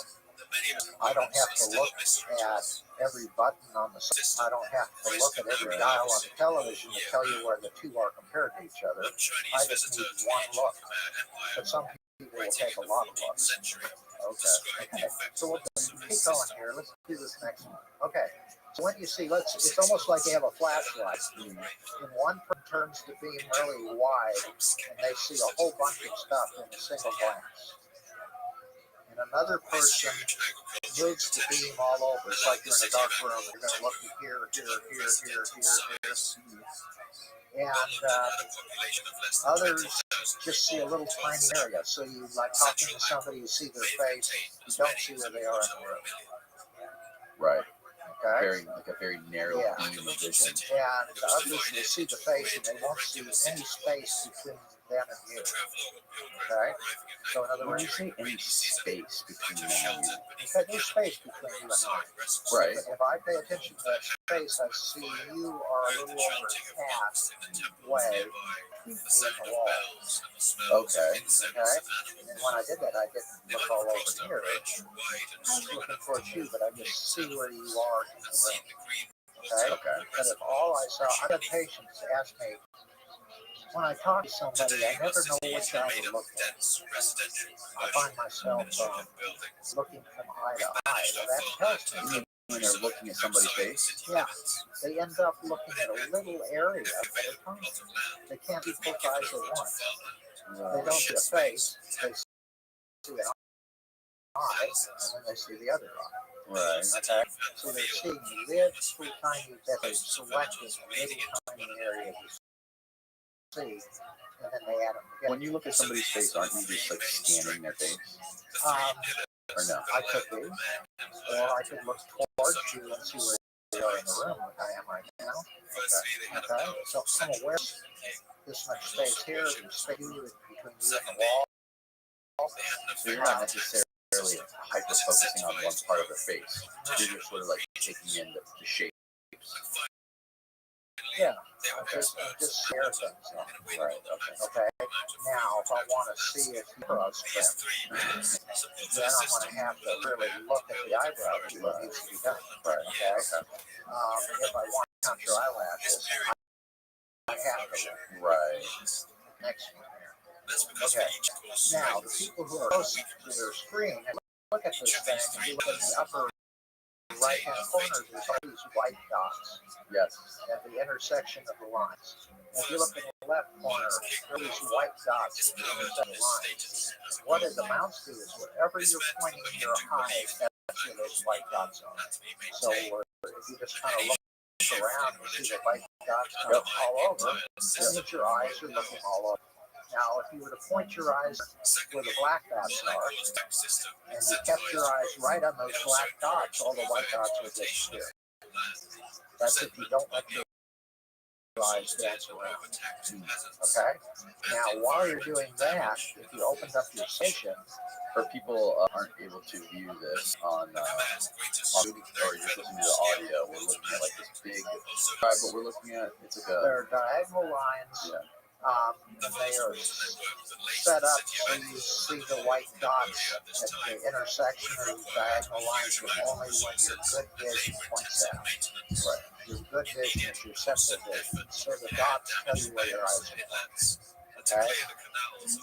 So if you look to the right, you see dots to the right. If you look to the left, you see dots to the left. That's fascinating how that works. And then in the center of the screen, there's some black dots. So if you get your eyes pointed right at those black dots, your eyes aren't looking at any of the white dots. They all disappear. And if you open up your side vision and see the outside of the screen, without seeing any white dots, you can see a black rectangle around the edge of it. If you can open your side vision up that. I can see the 9 black dots and the black bottom edge. Yeah, so you're centrally looking, and you're peripherally looking, and you're doing it at the time. Right. The way to do it would be to just look at French, and dots follow your vision. Right. Okay, but if for some reason you have bigger area at the same time, which is necessary depth projection, they have to be a bigger area to see all the space. Tell them, oh, I guess my eyes are dancing all over. Notice that. Okay. Okay, so if we did the next one, again, if you look at the very center, you can see a big A, B, C, and D out of the corner of your eye without any white dots. But if your eyes dance over to the B or the A, then the white dots come around. Right. Yep. Okay. Yep. So you realize that you're doing it sequentially, one at a time, and you're taking all at once. Next slide here. Okay. So when I said there were 4 circles, that first circle was where are they? So that was an example. Where are they? Where are my eyes pointing? Right. Where's the world? Now we talk about these. So here we have a picture of a guy sitting on a cliff. In fact, it's a very narrow promontory on a cliff, a little tiny area. And he's sitting there and he's looking at the view. And he's seeing, so when he looks at a cliff, he sees an opportunity to look at the world. The second guy jumping off the cliff. So he's in the water, off the cliff into the water, and he sees the same cliff, but he sees it as an opportunity for a thrill. Right. If he was a hang glider, he'd say, perfect place for a hang glider. Right? That's what he'd see. This third guy, he looks at the cliff and he thinks, oh gosh, I could fall off that. And all he sees is a hazard. Right? He sees The fear. a fear of falling. So the actions key values are not following. And one guy values the action of the jumping or hang gliding, and the other guy values the action of seeing the panorama, seeing the whole view, and seeing all of the horizon and all the beauty. If you go to the next, another example. In the first picture, you've got an apple, but they are thinking about apple as something you eat. You ever seen anybody eat apples like that? Hey, listen, if I had known that word when I was first younger, I would have ordered an apple. Eating apple, folks. Yeah, he's got a couple of cheerleaders that are helping him with the apple. But anyway, they're eating. Apple is something to eat. It's valuable because of the action of eating. The second guy, as an artist, he is drawing an apple. And to him, he's seeing all the contours of the apple. He's seeing the shades on the apple. He is converting a three-dimensional apple onto a two-dimensional page. Okay? Right. So he sees the action of drawing. And then the third one, we got a William Tell picture where a guy has an apple on his head. He's also got shot in the eyeglasses with an arrow. But, Luckily, it's a suction cup arrow. it's a suction cup arrow. That isn't that bad. But anyway, he sees the apple as a target. Okay? So what we see is what we value, and what we don't see, we don't value. At the moment, we don't value the fact that there's some different food on your table, okay? There's little spots of color there. You didn't value it, so you did it. You were blind to it. Okay? Right. And so you see what you're blind to what you value. When you go to cats, you see what newscasts you value. Now, how do things like this help you? I mean, I'm sure a lot of people don't come in for say, hey, I don't know where I am in the world, or I can't see 3D space, and most people come in for a reading or a learning problem, I'm sure. How can somebody get better at reading and better at digesting knowledge from a book? Because obviously there's two parts of it, right? Reading the text, making sure the text is clear and it's all one line bouncing all over the place. And the other part is actually understanding and digesting what you just read. Okay. If you were just to look at it, there's nothing left to understand. You're putting all your energy into just looking at it. Right. Okay. So if you have difficulty using your eyes together, when you look at things, well, adults always tell me, well, I say it out loud, and then I listen to what I say, and then I translate it, and then I know what it says. In other words, they don't look at the words and the information just comes in. Right. Actually, they'll talk to themselves, say the words, listen to the words, and pull it into their ears. And they actually use different areas of the brain than normal readers, because they are reading in a different way. They're doing it auditorily, they're listening, and it goes into their ears, just like when they understand it. But when they have to use their eyes and get it at the same time, if they're working through that print, not to double up, not that they'll ever see a double, some of them will just get away from it before that. They'll just say, I'd rather be doing something else. Gotcha. I think I will. Now, how can you make somebody get better at reading? They just have to value it. They have to want that information in that book, and then that should, like, is that what drives people to want to acquire other ability to read something? Because you're not going to make somebody get good at reading if they don't care about reading, right? They're going to have to want that. They're going to have to value the knowledge of information. Yeah, I always wanted a girl was going to kiss the guy or not. And so I kept going. But, so I was a fiction reader. And I just wanted to know the story. There's another group of people that are information readers. They look at things when they want to know something. And with kids, it's very important that you figure out what they're like.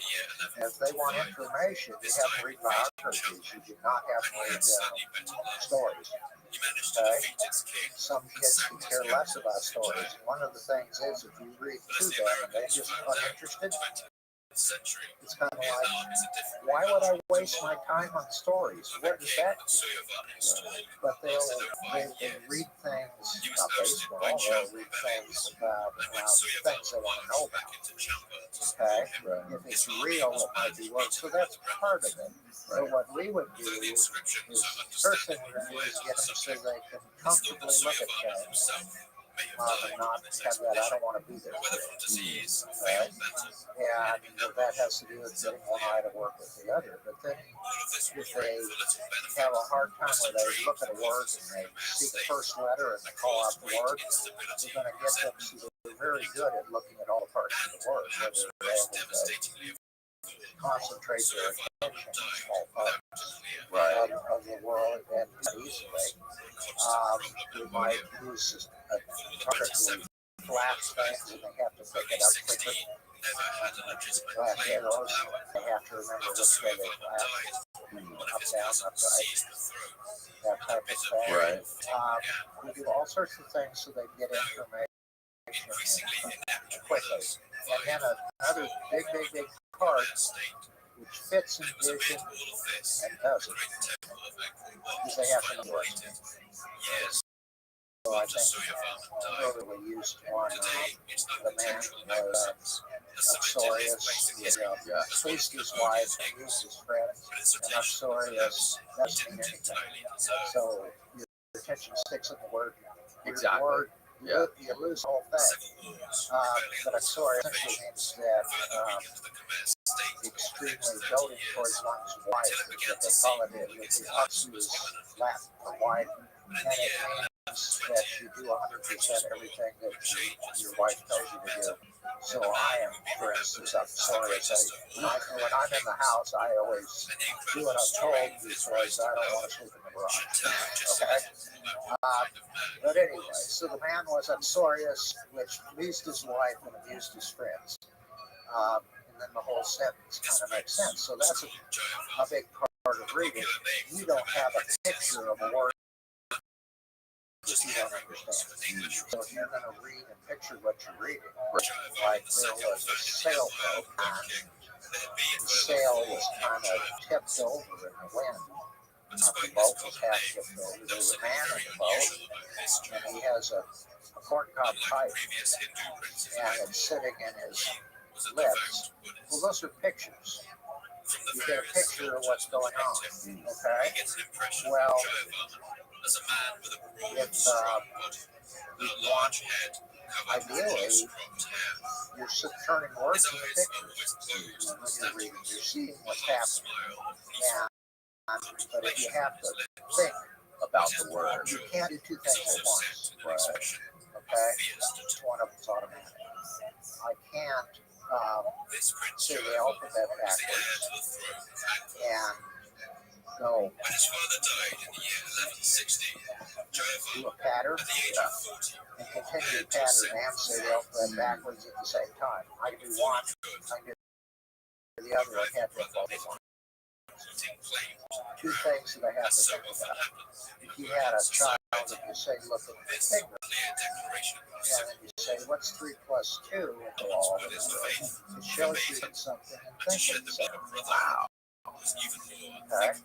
And so being able to just look at things and also think at the same time is the integration of those things. So that would be another thing that would work. So looking at things was the second nature. They didn't have to think about looking at things. Now, have you heard speed readers describe how they do that? How they just like scan the lines really quick and then process it afterwards? There's a different way to read. I read terribly. I say all the sounds to myself. I translate the sounds into what's going on. Okay? You mean you actually say the word out loud? No, Oh, I say them in your mind. But in my mind, Yeah. Which is good. You read poetry, you want to hear the rhythm and everything. Right. But it's very slow. You're not going to get too quick that way. 300-400 words is about it. You know, if you go and do that, actually look at it and seem to understand what they skip the saying and they pull the information straight off the page. How they do it, I have no idea. But I have a journal editor. Yeah, I have a friend. He's a journal editor. Yeah, it's a book in a day. Okay, I mean, he's kind of self-baffled. Yeah, but he just sucks that information off the page. And that would not mean that he reads out loud well. You know, that means he's a good reading performer. And we see kids all the time who are good reading performers. Yeah, what does that word mean? It's like, they're not reading. They're saying all the sounds nicely. They're word polish. Knowing what the words mean is a big deal as far as language. Okay. And language is... Okay, yeah. So if you have this on your screen, those is different. Which one of those smileys is different? The second one's different. Yeah. And the way I asked that question, I said, which one is different? Well, they're all different. None of the smileys are like the other one. Every smiley is different. A little bit different. But I said, which one is different? And so you were only looking for one that was different. One is the most different. Yeah. So if I said, how many of those smileys are a little different than the other ones? Then you can see that they're not smiling the same way. You can see they're all right. So depending on how I use language, you see different words tell us what to emphasize in our scene. Okay, I mentioned there were some little flecks color on it. If I use words, change your scene. All of a sudden, those have value. Yeah. Just because they have I draw a circle. If you draw a circle, well, yeah, I want to please mom and dad. You draw the circle. So language emphasizes what we see. So what do we have next? Okay, so look at this blizzard. If you're seeing this in front of you here, there's this blizzard. You can see there's some bushes in there. Looks like some snow's in there. Maybe a cloud area in between the clouds. Okay. Then if we go to the next picture, now where it says ear, that's a cow's ear. This is the rickshaw cow. So if you look where it says ear, that's the cow's one ear. And the cow's eye is over there on the other side. The cow's nose is at the bottom, and the snout kind of goes down. So as I do language different, you start to see something entirely different. Yeah, you got to describe where things are. I can see the cow. Yeah, now you can't unsee the cow. Once you've seen the cow, you'll see it every time you look at it. Exactly. But that's just off. Yeah. There's some things, once you've seen them, you never forget them. Okay. So, but there again, language affects what we see. It's a part of our seeing. It emphasizes what we see. What's the next one? Okay, now you mentioned language and how they hook together. So on this, why don't we got a bunch of arrows here. Okay? Yeah, some arrows pointing up, some arrows pointing left, some arrows pointing down and to the left. So I'm going to start, and I'm going to just point my hand like I'm looking at an arrow. So I guess I'm coming here. I'm looking at arrows, so I go right, left, right, left. Now what would happen if I said the opposite of the so now I go left, right, down. Okay, so you're swiping your hand left and you're saying the word right. You try that. Right. Down. Hard to do. Yeah. That is hard to do. Because words Confusing. see are tightly bound together. It's hard. Now try it. Say what's seeing and put your hand the opposite way. So on that first one, move You're the not opposite way of what I'm looking at. Yeah, you're gonna say right, but you gotta move your hand left. Right, Uh-huh. left, Yeah. up, down. Okay. It's very confusing. Okay. So My brain is scrambled now. yeah, your brain is scrambled, and that's just it. Normally, words and seeing they're bound together. Whenever you unbind them, whenever you do it differently, it is very difficult because you're in a whole new world. You're doing actions that make no sense based on the words. The words told you an action, and now you're doing a different action. Right. Okay. So speaking of seeing and words, they are intimately together. You just can't get away from it. And I don't know if we have anything left here. No, we don't. Good. Okay. But so anyway, so those are some examples to see what you value and what you value are opportunities for action. I have my liquid death here. Yes. Okay. And I'm thirsty. So I saw an opportunity to Quench your thirst. quench my thirst. You just murdered your thirst. I love these things. I'll send some home with you. That's it. My wife will really be happy with that book. Yes, I'm sure she would value that. But you have value, you have where is it, so I can grab that liquid death. I didn't knock it over. I didn't swipe my hand and missed it. Right. I grabbed it. If I were to cover an eye where I didn't have both eyes, I'd have to line my hand up with it. That's hard to do. I can try to do it. It was pretty hard with one eye covered. So that where is it? Where am I? Somebody had somehow put me where I wasn't. Put me somewhere else. And I was thinking, well, it's there. I wouldn't know where. I certainly wouldn't know where in the room was. Now, I'm sure you've read The Mind's Eye, the book by Oliver Sacks, where he speaks about all kinds of human impairments and how to overcome different things and learn how to walk. And there's one chapter dedicated to vision where he spoke about a lot of famous painters and famous artists who suffered from stereo blindness, meaning they weren't able to see his death.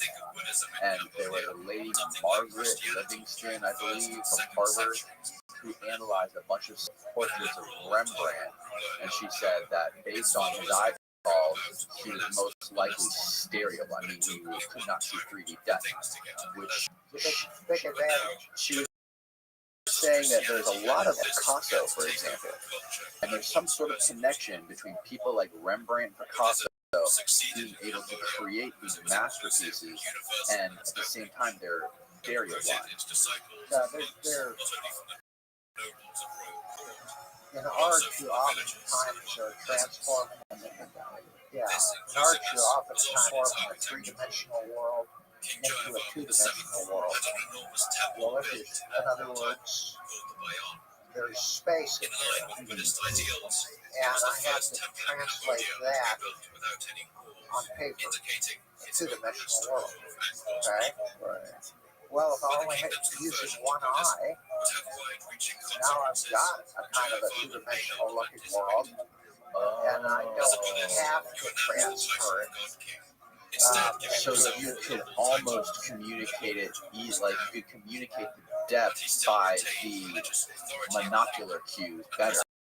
Right, because you're using monocular cues to create the illusion of depth. So there can be advantages if that's what you're doing, not seeing the depth, or you might be able to create something better in a photograph if you can kind of convey that sense of depth, even though it is using a two-dimensional illusion to do it. So it's hard to say. In other words, if I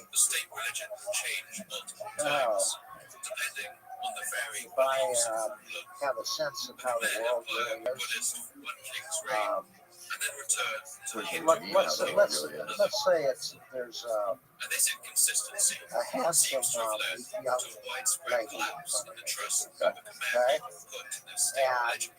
I just fall The in common love people must with have this asked young lady, themselves, and I'm is the going king to of put her on gold, isn't he? canvas. Well, if I captured that Into this love vacuum of trust swept a on new religion. canvas, It if was I a did it in a blood-like way where you loved her Buddhism too, called and you Theravada, saw her, which held much closer to the way so Buddhism was you originally looked at the taught canvas as and you Gopal had in the India. kind of the emotional response I had when I looked at the lady. Its monks live in Okay. poverty, forbidden from even As an touching artist, money. if I was able to capture They that wandered extra, between villages, not just the physical, and lived but only kind of the emotion of the thing, then that would be a pretty special thing. Yeah. You know, if you had like a Mona Lisa, she had this weird smile. Jimenez Sitting there punishing thinking, taxes to the what's temple, going on? did backbreaking Yeah. lessons, That's beacon stood different. into vast Well, quotes it's whenever a just, new temple reservoir of royal I don't think mausoleum she was built. probably had that weird It's smile. estimated that the construction of the I think reservoir of the West if Rise, she for kind of instance, created would have something taken there, the work of it wasn't an 200,000 exact peasants, replica of what his eye 3 told me. years. He was creating The king and his something more. nobles, as the priests So like an artist, if I'm an illustrator, the king's palace required the services I might be able to draw a beautiful Elvis Presley or a tiger, Well, according to the put them on inscriptions felt, of just one medium-sized temple, and they just it like required they're a just staff great. of But that's a 1,000 little different administrators, than an object 600 that I look at dancers, and I hear 95 about and I get professors, involved and a with whole this when I host of look other at it staff, and I start saying, to nearly what's going on 13,000 here? people. I'm And going to all stop this and not opulence look like I came at always the look. expense of the I'm going to peasants. look at this in a new way. This All is this a promised different to come world. to an Something's end happening with the here. spread of And Theravada so Buddhism. that's what your artists do. This new breed Buddhist They get you to priests see the lived world in in new grass ways. huts in the villages Seeing rather than this built temples. on velvet It's doesn't not get me hard to to see see the how world this in new a new religion way. became so Was Da popular. Vinci one of those? Was he stereo blind too? Did she? I don't Dangerous know. and I don't superb. The have to authority now. Like some of them, like Monet, as he got older, he by had the year cataracts. 1290, So he had those big only blurry, 70 years the after big Jai blurry Michael VII's canvases. death, The the school of Theravada Buddhism was no longer considered any so religious that authority. he was The reign of the capturing Guardians had a come to different an way end, of seeing and for the as rulers of it, the empire that as followed, it this would spell came forward. And disaster. I'm sure that it was interesting to him because he was in a new world. Right. It's very interesting too. The filmmakers like Errol Morris is one of the famous ones. He's one of my favorite Died in the filmmakers year who 1220. has zero depth He would have been perception. close to 100 years old. He had since he was a child. He had very poor vision in one eye, and it's just gotten worse over The time. lips and conches, the drops and He goggles, has a very unique way of shooting his documentaries. He has this thing, I forget what he calls it now, but basically, are you familiar with like how a teleprompter works? Right, like it's a screen that projects. It projects in reverse the words on the mirror that the people can see on the other end of it. So the people see the reverse image of the words, like scrolling. So he figured out a way to put his head inside of a teleprompter. So when he interviews people, the camera is directly in front of his face, and there's just a mirror in front of the camera reflecting up above the camera and on his face. So that way the person is only seeing his face, not the lens of the camera. There's a mirror in front of him.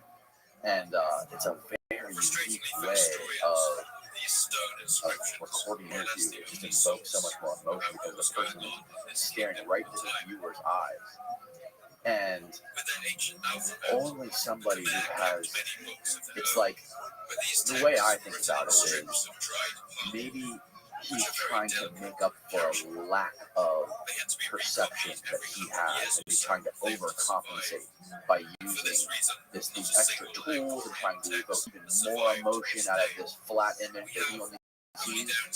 But people like us, that people like more that people who have good stereo vision see, they don't need that extra.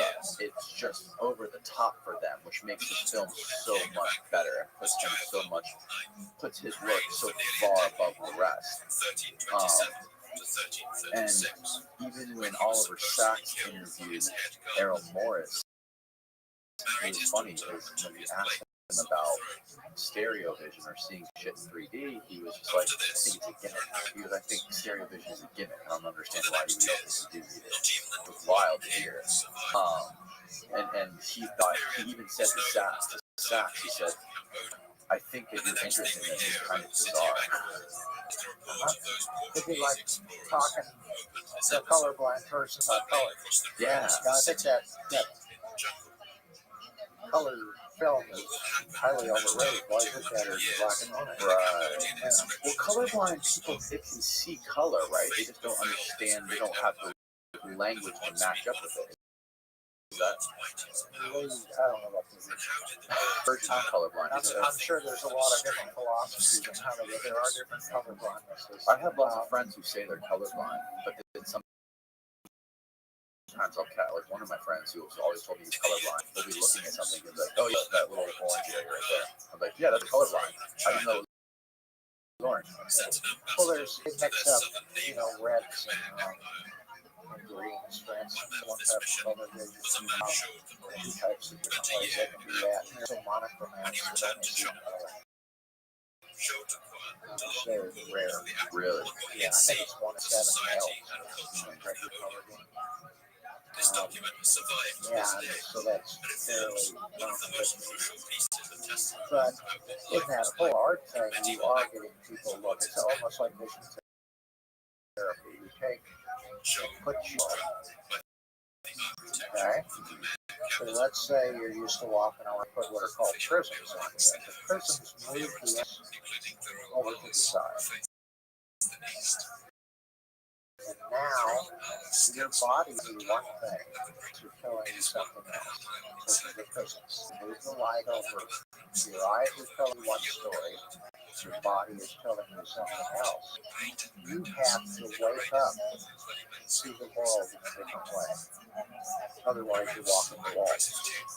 Okay? So, it forces you to become conscious, to wake up, to start to explore, see what's going on.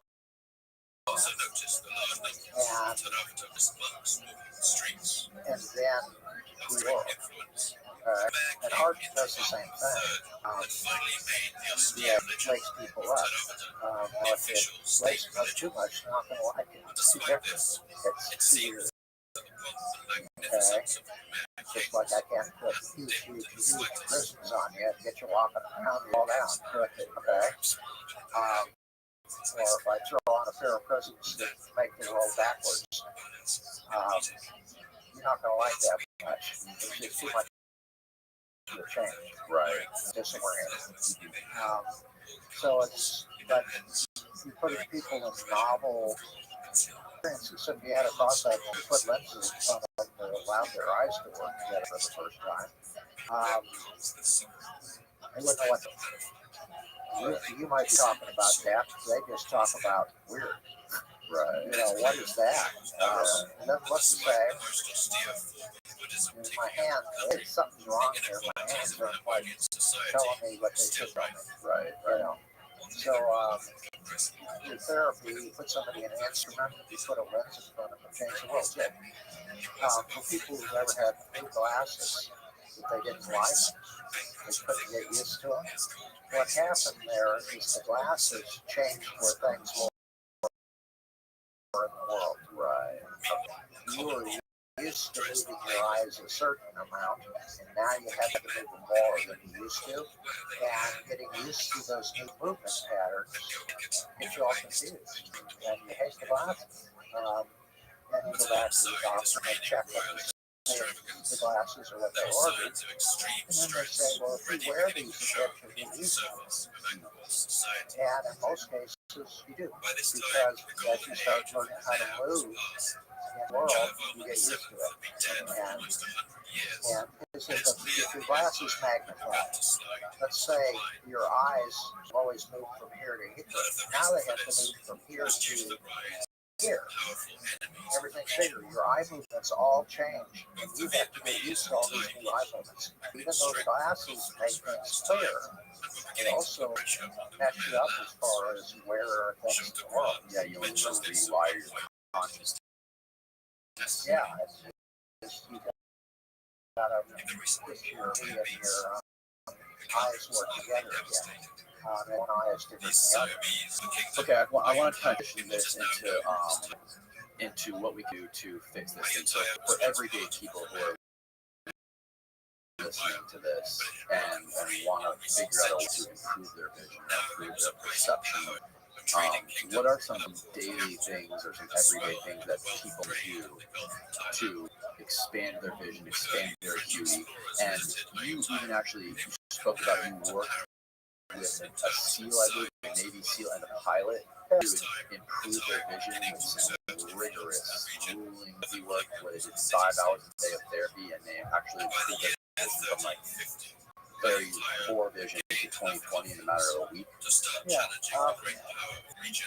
Okay, if we're talking about seeing smaller, we're probably talking about somebody who's nearsighted, meaning when you take your glasses off, you can't see far away. Okay? You might be able to see just fine if you move something real close to you, but anything that's further away, it's hard to see. So with that, what you would do is you take your glasses off and you get as far from some print that you can barely see it. You close your eyes, you picture print, and then you pop your eyes wide open, just like you're throwing your eyes across the room. And oftentimes the print starts to clear up a bit, and then it disappears again. Okay? Now when I say it clears up, it actually clears up. It actually starts to look smaller and flatter. So you have to have print that's big enough, like if you had liquid depth. Yeah. Okay? If it's that size print, and you got that right at the edge of where you can barely see it, if you closed your eyes and popped them wide open, if it did, and that's a way to see smaller. You just keep practicing. And is this kind of what you did with the Navy SEAL and the pilot? That was one of the big ones. They call it deep points.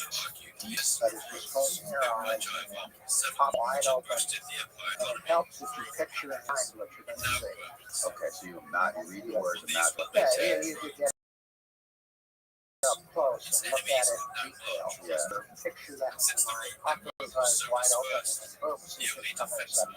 If it'll come in at second and then it disappears, then by working that more, you start to learn how to keep it in. And then when you move your eyes, it works.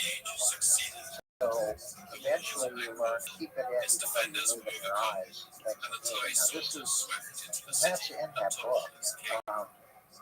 As far as there's a whole little section there of exactly how to do that exercise. But that's more for the people that would like to see the reading class. And then you go to your optometrist and you ask about having a pair of glasses that are 4 clicks for me.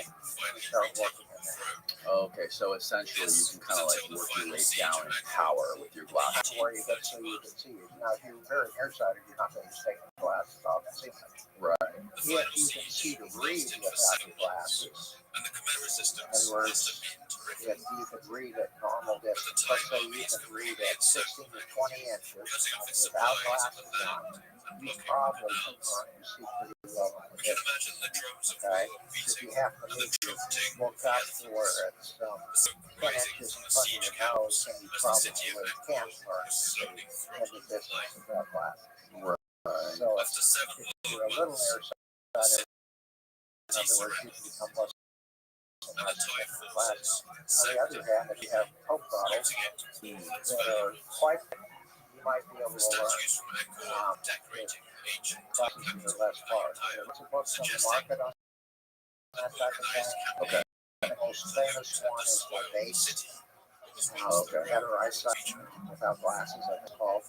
And he's a Bates method. The Bates method.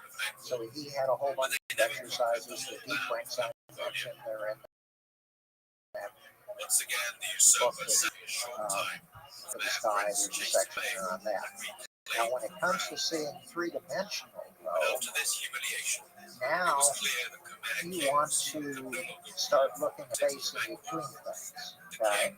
So let's say I have liquid deck here, and I have my hand here. Well, how much space is here? So instead of looking at liquid death or looking at my hand, I instead look at space between them.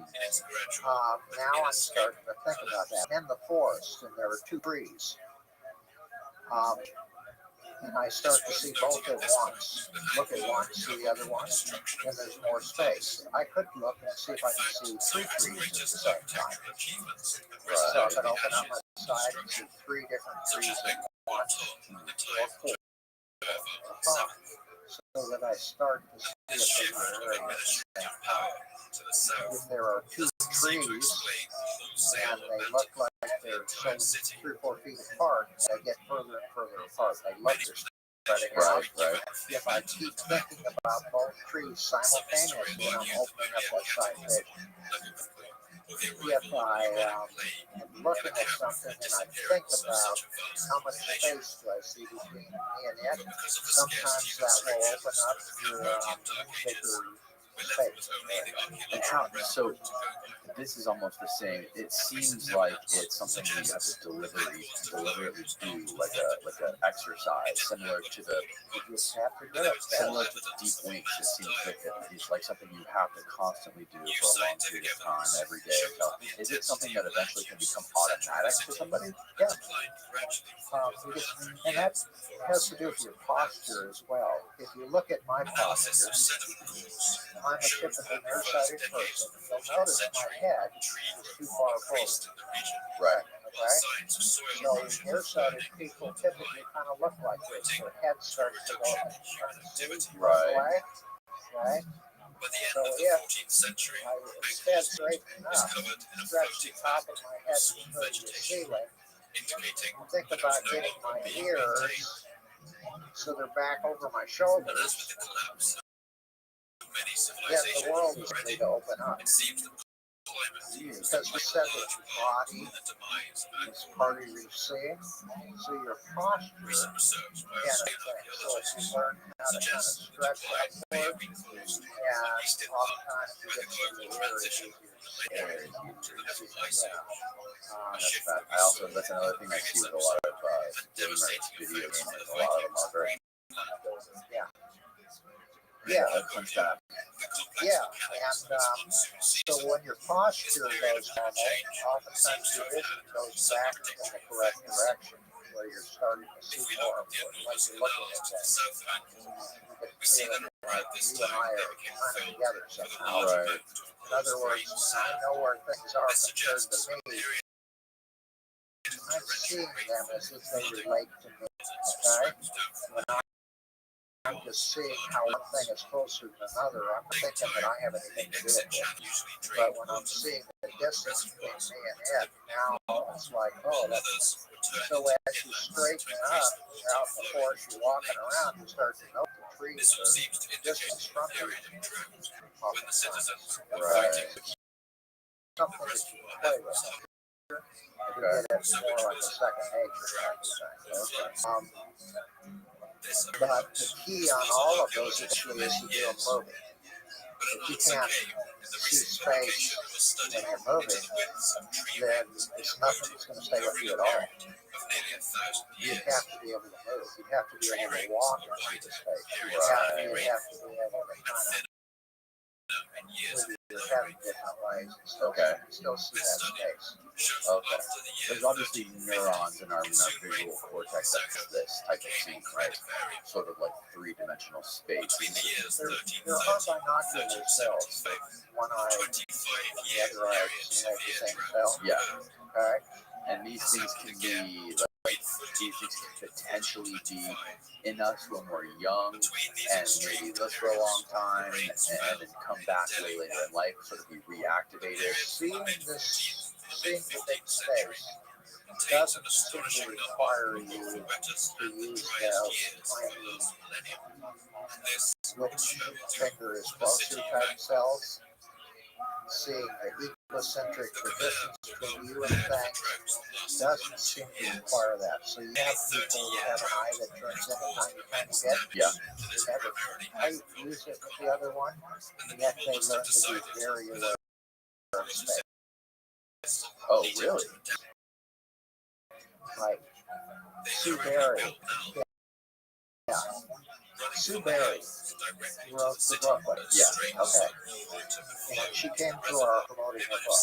We had a bunch of optometrists there who would do vision therapy, and the price of the seminar was about $100. And we promoted the book. She was there, and when she looked at the little stereo test that the doctors normally give, Right. she got quite a ways down, but not all the way to the end of it. There was a doctor there who was nearsighted, and he looked at the book and he got them all. We then used a different stereo target, a big one, on the wall, and she knew exactly where it was. However, I changed it, in a movie theater when the shed, like you're in Disney World, and the bug comes out and and it's into that type of stereo, she was much better than this other doctor, okay? So he had a little type of stereo. She had the nowhere things are in the world type of stereo. So he had like the guy who's sitting in a room reading all day. Right. He was couldn't pass that little test. And at the point, she didn't do as well. And I don't remember exactly how that turned out with her in the long run. But the point is, the doctor's stereo test doesn't necessarily tell you what big of how large of an area you look at it for. Okay. When I look at liquid death, I can look at, there's a little ring here. I can look at that. I can look at the whole can at once. I can see where the can is compared to the table. So one way I'm seeing a big area. One way I'm seeing a very small area. Right. And that seeing a bigger area, and you can do that by walking and seeing the trees move by you. That's one way to open up that side vision. Is walk and be aware of the trees appearing to move by you as you walk by them. Or if you were to look at a tree, It's called optic flow, what you're referring to. that's the optic flow. Okay, so you can see that. See it. Another way, if you were to look at a big tree, you could look at a pine cone on that tree. Say it's a big pine tree. And you could look at a single pine cone, or you could open up your vision and see the whole tree at once and see its Christmas tree shape. Okay? So one way you're seeing the whole big rectangular shape all at once, looking at a single pine cone. You see the whole tree at once without moving your eyes all over. Just open up, see the whole tree at once. All at more air between the branches. Where you get this more two-dimensional type of tree.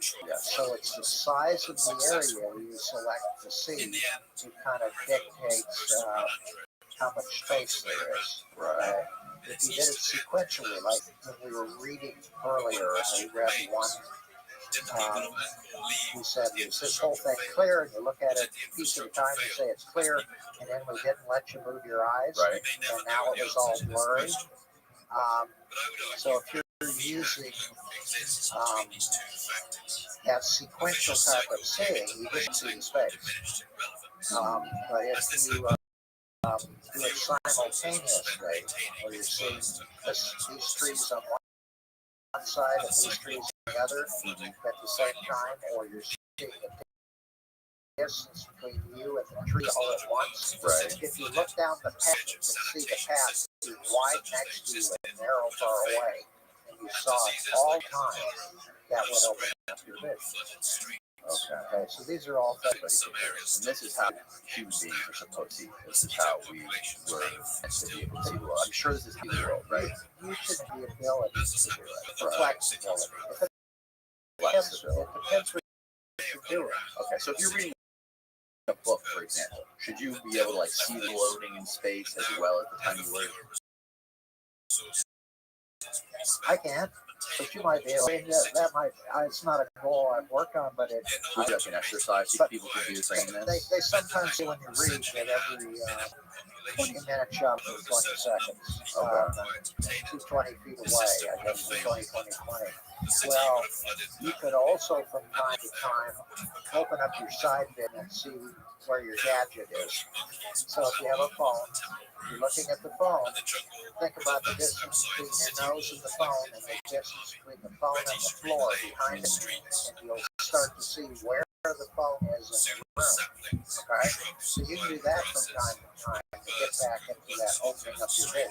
Okay. Okay. So those are just little relaxation things. How far you go with it? I mean, the book, Shape of the Sky that we've been talking about. Yes. Now that I remember the title. Yeah. Did you not title it? Yeah, I titled it. And I stole the title from a paper I read. I liked it. So, but that book is just full of exercises that open up space. Okay. Okay. Now, what is the shape of the sky? What can you distill that down to? Okay. But yeah, what would it be? If I were to see the entire tree at the same time, if I opened up and saw the entire shape of the tree at the same time, it would cut out a hole in the sky. It'd be blue on the outside, the tree would be on the inside. The shape of the sky is the blue. And that blue, if you had a white cloud out there, it would spread back and you'd see the cloud further away when you opened up your vision. Yeah. So the shape of the sky is, the sky does have a shape because the tree in front of you, part of the shape of the sky is made by the tree. If there are clouds up above you, then part of the shape of that blue sky is made by the clouds. If there's a cliff near you, part of the shape of the sky is that cliff.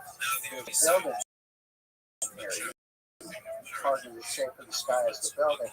You want to open up and see what shape sky is. Not looking at the edge, but towards the middle of the sky and open up and see the outside of the blue.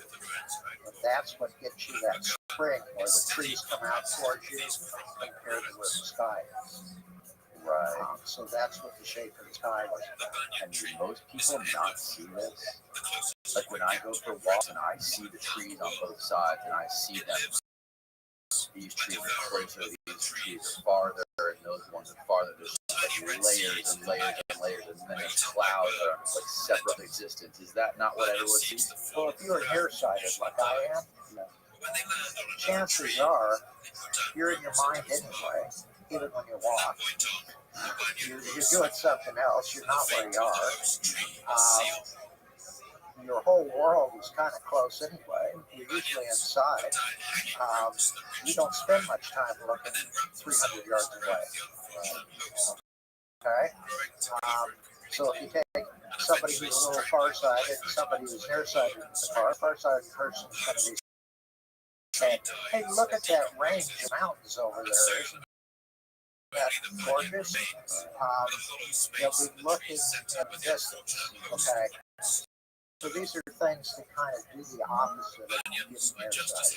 Okay? I'm not saying I'll make you not nearsighted, but knowing where things are is a big advantage for like driving. The other thing you can do is when you're in a car, if you're driving, if you're a C Littleton, you will put each of your left fender next to the line, and you'll keep it there. Not have to open up your vision at all. You just next to the line, and you know where the car is. If instead you opened up your vision and saw both sides of the road at the same time, and put your car in the middle of the lane, now you're seeing a big area. So like if it's a foggy night, kind of hard to see, you'll find it's a whole lot easier to see opening up and see a big area instead of trying to put the edge of your car next to the line, because the line disappears. It gets wet out there, the line disappears, you feel kind of, right. I don't like this. But if you open sides of the edge of the road, or your lane anyway, put your car in the middle of it, now you're seeing a big area, and it's a lot easier to tell where you are. You know, I saw a doc I'm working with right now in therapy. She was saying the same thing. You know, that is raining, and all of a sudden, it's pretty easy to do it that way. Oh wow. So that learning to open up your vision is a big thing about knowing where things are. Because think about it, if you're looking at a piece at a time and your eyes are dancing all over the road, Yeah. that's an awful lot of work where things are. It's an awful lot of work, and it's got to burn up a lot of energy in your brain. It's got to make thinking worse. It's got to make speaking worse. It's got to make everything worse when you do things that way. Have you, what is one of the most big breakthrough moments you've seen in one of your patients where they figured this out?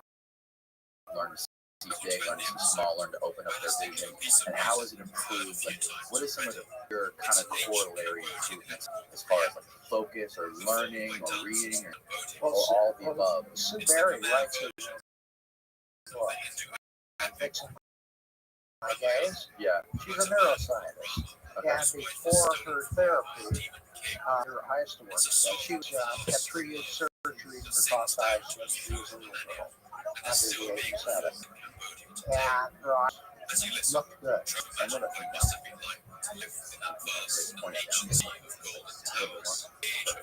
Yeah. So Sue had learned how to have her eyes. They looked real good. But her world was kind of jittery looking. It wasn't solid. She's like 48. She doesn't like the way she's seeing. She's been told that she's too old to ever have depth perception. And she goes in Past the critical period. that's that misrepresentation of the critical period. Misrepresentation, right? It's not when you can be helped, it's when you can get worse. Exactly. Okay? And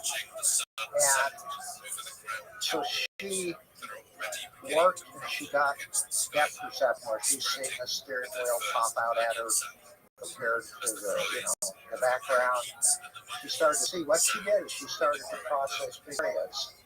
And in her work, she also noticed that her thinking changed. She started seeing the big picture on things. She started seeing the different viewpoints. She could step back and see it all at once, rather than just zeroing in on details.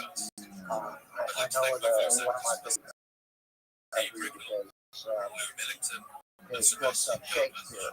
And they're all very, very, very detail oriented. He digs into the details. He's talking about this detail, this detail, this detail. Another author overview of the period starts telling you how the details fit into that overview.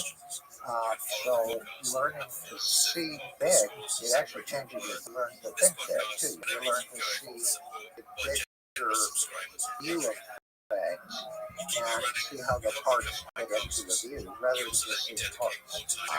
And so that in print, I was like amazing when I had seen that. But I mean, oftentimes people will see depth for the first time and start to cry or just have it up. It's a very emotional moment. Yeah. When you run into what it's like to see that other way, especially probably if you saw that way earlier. Yeah. And you got back and put you right into it. Right. Well, let me grab a book.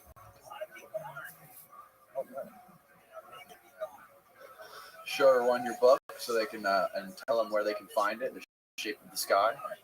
This is available through the Optometric Extension Program Foundation. Pull a little bit back with your face so we won't be focused up there. The OEF, the Optometric Extension Program Foundation, they sell the book.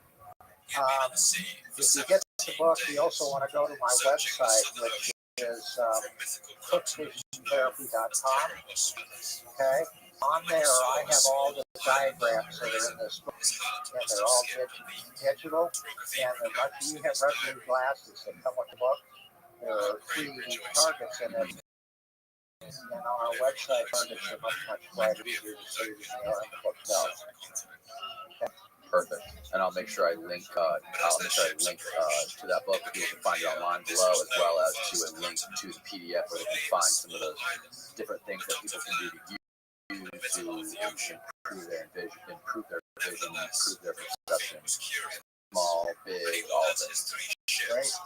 I really appreciate you coming here and doing this, man. It really means a lot. 1722. It became clear that the island ahead of them was inhabited. They saw smoke rising from the villages along the coast, but it was a seemingly barren land. We originally converted distance considered Easter Islands and East Andy. The reasons for that is that we counted as sand with grubs, hay, or other small known vegetation. This is wasted the earth to begin refreshing when dressing before the new Welcome, Jack. Hey, thanks for having me here on the Double Podcast, man. It's a Team House podcast. How did you, tell people that are listening, a brief history of yourself, your life in the military, and then how you started this incredible podcast? Yeah, I'll try to sum it up. The short version. Joined the military at age 19. Grew up in suburbs of New York. Served in the Ranger Regiment and Special Forces. 8 years in the Army. Deployed 3 times. Got out in 2010. Went to Columbia and majored in political science. Found my way into journalism around that point, and been working as essentially national security journalist for about 10 years now. Was sort of a separate business endeavor, I guess you could say, but it kind of leveraged some of those connections and networking that I did within that national security sphere. And so we interview a lot of special ops guys, a lot of spies, people kind of in that milieu, I guess you could say. I discovered Mad Dog Jim Lawler from your podcast. You got him in here. Jim's awesome. And so I'm sure that parlayed right into your writing career, your book. I just finished reading your book, Murphy's Law, which is fascinating. Yeah, thank you. Hold that thing up. I appreciate that. Read by tons of people, Danny. I got cheated out of it for this one. No, I'm just kidding. The book was a fun experience to write it, and but I never really promoted to talk about it. So there it is. You want to do the whole life story. When did you actually write a book about your personal experience? A few different things, but I mean, one of the big ones was a conversation with a friend named Jim West, who's a retired Special Forces warrant officer, and we were talking about this. We were talking about this. There was a publisher who was interested in having me write a book. I was hesitant about it, and I realized at a certain point, as a writer, as a journalist, I call up people, I meet with people, and I ask them to spill their guts and tell me in some cases these like very intimate and traumatic experiences they've been through, and but at the same time, I wanted to tell everyone's story except my own. And my friend Jim was like, "Well, yeah, that's a PTSD speaking right there. Like, you're afraid of talking about your own past." And at that point, it's kind of fucked. And at that point, it becomes like this thing. Like, I kind of have to confront that and go through that and actually tell my piece of it. What was that like, confronting that and going through it yourself? Was it helpful? Yeah, it was. It was a good experience to go back and write about all of that and kind of it's like sort of formatting your own life and your own experiences and kind of figuring out where to play that, what it means. And the piece is also going back, talking to old teammates and friends, and I don't want to say rehashing, but go back and say, hey, you remember that thing that happened? Like, how do you remember it? What was that like? And kind of getting these other perspectives and kind of, it was an interesting, kind of revisiting of the past. So when you first joined the military, can you explain what that was like? And my audio sounds weird. Does it look okay on there? Maybe it's just my headphones. When you first joined the military, like what branch of the military did you join, and like how did that evolve? Like where did you go? You explained that initially, I think you wanted to be a sniper. Is that right? Well, actually, initially I looked at the Marine Corps, and like a lot of people, the Marine Corps crews try to play hardball, and people end up looking elsewhere. I was one of those people. Went down the hall to the Army, and I enlisted on it's called an Option 40. It's a Ranger contract, which it guarantees you the opportunity to try out for Ranger Regiment. So go to basic training, airplane school, and then what was known at that time RIP, the Ranger Indoctrination Program. program. You graduate and then you get assigned to one of the 3 Ranger battalions. Rangers are like, that's one of the most hardcore things you can get into, is being a ranger. Yeah, it's a airborne light infantry unit. It was an interesting period. When I got there, it was 2003 when I got to Ranger Battalion that summer. It was right after the guys were just coming back from Iraq, the invasion. And they do this interesting sort of cultural shift from being a sort of light infantry unit with its sort of origins, still very much, I think, rooted in the Vietnam conflict, with this idea of patrolling in the woods and doing patrol-based activities and doing raids and things like this. It's transitioning to becoming more like a counterterrorism unit that could do these strike operations, hunting high-value targets. And so there's like this interesting cultural transition that was taking place. Like when I first got there, we had the LCD and your road carrying equipment, which is pretty much the same stuff from Vietnam. And there are these meticulous standards that you have to tie every pouch down and burn the ends of the 550 cord and make it all look like dress right dress. But then that thing gets hung up in the wall locker and never used. It's a vestigial of the past. And we have all this new shit that's coming in for the war on terror that we're actually using. So it was an interesting, I think, transitional period for the Ranger movement. How old were you the first time you got deployed overseas, over to the Middle East? First time I was deployed, I think I was 21, as I recall. Okay. And what were the type of things that you were doing over there? Like, what was were you? At what point did you become a sniper? I was a sniper when I got first deployment overseas. That was, again, it was sort of an interesting period in Afghanistan. The invasion had taken place, but the insurgency had not really kicked into high gear. So it was this sort of like in-between period. This is after they kicked out the Ba'ath Party. This is Afghanistan. Okay, I'm sorry. It was after, the Taliban had been defeated as far as a governmental entity existed. Right. Bin Laden and all that across the border to Pakistan. There were Taliban holdouts where people had gone into hiding, but there wasn't really organized resistance to the American occupation at that time. But we still stayed busy. I mean, we did, I think a few dozen raids while we were in the country. But it wasn't, probably like what guys experienced later on, the Marine Rangers and everyone else who was over there.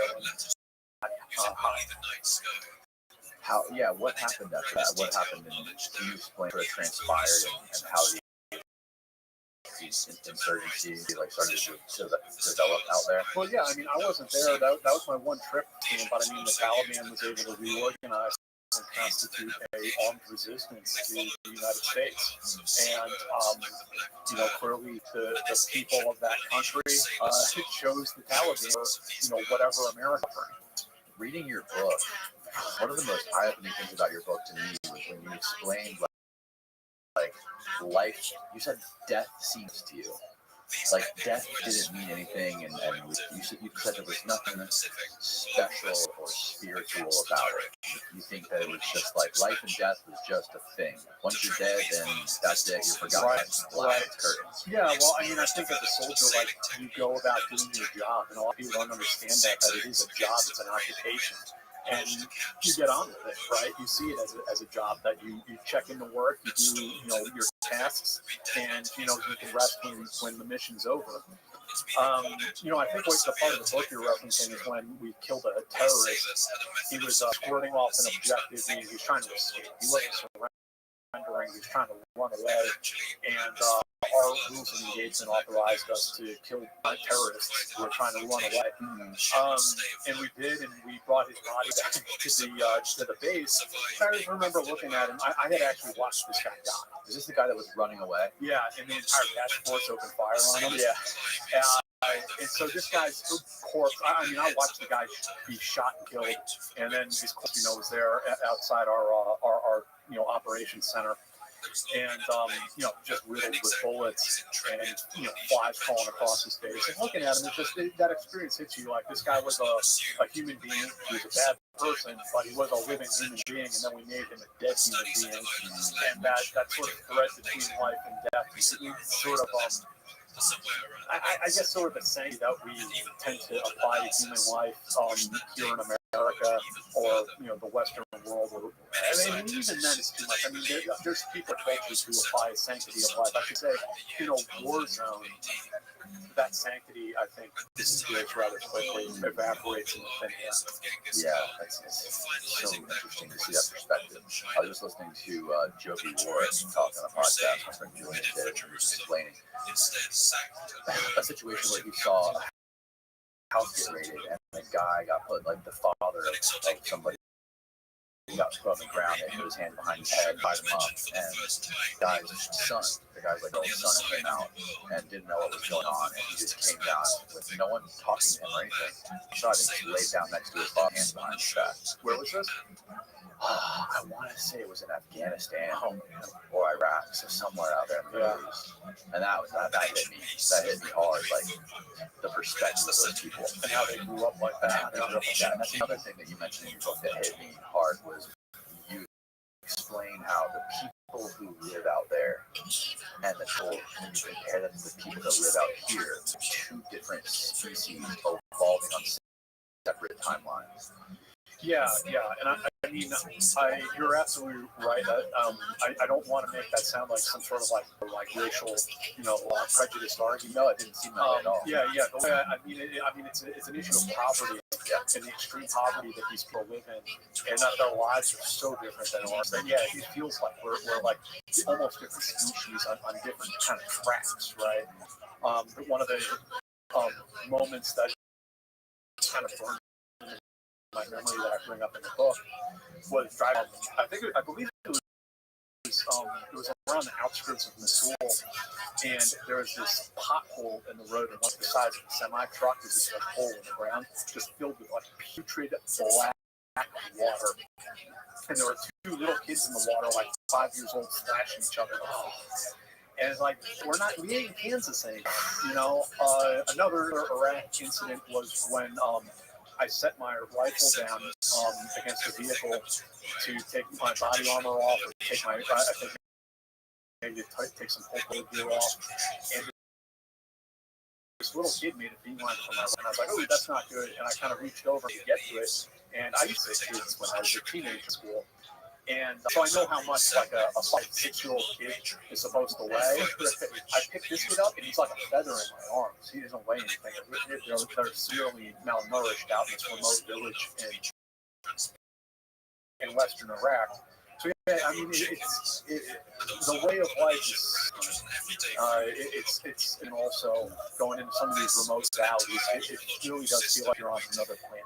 I was almost brought to tears in the part 2 where you said you were in a house where you had raised, and there was a disabled kid in the closet. Locked in the closet. Somebody fed him an apple or something. One of our teammates gave him an apple, and he ate the whole thing, like stem and all. Yeah, there was a kid that they had. He was a mentally disabled child, and they had him locked in a closet.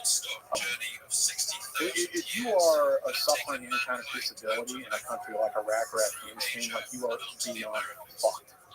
Like it's impossible to even comprehend. People like we tend to call them now little people in the United States, midgets. In Iraq. It's funny. I've met so many of them, especially the ones that have the. I think I don't know. It might be a Florida thing, but there's a bunch of midget wrestling. Like groups here, there's a midget wrestling league, and we talk to them. And I'm like, "Do you guys like being like, no, we like being called midgets. Called what we are."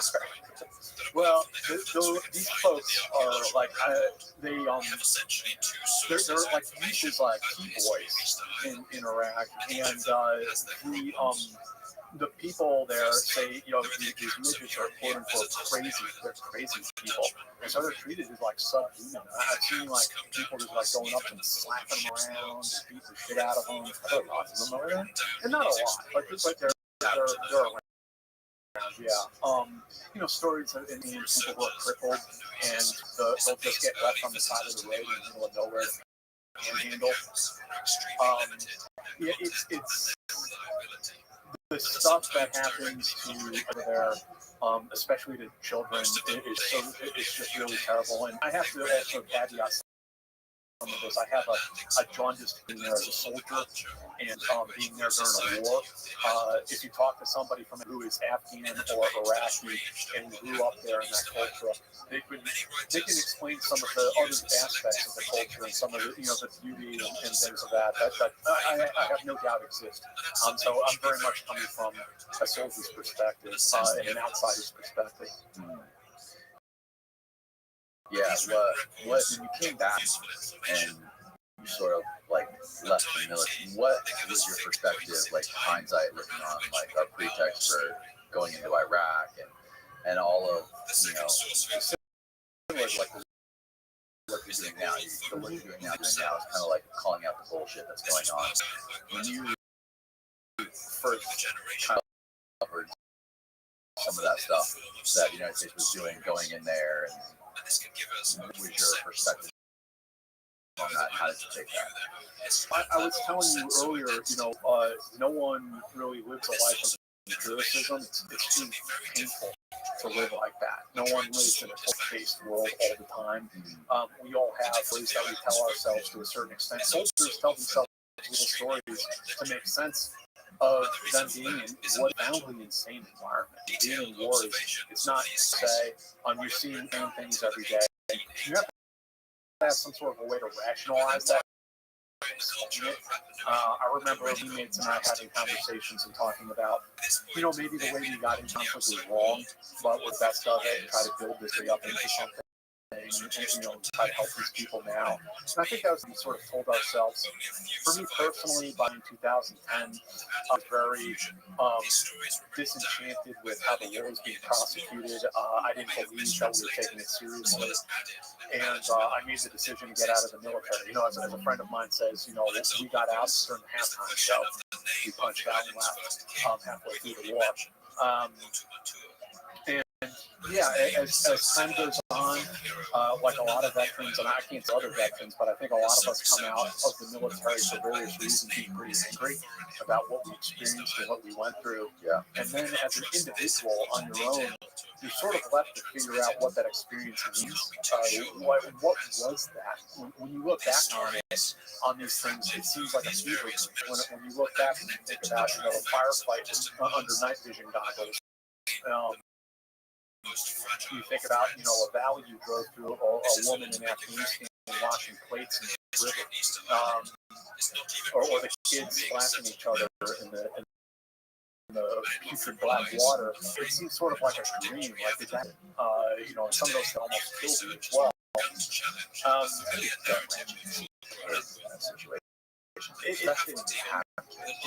didn't have children, but it still was.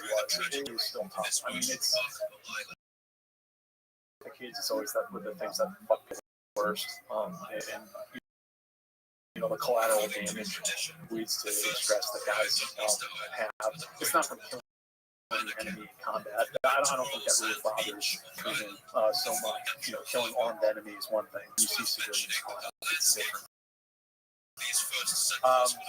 So yeah, when guys leave the military, they're sort of left to their own devices to figure out what that experience meant. And I think that, as a group, we're all still struggling with it. We're trying to figure it out, especially what happened in Afghanistan with a botched withdrawal. A lot of guys are trying to figure what that means. I want to get deep into that stuff and like what it's like dealing with life after the military, finding meaning and stuff. But real quick, I want to just make sure I cover another thing that stuck out to me about your book. I feel like perspective on people over there is so important, especially when it comes to like. So the way you laid it out in your book was like you said, imagine if China came to the United States and put boots on the ground, and helped us out in some conflict and started raiding houses and dragging people's families out and executing them. If somebody did that to your house and killed your mom and dad or your kids, it's highly likely that you would be waiting at a bridge with an IED blow up a fucking it doesn't even have to be like locked in SS type war atrocities, right? What if a foreign army came here and they were doing the same sort of things we do, that we're trying to target a terrorist network, right? But sometimes we fuck it up, right? We blow down the wrong door, we kill the wrong person, and your uncle gets beaten up and dragged to prison for 5 days. Your cousin gets killed because this occupying army hit the wrong house, hit the wrong mistakes. Right, mistakes. Yeah, things happen. Shit happens. Collateral damage. And then how is that going to affect you?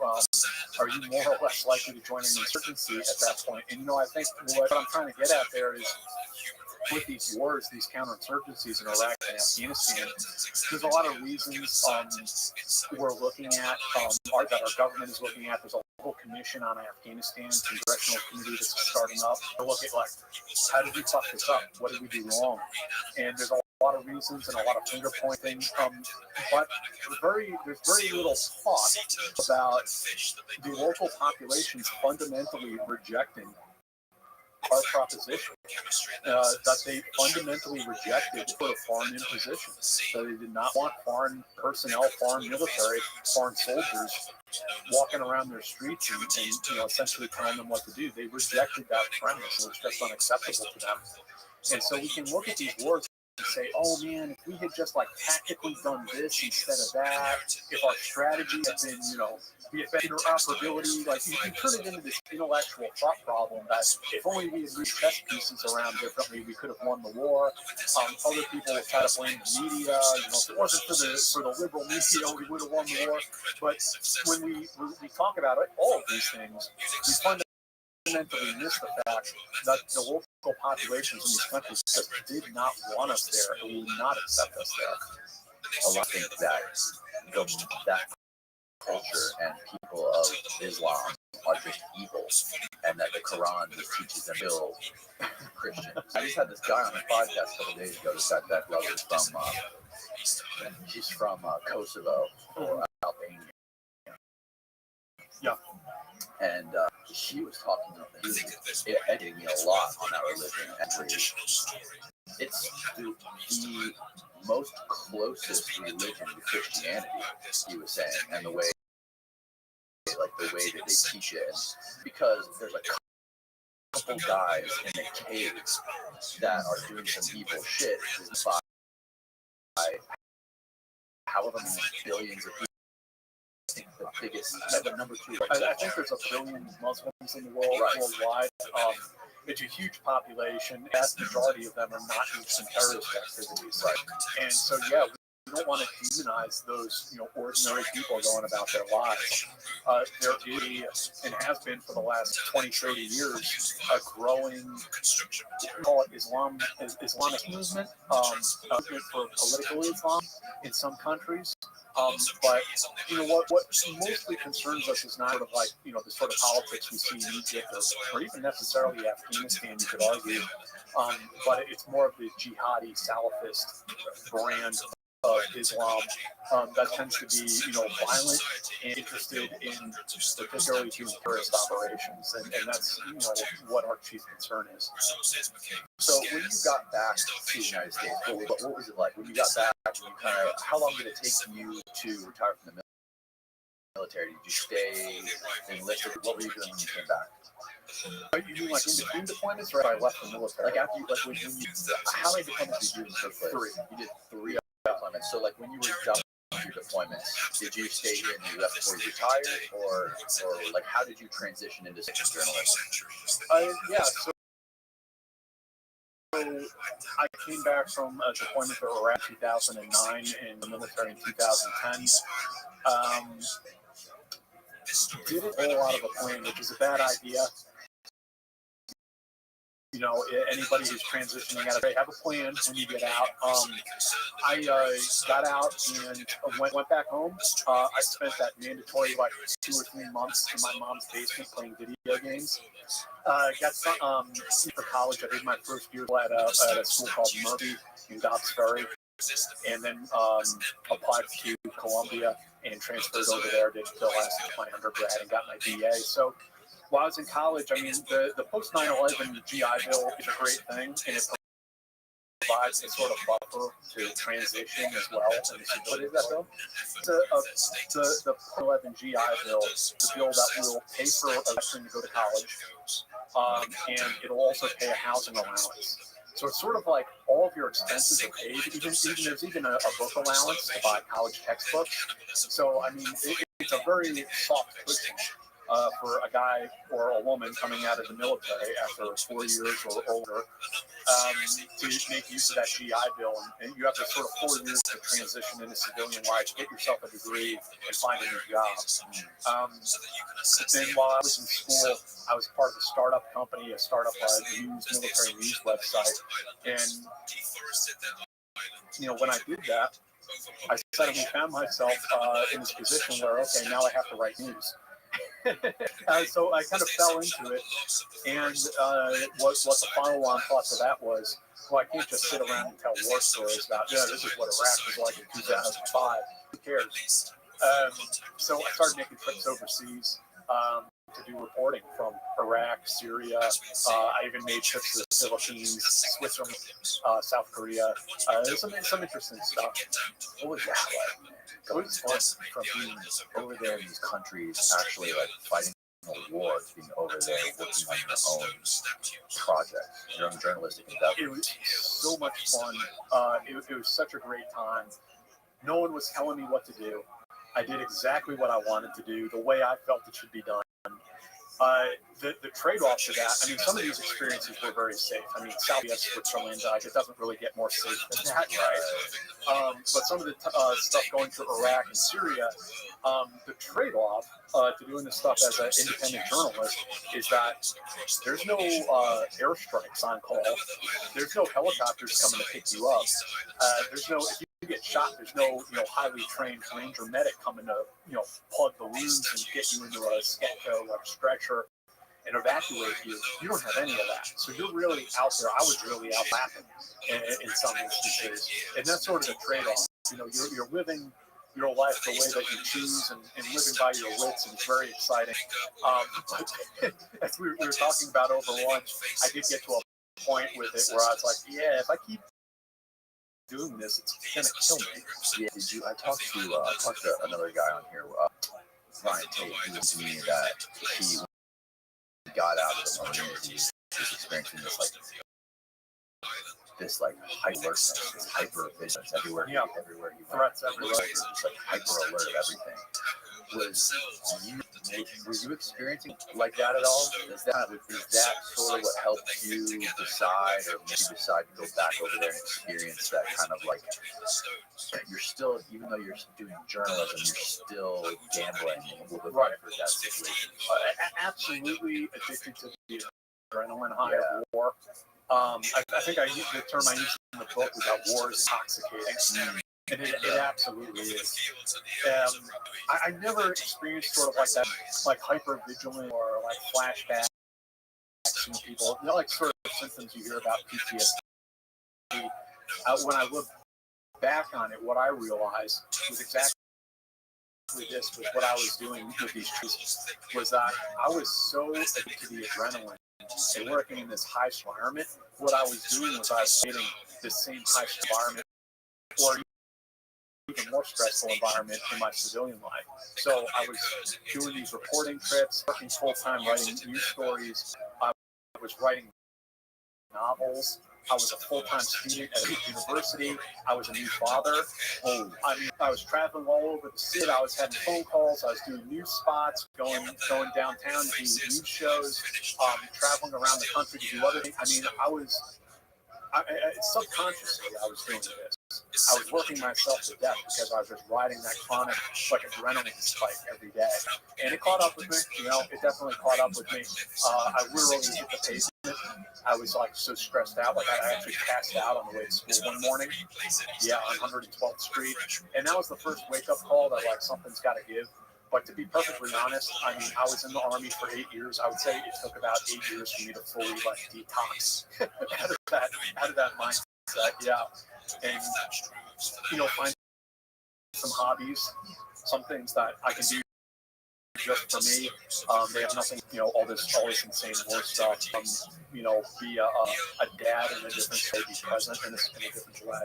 And that's a long time for me, honestly. Yeah, man. I was like, finding meaning seems to be the one common denominator for people with veterans to get out of those highly stressful situations overseas. Like coming back and like finding something that actually something to do that like is bigger than yourself, like leave something behind, leave a legacy, like create something bigger than yourself. In war, and as a soldier or a marine in the military, I mean, when you're at war, everything you do is important. Exactly. It's so important. Like if you don't do it the right way, someone could get killed. It could be you. It could be your friend. The mission could fail.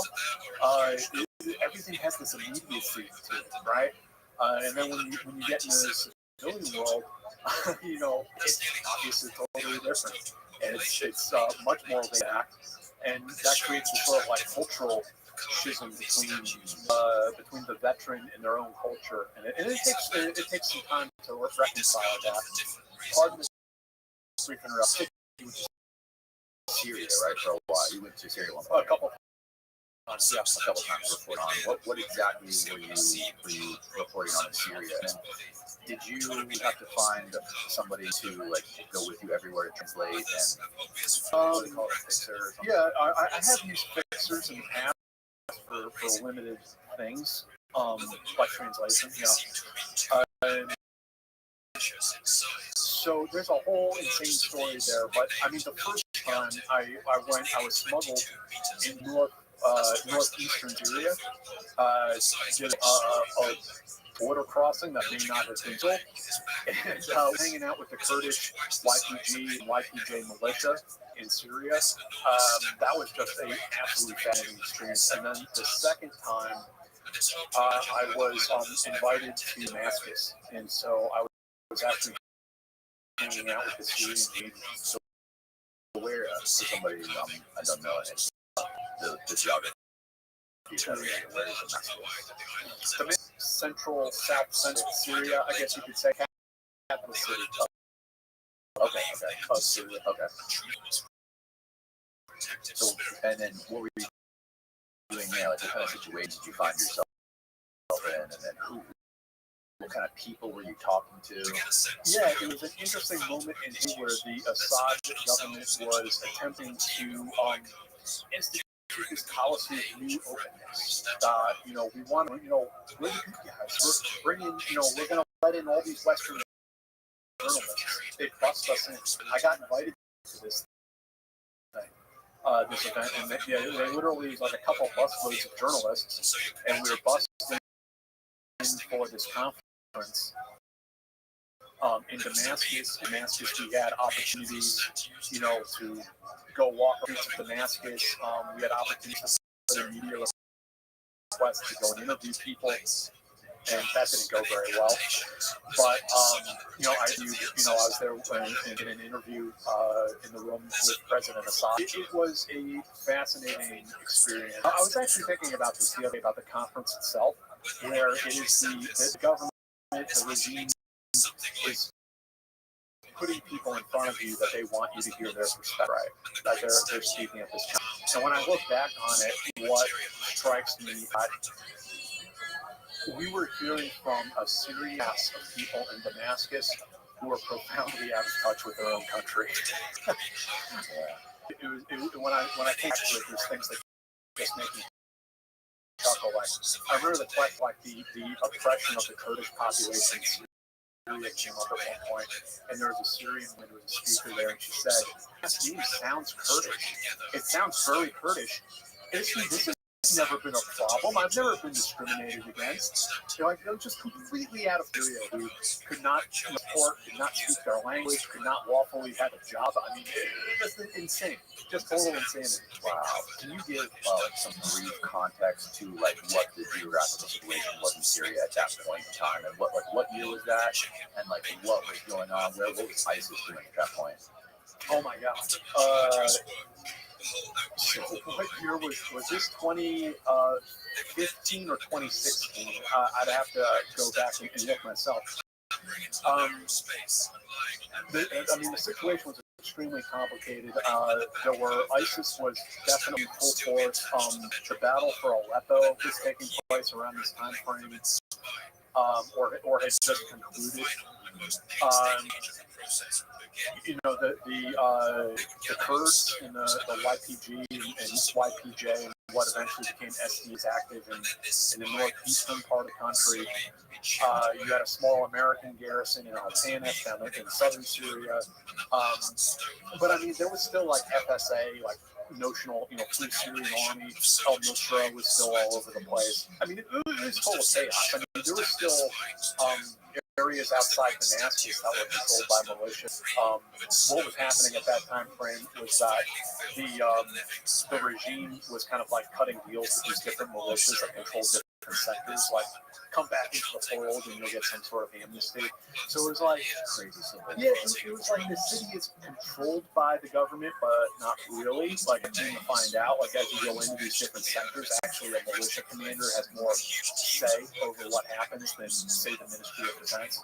How confident were you? Like, I can imagine myself being in a situation. First of all, I would fucking go.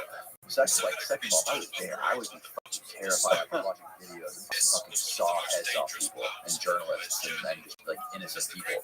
Like, how confident were you, like, from your being in the military and being deployed and like in combat? Like, you were armed, obviously. Like, I was not armed on this trip. No, as a journalist, I was never armed. No. So how scared were you, or were you not scared of like encountering ISIS? On this trip, I was not scared of that at all because, I mean, we were in a city that,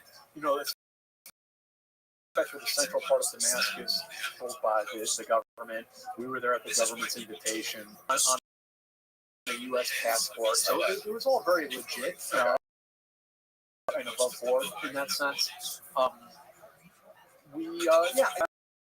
I didn't have any real safety concerns. I mean, there were still like mortars landing in the city sometimes, but nothing too serious. The first trip I made to Syria was pretty sketchy. Especially that's the one where you like crossed the river, whatever, and like the car. You explained to me in the car I was driving, and you were saying no Syria. That was on the way back. Don't say you were Syria. We couldn't get across the border the way we came, taking a little inflatable raft across the river. So instead, the plan that was concocted was that we would have to cross the border on foot. And there are these huge dirt berms that are the demarcation lines between Syria and Iraq that must have been pressed up there with bulldozers because they're like 30 feet high. And in the night, scrambling over this dirt berm, coming down on the other side, walking through the mud for a few miles into a village. And there's a driver that meets on the other side, flashes his headlights of his car. And now this poor guy who's been tasked to do this has to drive us through all these checkpoints. And yet he's the one looking at it. No Syria. I think that's the only English he spoke. Now, when you're doing stuff, are you on like your cameras and like taking photos and video, or are you just simply just like taking notes? I think during the actual border crossing, I did take a few pictures, and I did have a camera, yeah. But I was more focused on trying to not die at that particular moment than chronicling it. I've heard descriptions from journalists that have been in like the middle. I think it was a vice journalist. I forget his name was a BBC journalist. He was explaining like being in the middle of a firefight over there and being behind a berm with a video camera. And he's saying like he's so lost in just getting the shot, getting that clip. I can see that. He just forgets about bullets flying over his head. Like forgets that he's like, if he stands up, he's dead because he's so focused on getting this incredible fucking shot of these guys in a firefight. Well, remember what we were saying about soldiers, that it's a job, it's an occupation, right? Being a videographer, video journalist, he has a job. He's doing his job. He's not really thinking about all these other things that you probably should be thinking about. Right. Right. It's just crazy to hear that. Like, yeah, there was a group of journalists. They may have been BBC actually, who got they got trapped behind enemy lines in the school. Like they got encircled by ISIS at one point. Yeah. That's shit. What happened to them? They were able to break through and get out. They may have done some. I can't remember the whole story. Tell it wrong. I had nothing to do with it, of course. They may have done some airstrikes to help them get out. But they were able to escape. So when you got back and you started doing this stuff and you started reporting on some of the things that were happening. What was like? Was there a big break for you? Like a big breakthrough you had in journalism? And No big break. I mean, it was just sort of consistent work, writing daily. Sometimes, writing about things that are, maybe rather mundane. These are changes in the military. This is what's happening. Some of them are quite explosive stories. I've written about, all this co-op stuff, but I mean, I've also written about, all this other stuff that affects soldiers: sexual assault, domestic violence, suicides, murders, missing persons. I mean, I've covered all of this stuff at varying times. And they're tough stories, but yeah, no big break. At the time, so this news website I was a part of, I left there years ago, but it was a special operations focused website, and in 2012, nothing like this. It was a different era. Now all these special ops guys are on Instagram posting deployment. They all have podcasts. I do. Who am I to speak, right? That's fascinating. I agree with you. But the only point I'm going to make is that in 2012, no one was doing that, and so this was like very controversial for the special ops community and for the military in general to a certain extent. You're talking publicly about all these things, like you can't do that. And now here we are, fast forward 10 years, we're just in a different world and, a different generation. So it was definitely interesting. I mean, for a time it was groundbreaking. It was a fun job until it wasn't. And I've since moved on to other endeavors where I write for different outlets. Isn't it interesting how kind of like guys like you and a lot of guys in, I don't know, I'm 35. How old are you? I'm 39. So like guys in our age bracket, even a little older, they're coming out now. They're going on podcasts. They're talking about their stories. They're writing books. They're much more open. But then you'll see a lot of older guys like Jim Waller. He's an exception. But a lot of like agency guys, military guys, they just don't want to talk about things. The military guys, the special forces guys, and like on one hand, I really respect them. I respect their professionalism, because when they were in decades ago, like this stuff was super secret, and so they're maintaining, like the sort of informal motto of special forces is, the quiet professionals. So, and I have the utmost respect for that. However, a lot of this stuff is going on. There's a lot of things, even when something is classified, there's still ways we can talk about certain things without getting too deep into the weeds, right? So it is frustrating sometimes. I'll give you an example. I went down to a Detachment A reunion, Special Forces Detachment. They were a specialized station in Berlin during the Cold War. And these guys they did amazing stuff. They wore civilian clothes, they spoke German, they lived off the local economy, they built up their own cover identities, and their job was, if the Soviet Union invaded, they would go around, hide out in their safe houses. But when the Soviet lines passed over them, they would activate, and they would begin conducting acts of sabotage and espionage. What you call sleeper cells, right? Right. And so Detachment A existed from the late 50s, and I have to check my own research, until 1984, and then it became another unit called PSHE or PSSP that existed until I think like 93 or something like this. And I apologize if my dates aren't quite up to snuff. But the point I'm making is I went to this reunion to interview these guys. Now a lot of this stuff is declassified. A lot of this stuff is declassified now. So I went to this reunion. I was invited to come and interview these guys, and got them on camera, and they were telling their whole story. It was amazing. There were some guys who were telling their story, and they're like, it feels so strange to talk about this, because for like 35 years, I didn't tell my wife and kids about this. And here they are saying it on camera. And then there were some guys, I put them on gave you the unit's cover story and nothing like that. It's still able to talk about it. And, you know, that's another thing as a journalist. I mean, nobody owes me anything. Nobody owes me an interview. Nobody has to talk to me. I ask nicely, and you know, I hope that people can, you know, tell the real story and build that trust. And you know, you have to build that up. And so, I mean, I guess what I'm getting at is, yeah, I mean, people just do that because they're nice. And they're trying to do you a solid. And you definitely have to know that some people don't want to talk. So that's a perfect lead in to this recent CIA story. We could spend a whole hour talking about this recent story that you just released just like a week ago, maybe 2 weeks ago, about the CIA espionage that's going on in Russia and Ukraine right now. How did this story, how did the story come across your desk, and how did you get interested in this, and what made you want to report this? No, that's a great question. So it first came up on my radar, honestly, was just me watching the news and what was happening, things that were in social media. And right as the invasion kicked off, the Russian invasion of Ukraine kicked off, in February? Almost immediately, there was this whole rash of mysterious fires. There were things blowing up in Russia. There was an aerospace defense building that burned to the ground. There was fuel depots going up in flames. There was ammunition depots. You saw all of these things that were what I was looking at, and what I immediately recognized in my mind is there is a target selection criteria that is being worked down. It's straight out of a special forces unconventional warfare movie. It's a classic sabotage campaign. You saw reports of these things happening. Yeah, it's openly in social media. Where people are like, oh, something's burning in Russia again. Look at this. You know, here goes train tracks got blown up today. Fuel depot got blown up today. Warehouse housing, Russian propaganda caught on fire today, and that happened so quickly.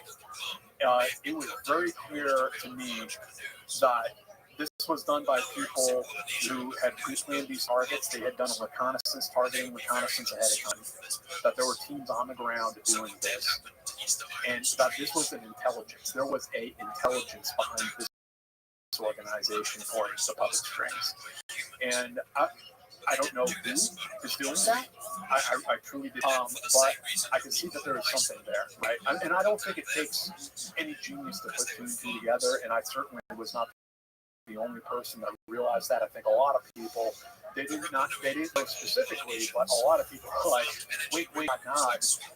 And as time went on, even the Ukrainian government would give a wink, nod. Like, man, you work on their, be careful flipping out cigarettes in these military warehouses and things like that, So who was reporting on these fires, these explosions, these train tracks blowing up? I think there was a munitions warehouse that caught on fire. Where was it? Very little. I mean, it was mostly social media stuff, but there was one story in the Washington Post, not about Russia, but in Belarus. Again, just as the invasion was popping off, rail line setting. The group that was behind that, and so that little arm of it was exposed. But I could see all these things happening in Russia as well, and so I started asking questions, and I started going to sources, and I really, if we had anything to do with this, if America had anything to do with this is one of those things that's deeply classified. I'm not going to hear about it for 20 years. But before long, I started having some conversations that that I started finding some answers, and when you find when you're dealing in the world of covert operations, and you finally find the right people who know what you're asking, and this thing that in your mind is this huge story, but you talk to them. And again, it goes back to it's a job, it's an occupation, right? When you lay this on, they shrug their shoulders and say, yeah, we did that. Fuck up. Like they don't really think too much of it. I mean, it's a big deal, but they don't see it in the same context that an outsider, because they're doing their job. Like, they're read into it, it's not surprising. When you see reports like this, reports of these things happening over there in the U.S. media and social media, are you one of those people who goes exposed to like Russian media and looked at what the Russians are reporting? Yes, a little bit, because I needed to understand what the Russian interpretation was of it and what they were putting out in the Russian media, and they were writing these things off pretty much as all accidental fires, you know. What is like? Where do you go to find out like what the Russian? Well, I'm not a Russian speaker or reader, so I actually spoke to a woman named Olga Lotman, who is and she has a pretty deep knowledge. She's quoted in the article. So yeah, I need to talk to actual experts in some areas to sort of plug these knowledge gaps. Okay. So you're following up on these reports of these things that you think that you see and you say instantly, yeah, this is textbook sabotage. Yeah. And where do you go from there? Who do you start talking to? How do you develop sources that actually have knowledge of these things going on? Yeah, I mean, I can't really discuss anonymous sources, of course. I'll just say that this story was difficult to report on. It was challenging. I worked on this from about April to pretty much like when I published it, and I published it on Christmas Eve. So it took quite a long time. There's a whole journey, there's a whole backstory that this article took with numerous publications. And it was definitely an uphill battle. And this was probably the most, I don't know. No, it's not the most difficult story I've reported on, but it was high up there. So when you started reporting on it, at what point did you think, like, this is not something I'm going to publish myself, this is something bigger, this is something that needs to be part of a major publication? And like, how does that communication, do you reach out to one of these big publications and say, hey, I'm working on this story, and explain to me how that process works? From my point of view, I mean, when you start getting multiple sources confirming different aspects of the story, and you're kind of double and triple sourcing facts. It's like, I think there were 6 anonymous sources in this story. That's when it's like, okay, we got something to work with here, right? And I reached out to one outlet, editors there. This story was actually too big a lift for them. They had gone through some editorial changes. I think they were being truthful. This was just too much for them to handle it. So they passed me off to another outlet. Really? Yeah, a bigger outlet actually. And I ran into some issues with them. I had this conversation with the editor there, and he said, could you get me? I'm like, well, what do you mean? What constitutes proof in your world? And he says, well, can you have like one of your sources like take a picture of a PowerPoint slide with his cell phone, or like get some documents, like classified documents or something, and bring them out? Yeah. And I was like, okay, let me get this straight. You want me to task my sources to break federal law? So that's illegal for them to do. I'm pretty sure it's illegal for me to do as a journalist as well. It's certainly unethical. And he was like, yes. I was like, okay. Here's what I need you to do. I want you to in writing. I want that in a contract where you tell me to break federal law. And you should have seen how fast they backpedaled at that point. That was hilarious. Like, thing about breaking the law, I probably don't want to put that on paper. Like, yeah, man. But the problem is, if they get told a younger, less experienced journalist to do that, they may have done it. And then you would very quickly up into sort of like a reality winner situation, where they figured out who she was in 2 seconds. She did prison time. I'm not playing that game. So I then went, so it seems like a messy game to play, but there's reports like this, not exactly like this, but I mean, there's similar like intelligence reports that come out of these big publications. How do they deal with sources in these typical situations? Are they always giving proof? No, absolutely not. Absolutely not. In this day and age, it's very rare that somebody is going to leak, a top secret, TSSCI document to you. There are keystroke loggers on the classified terminals. I mean, there's all sorts of reasons why it's completely idiotic to do that. And quite frankly, I don't want those documents, guys. Don't send anything that says top secret on it. I honestly am not interested in that. And I don't need that to do my job. So no, like at any like mainstream publication, like no, they're not getting documents to back up their stories on this stuff. No. And without giving up your, how do you maintain relationships with these high level sources that have to remain anonymous for good reasons? How do you sort of like manage relationships with people like that? Like, what are their, like, especially if they're intelligence folks? Like, how do you sort of navigate their intentions, and how do you know that they're not trying to get one over on you and trying to manipulate you? Yeah, that's very important. I think one of the things I have going for me, I'll spill a little bit of tea here. In my role, I tend to speak more to middle management. I don't normally speak to political, mucks in Washington, D.C. That's not really my venue or my interest. I would much more trust a sergeant in the Army or a retired CIA peace officer with a normal dude.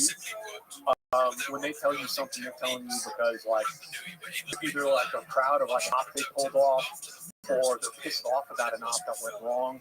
Like they're telling you that kind of genuine reasons. But when you get up to that like DC level, there's some sort of political agenda. There's some sort of reason why they're leaking this information to reporters. So I'll say that's one aspect of it. But another aspect is that's why you need to use multiple sources and confirm things. And there were some sources who were on the record, though, correct? There are people who are on the record offering context to the story. Yeah. Okay. Yeah. Let's go back to you're dealing with this major publication, and they're asking you for the source.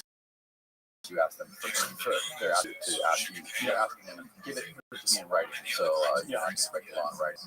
And how far does it evolve past that? Is it there, or what's it go? It kind of stopped there, and I went to yet another publication, a pretty large, known publication, and I had it was a ride there.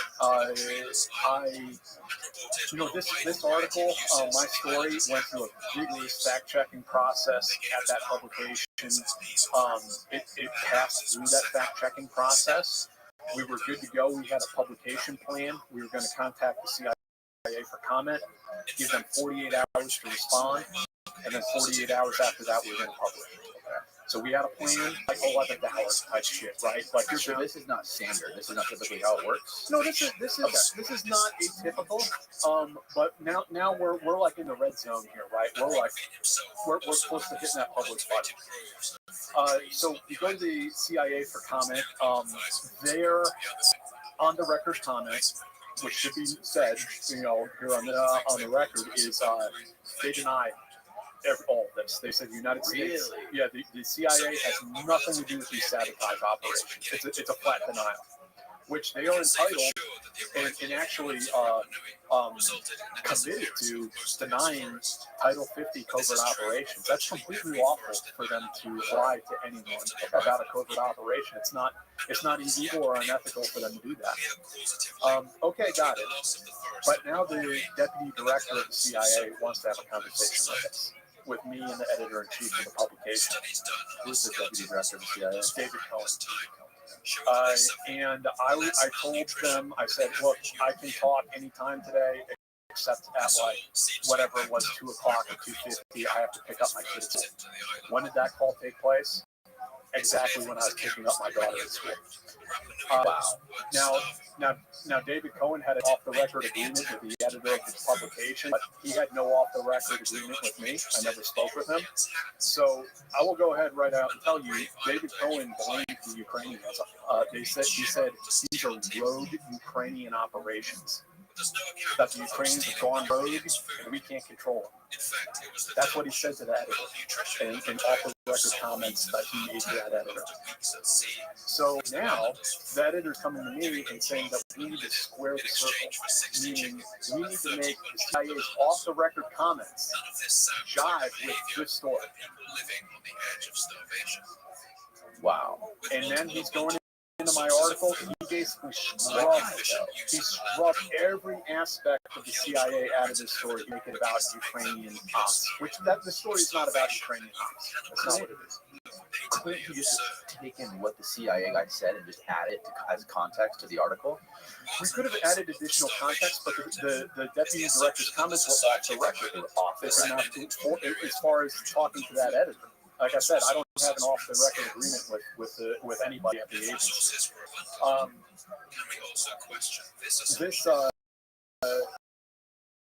So we got now we're into this like sort of revisionism that we're trying to make this story Nectar's narrative, and I mean the reason why I don't want to speculate.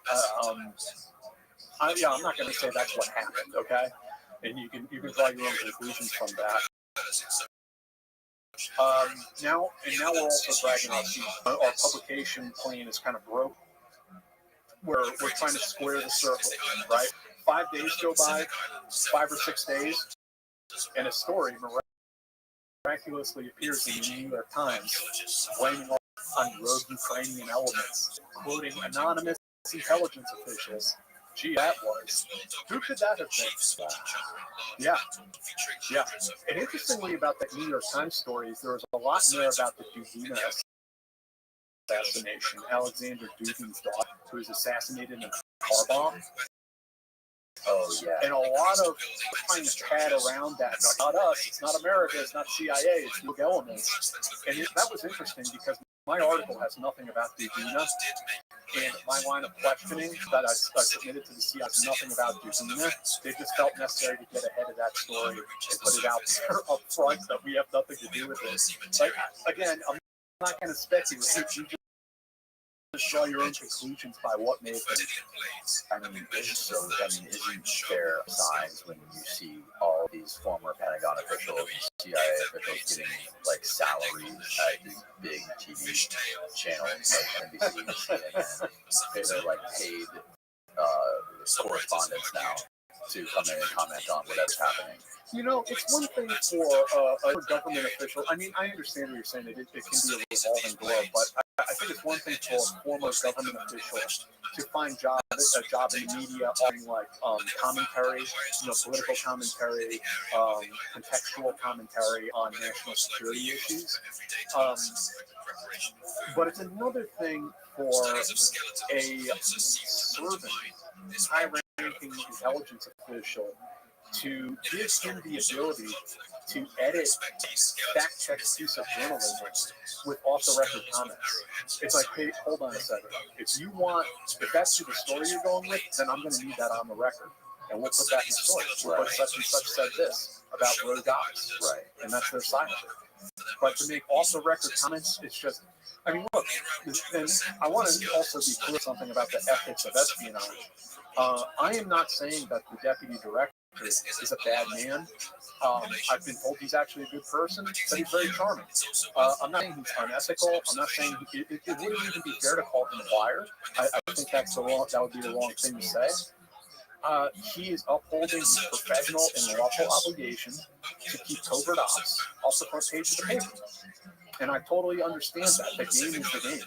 And he played it well and was effective at it. But the problem I do have is with journalists who are unable to fulfill the premise of their that they're more worried about politics, that they just want to publish authorized leaks, right, that come from the official leaks, right, rather than this type of journalism that's more, it's kind of out there hanging extra journalism that's, comes from a totally different source. Yeah. I mean, it just goes to show you how much sway that the government has over the publications that exist in America. If this editor was literally trying to change the whole story according to this guy's off-the-record comments. I agree. Yeah. I mean, it's becoming more and more clear to us that things like this are happening. These relationships have always existed, and there are a series of norms, I think, that exist between, journalism and the intelligence community. And, I get it to a large extent. extent. And there are things like as a journalist would not do. Like I said, I don't want to publish classified documents. I don't want to out uncovered personnel. People who live under an alias.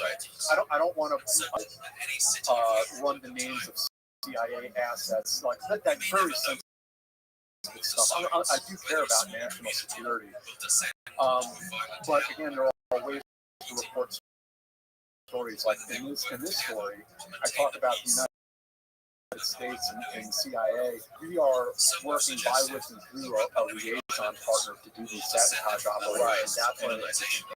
I did not mean that partner because I think it's just too sensitive right now. So there are a system of norms, but sometimes these journalists and editors, they want to publish stories. They do want to break to explain this to people because they all have to extremes of, the media is totally compromised or the media is rogue off the rails. Or it's actually a much more complicated dynamic. And I think there are editors, they want to break news, but within a certain narrow scope, left and right limits. They don't challenge the prevailing narrative too much. They don't want to be disruptive, right? They want to stay within those left and right limits, those norms. And when you start talking about unauthorized leaks and things that are going to piss some of their contacts in the intelligence community, this spigot could get turned off. And they're not going to get the controlled leaks anymore. And I might piss people off saying this, but one of the things I'm most proud of is that I've never been a press corps person. I've never been a Pentagon press corps guy. I've never been a White House press corps guy. I've always been off on my own, doing my own thing. I live in Brooklyn, New York. I'm not in Washington, D.C. I don't give a shit about getting invited to dinner parties. I was never being invited to them to begin with. So I literally don't care if people in that town like me or not. Which is way cooler, and which is why your work is so much more fascinating. Some of the mainstream stuff that we see, so much more. It's so unique. Like I told you in the car on the way here, reading this article, it was like watching a fucking movie. They're talking about people that are sleeper cells that are living here that have been there for up to over a decade, maybe. That possibly up to a decade or more, and then they have buried caches of munitions that they can go find and pick up to carry out these operations. That is some shit that's out of a movie. It's fucking crazy. It's a tightly wound and effective operation, and I think it demonstrates a few things. Perhaps it demonstrates a renewed Central Intelligence Agency, one that is dealing with a threat that it knows how to counter and is prepared for in 5 years. It also reveals, in my opinion, strength of our alliances and our overseas alliances and how important they are. With this particular partner, a very tight alliance, it's always a very tight partnership to have with them, but also European allies. And we've seen that in this conflict in Ukraine, that it's sort of like we're all fighting in the same direction for the first time in a long time. What was your first reaction to when this war in Ukraine and Russia broke out? Like, what was your initial reaction? I mean, I know what the mainstream narrative was, but what was your initial reaction? My initial reaction was surprise. I didn't think Putin was stupid enough to do this. I lost a bet with a good friend of mine. Really? Yeah. We're betting on whether. I mean, that sounds a little crass to bet a bottle of whiskey over a conflict, but we it's over the political action of it. And I was like, come on, dude, Putin's not going to do that. He wouldn't do that. I was wrong. I was totally wrong. We've seen what's happened since then. And then why was he dumb? Because he thrust himself into a quagmire that he was not prepared for. And now it is strictly Russia. I don't know if they'll ever be able to emerge. I mean, they're being knocked decades backwards in time right now. Their economy is not a recovery from this. Before the invasion happened, obviously there was all this reporting of all the American armed west Ukrainian border, $1 billion thing. It was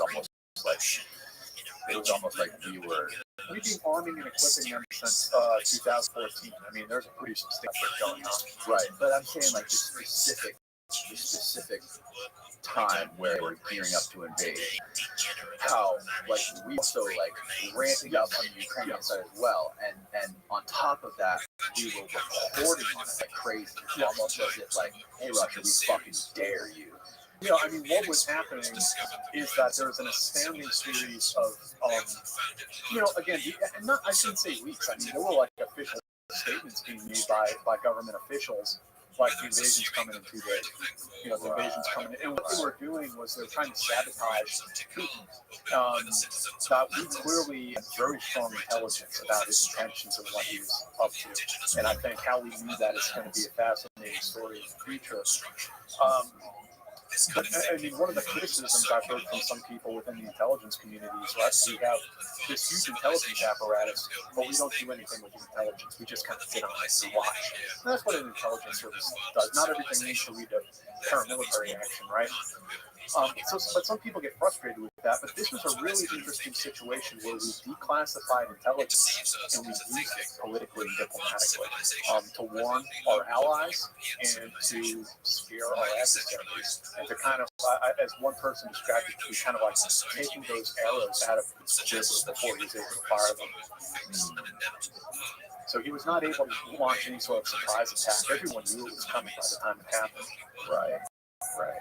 These sabotage attacks are still happening, and so my question was, going back to why is it that the U.S. is doing it like through another country? Plausible deniability.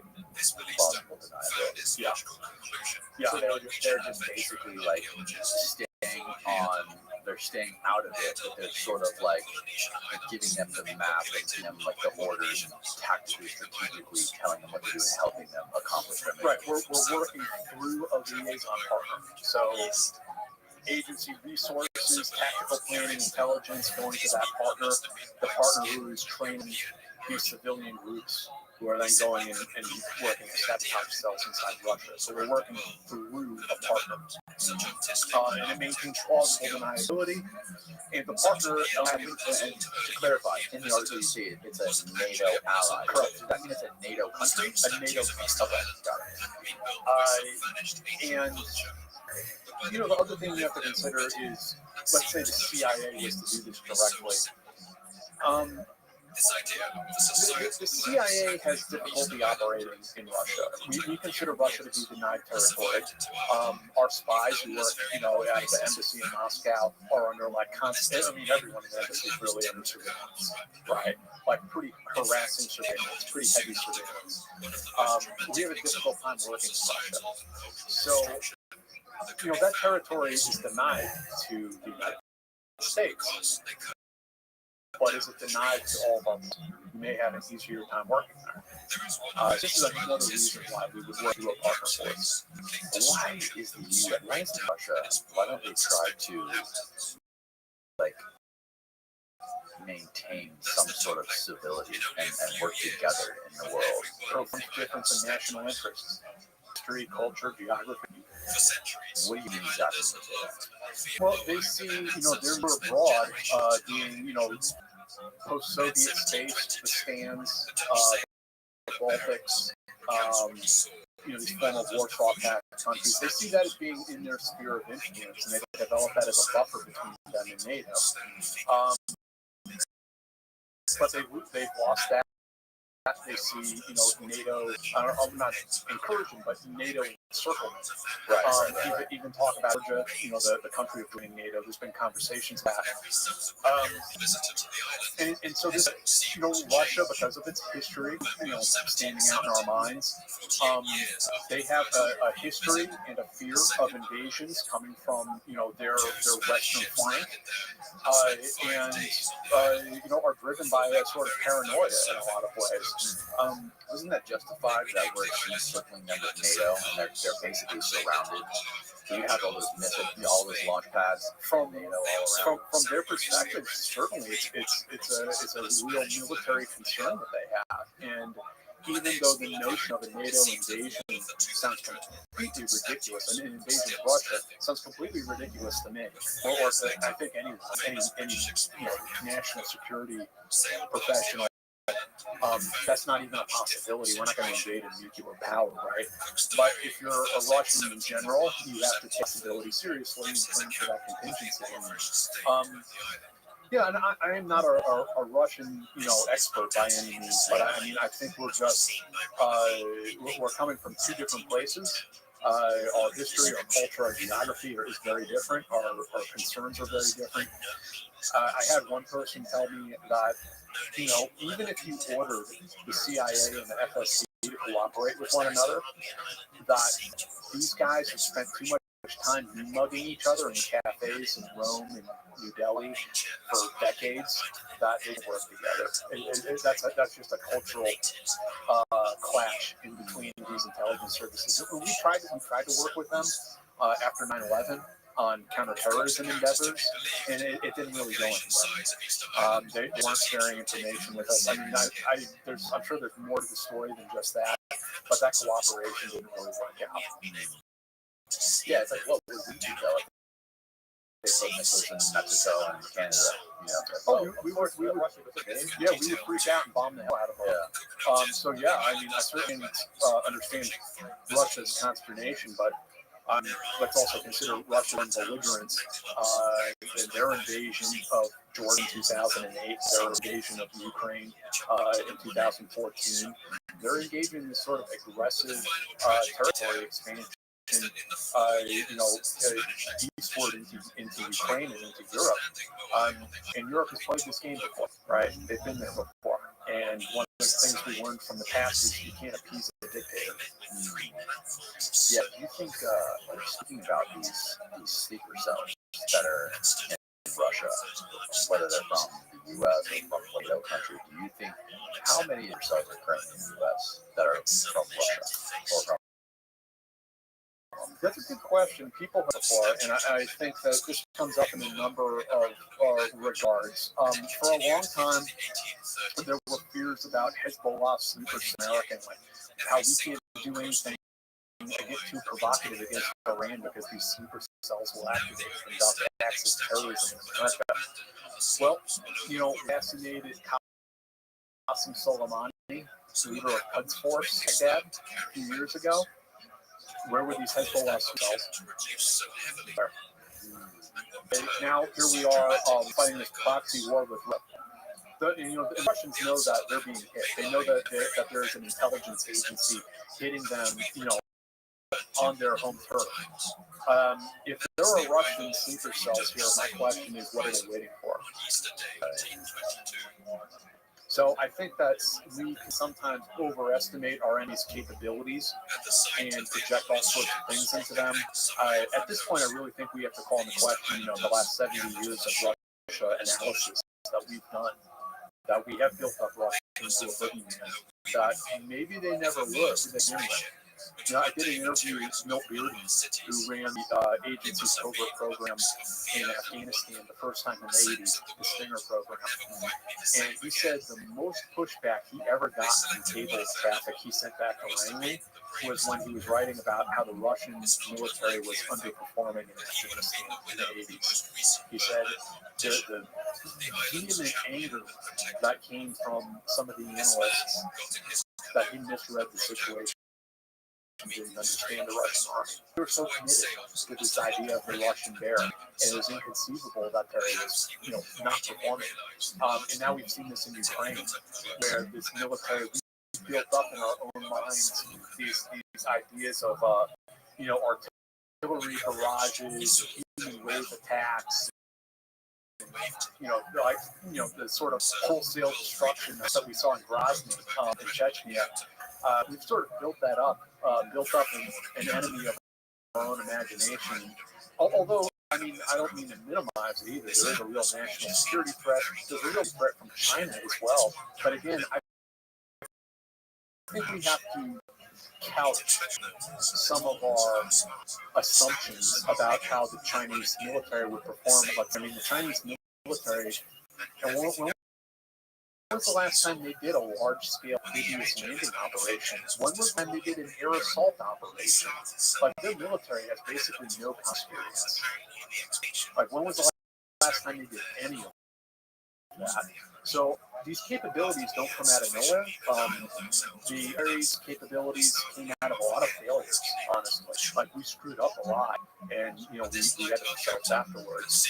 So I do think we should take these sorts of threats seriously, but at the same time, there is an institutional and even a career incentive to exaggerate the threat, and the American public really doesn't respond to anything unless it's an emergency.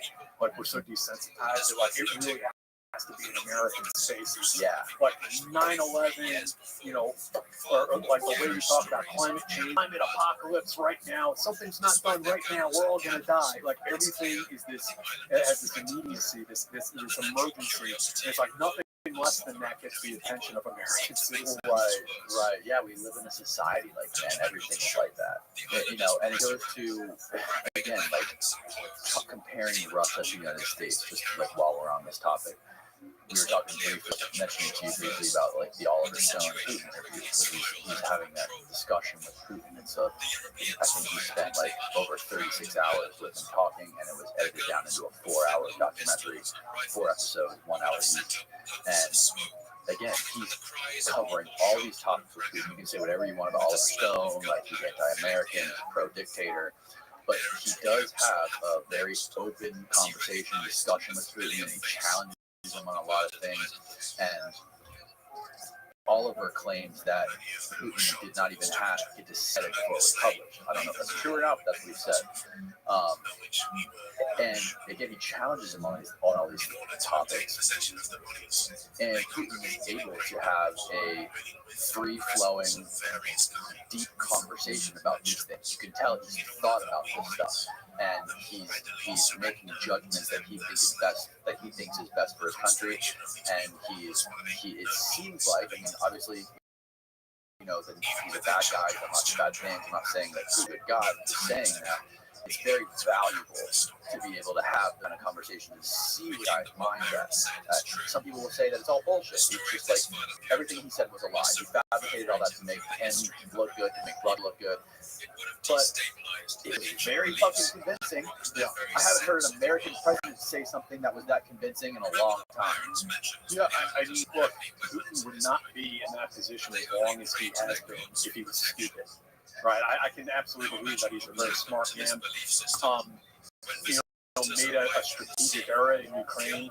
The Russian military revealed itself to be rather incompetent. Yeah, I think it would be wrong to underestimate Putin. I mean, he's basically installed himself as president for life, entrenched bureaucrat. He's created a political system around him that keeps him in power. A stupid person doesn't have that sort of resiliency.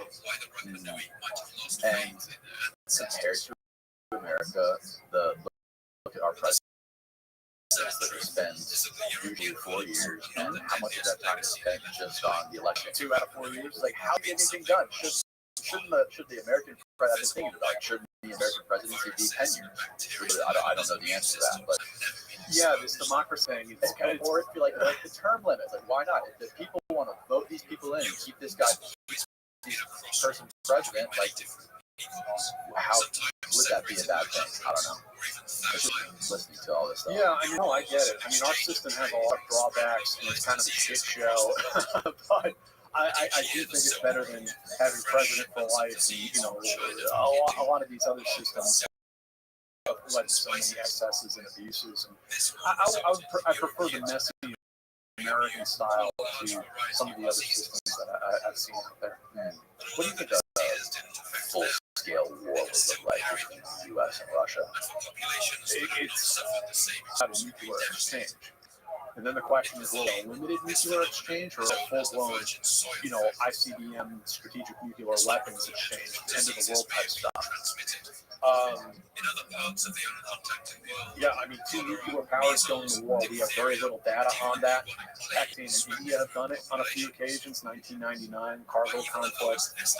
They fought a conventional war on the Kashmir line without any sort of nuclear exchange. Now we're seeing, some new norms maybe being established or tested in Ukraine, where the Ukrainians as a proxy for NATO, as some people, while fighting back against Russia, taking territory, and related to WMDs.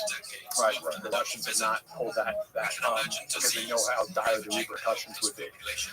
And I don't think anyone wants to go there. That's what that film I was talking about with all this film.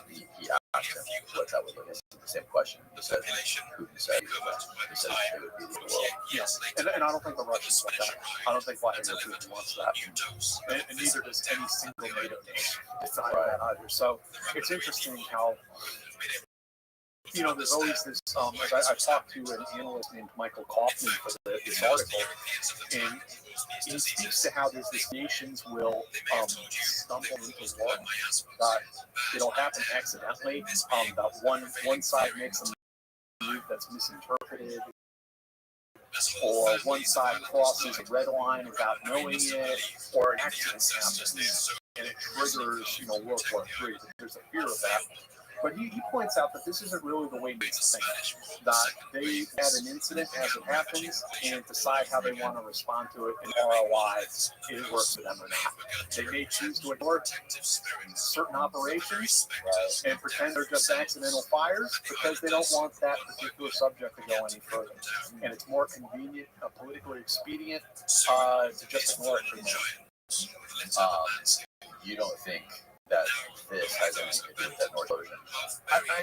Well, obviously you're talking, it's all speculation, but I mean, these things may be interconnected. The true answer, to be transparent, I don't know the Nord Stream pipeline. I have heard theories from sources speculating. Speculating that the Russians did this either with saturation divers or with unmanned vehicles.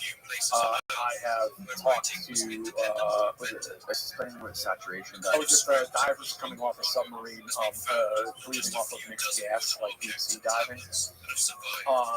And I've talked to other people who say that we would not hit a target like this at this time because of how sensitive it is. It's partly owned by Germany, another NATO ally. So they're saying, no, we would not hit this target. Did the Russians blow it up? I don't know the answer to that. I think more to follow on that. I want to go into the saturation diving thing.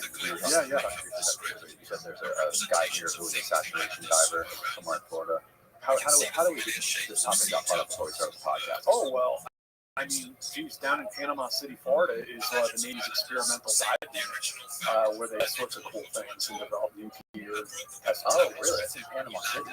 I had no idea. Panama City is kind of a center for some of that stuff.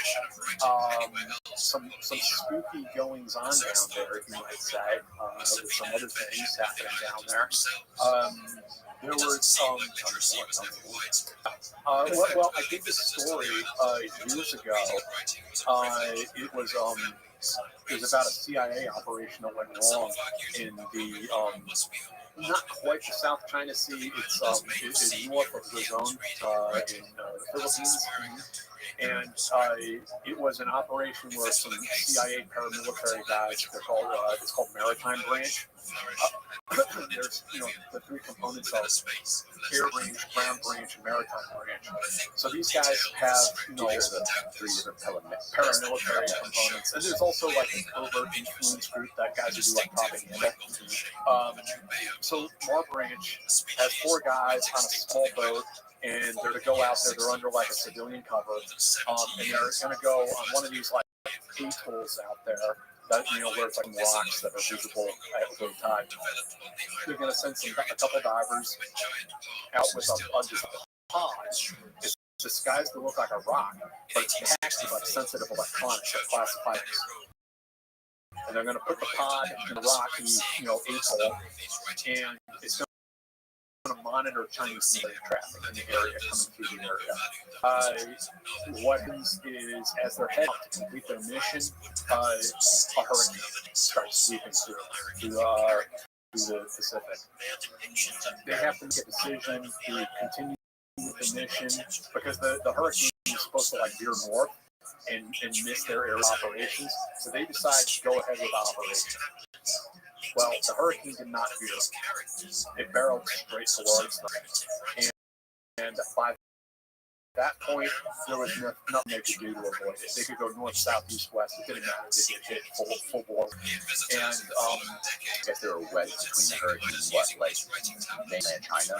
they were out. Oh, Yeah, on like a 30-foot boat. And there was there was a beacon on that boat that the agency was monitoring, and it flashed out in the middle of the hurricane. No trace of those 4 maritime branch guys or the boat itself were ever found. Not a floating life preserver, nothing. Absolutely nothing was ever found. Those 4 guys who died. There's a younger guy named Michael Perrick, who's a graduate of the Merchant Marine Academy. There was a retired EOD Navy diver named Stephen Stanek. There was another, Navy guy, part of like a Marine Union, Daniel Meeks. And then there was a mechanic on board also, and geez, I'm sorry, his name escapes me right now. It's definitely in the article I wrote. But those 4 guys perished, and they got stars on the wall at CIA headquarters. now, typical operations like this where things go wrong and people don't come back, those things typically are reported, right? Because people don't even know that they're doing what they're doing. And it was one of the eeriest stories I ever reported on, because for a long time, I'm looking at this, it was so eerie, because as time went on, I was able to, it was really difficult, but I dug up all 4 of the names, and I got death certificates, and I could tell these were human beings. They actually lived, and they died. But beyond these death certificates, it's like they get vanished off the face of the earth, and nobody said anything about it. And I think that's part of the reality of, I think I called them in the article secret sailors. These are our covert operators, if you will. And even in death, their life and death remains a secret. God, yeah, it's coming back to me now. I think that is this the story where these guys have their identities traced back to like a building or a fake business that was placed in the Panhandle. Yeah. That makes sense now. So what else is going on in the Panhandle with these diving teams? Is this maritime branch still a thing? Maritime branch, definitely. Yeah, they have civilian vessels that they operate, and they can do different things to get people in and out of certain places, in certain situations, or do different types of missions. Down there on the Panhandle, there's a big presence of spooky stuff. Both intelligence community and Navy. Yeah. What's spooky? Like just covert ops stuff. Ivory Bells was the program to tap into undersea cables. That there's components of that run out of there. It's interesting stuff. What kind of any sort of like unknown or classified like technology? You're mentioning that these guys are diving like 1,000 feet underwater. Well, those are like experiments that are conducted, right? To see the Navy does these like kind of like NASA type experiments, except underwater with divers. Right. See like how deep can they go? How much bottom time can you get them once they're down there? And experimenting with different types of mixed gas. And that one guy who was telling me he was under like 1,000 feet of water, and because the oxygen in that tank gets compressed more and more when you go, he said that when he was down there at the bottom, it was like he was trying to suck maple syrup through his lungs, breathing in that oxygen gas. These guys, I mean, they can be deployed on boats, and there's all sorts of different ways we can get these guys there. But we're talking about getting people deployed off of a submarine. Yeah, they can walk out of a submarine. Wow, I didn't know that. Yeah, the SEALs do that too for a different mission. Different type of mission. The SEAL delivery vehicle, and they can go ashore and conduct reconnaissance and things like that. Yeah. But the Navy divers, they conduct, undersea espionage. That's a thing. And one of those things is tapping fiber optic undersea cables.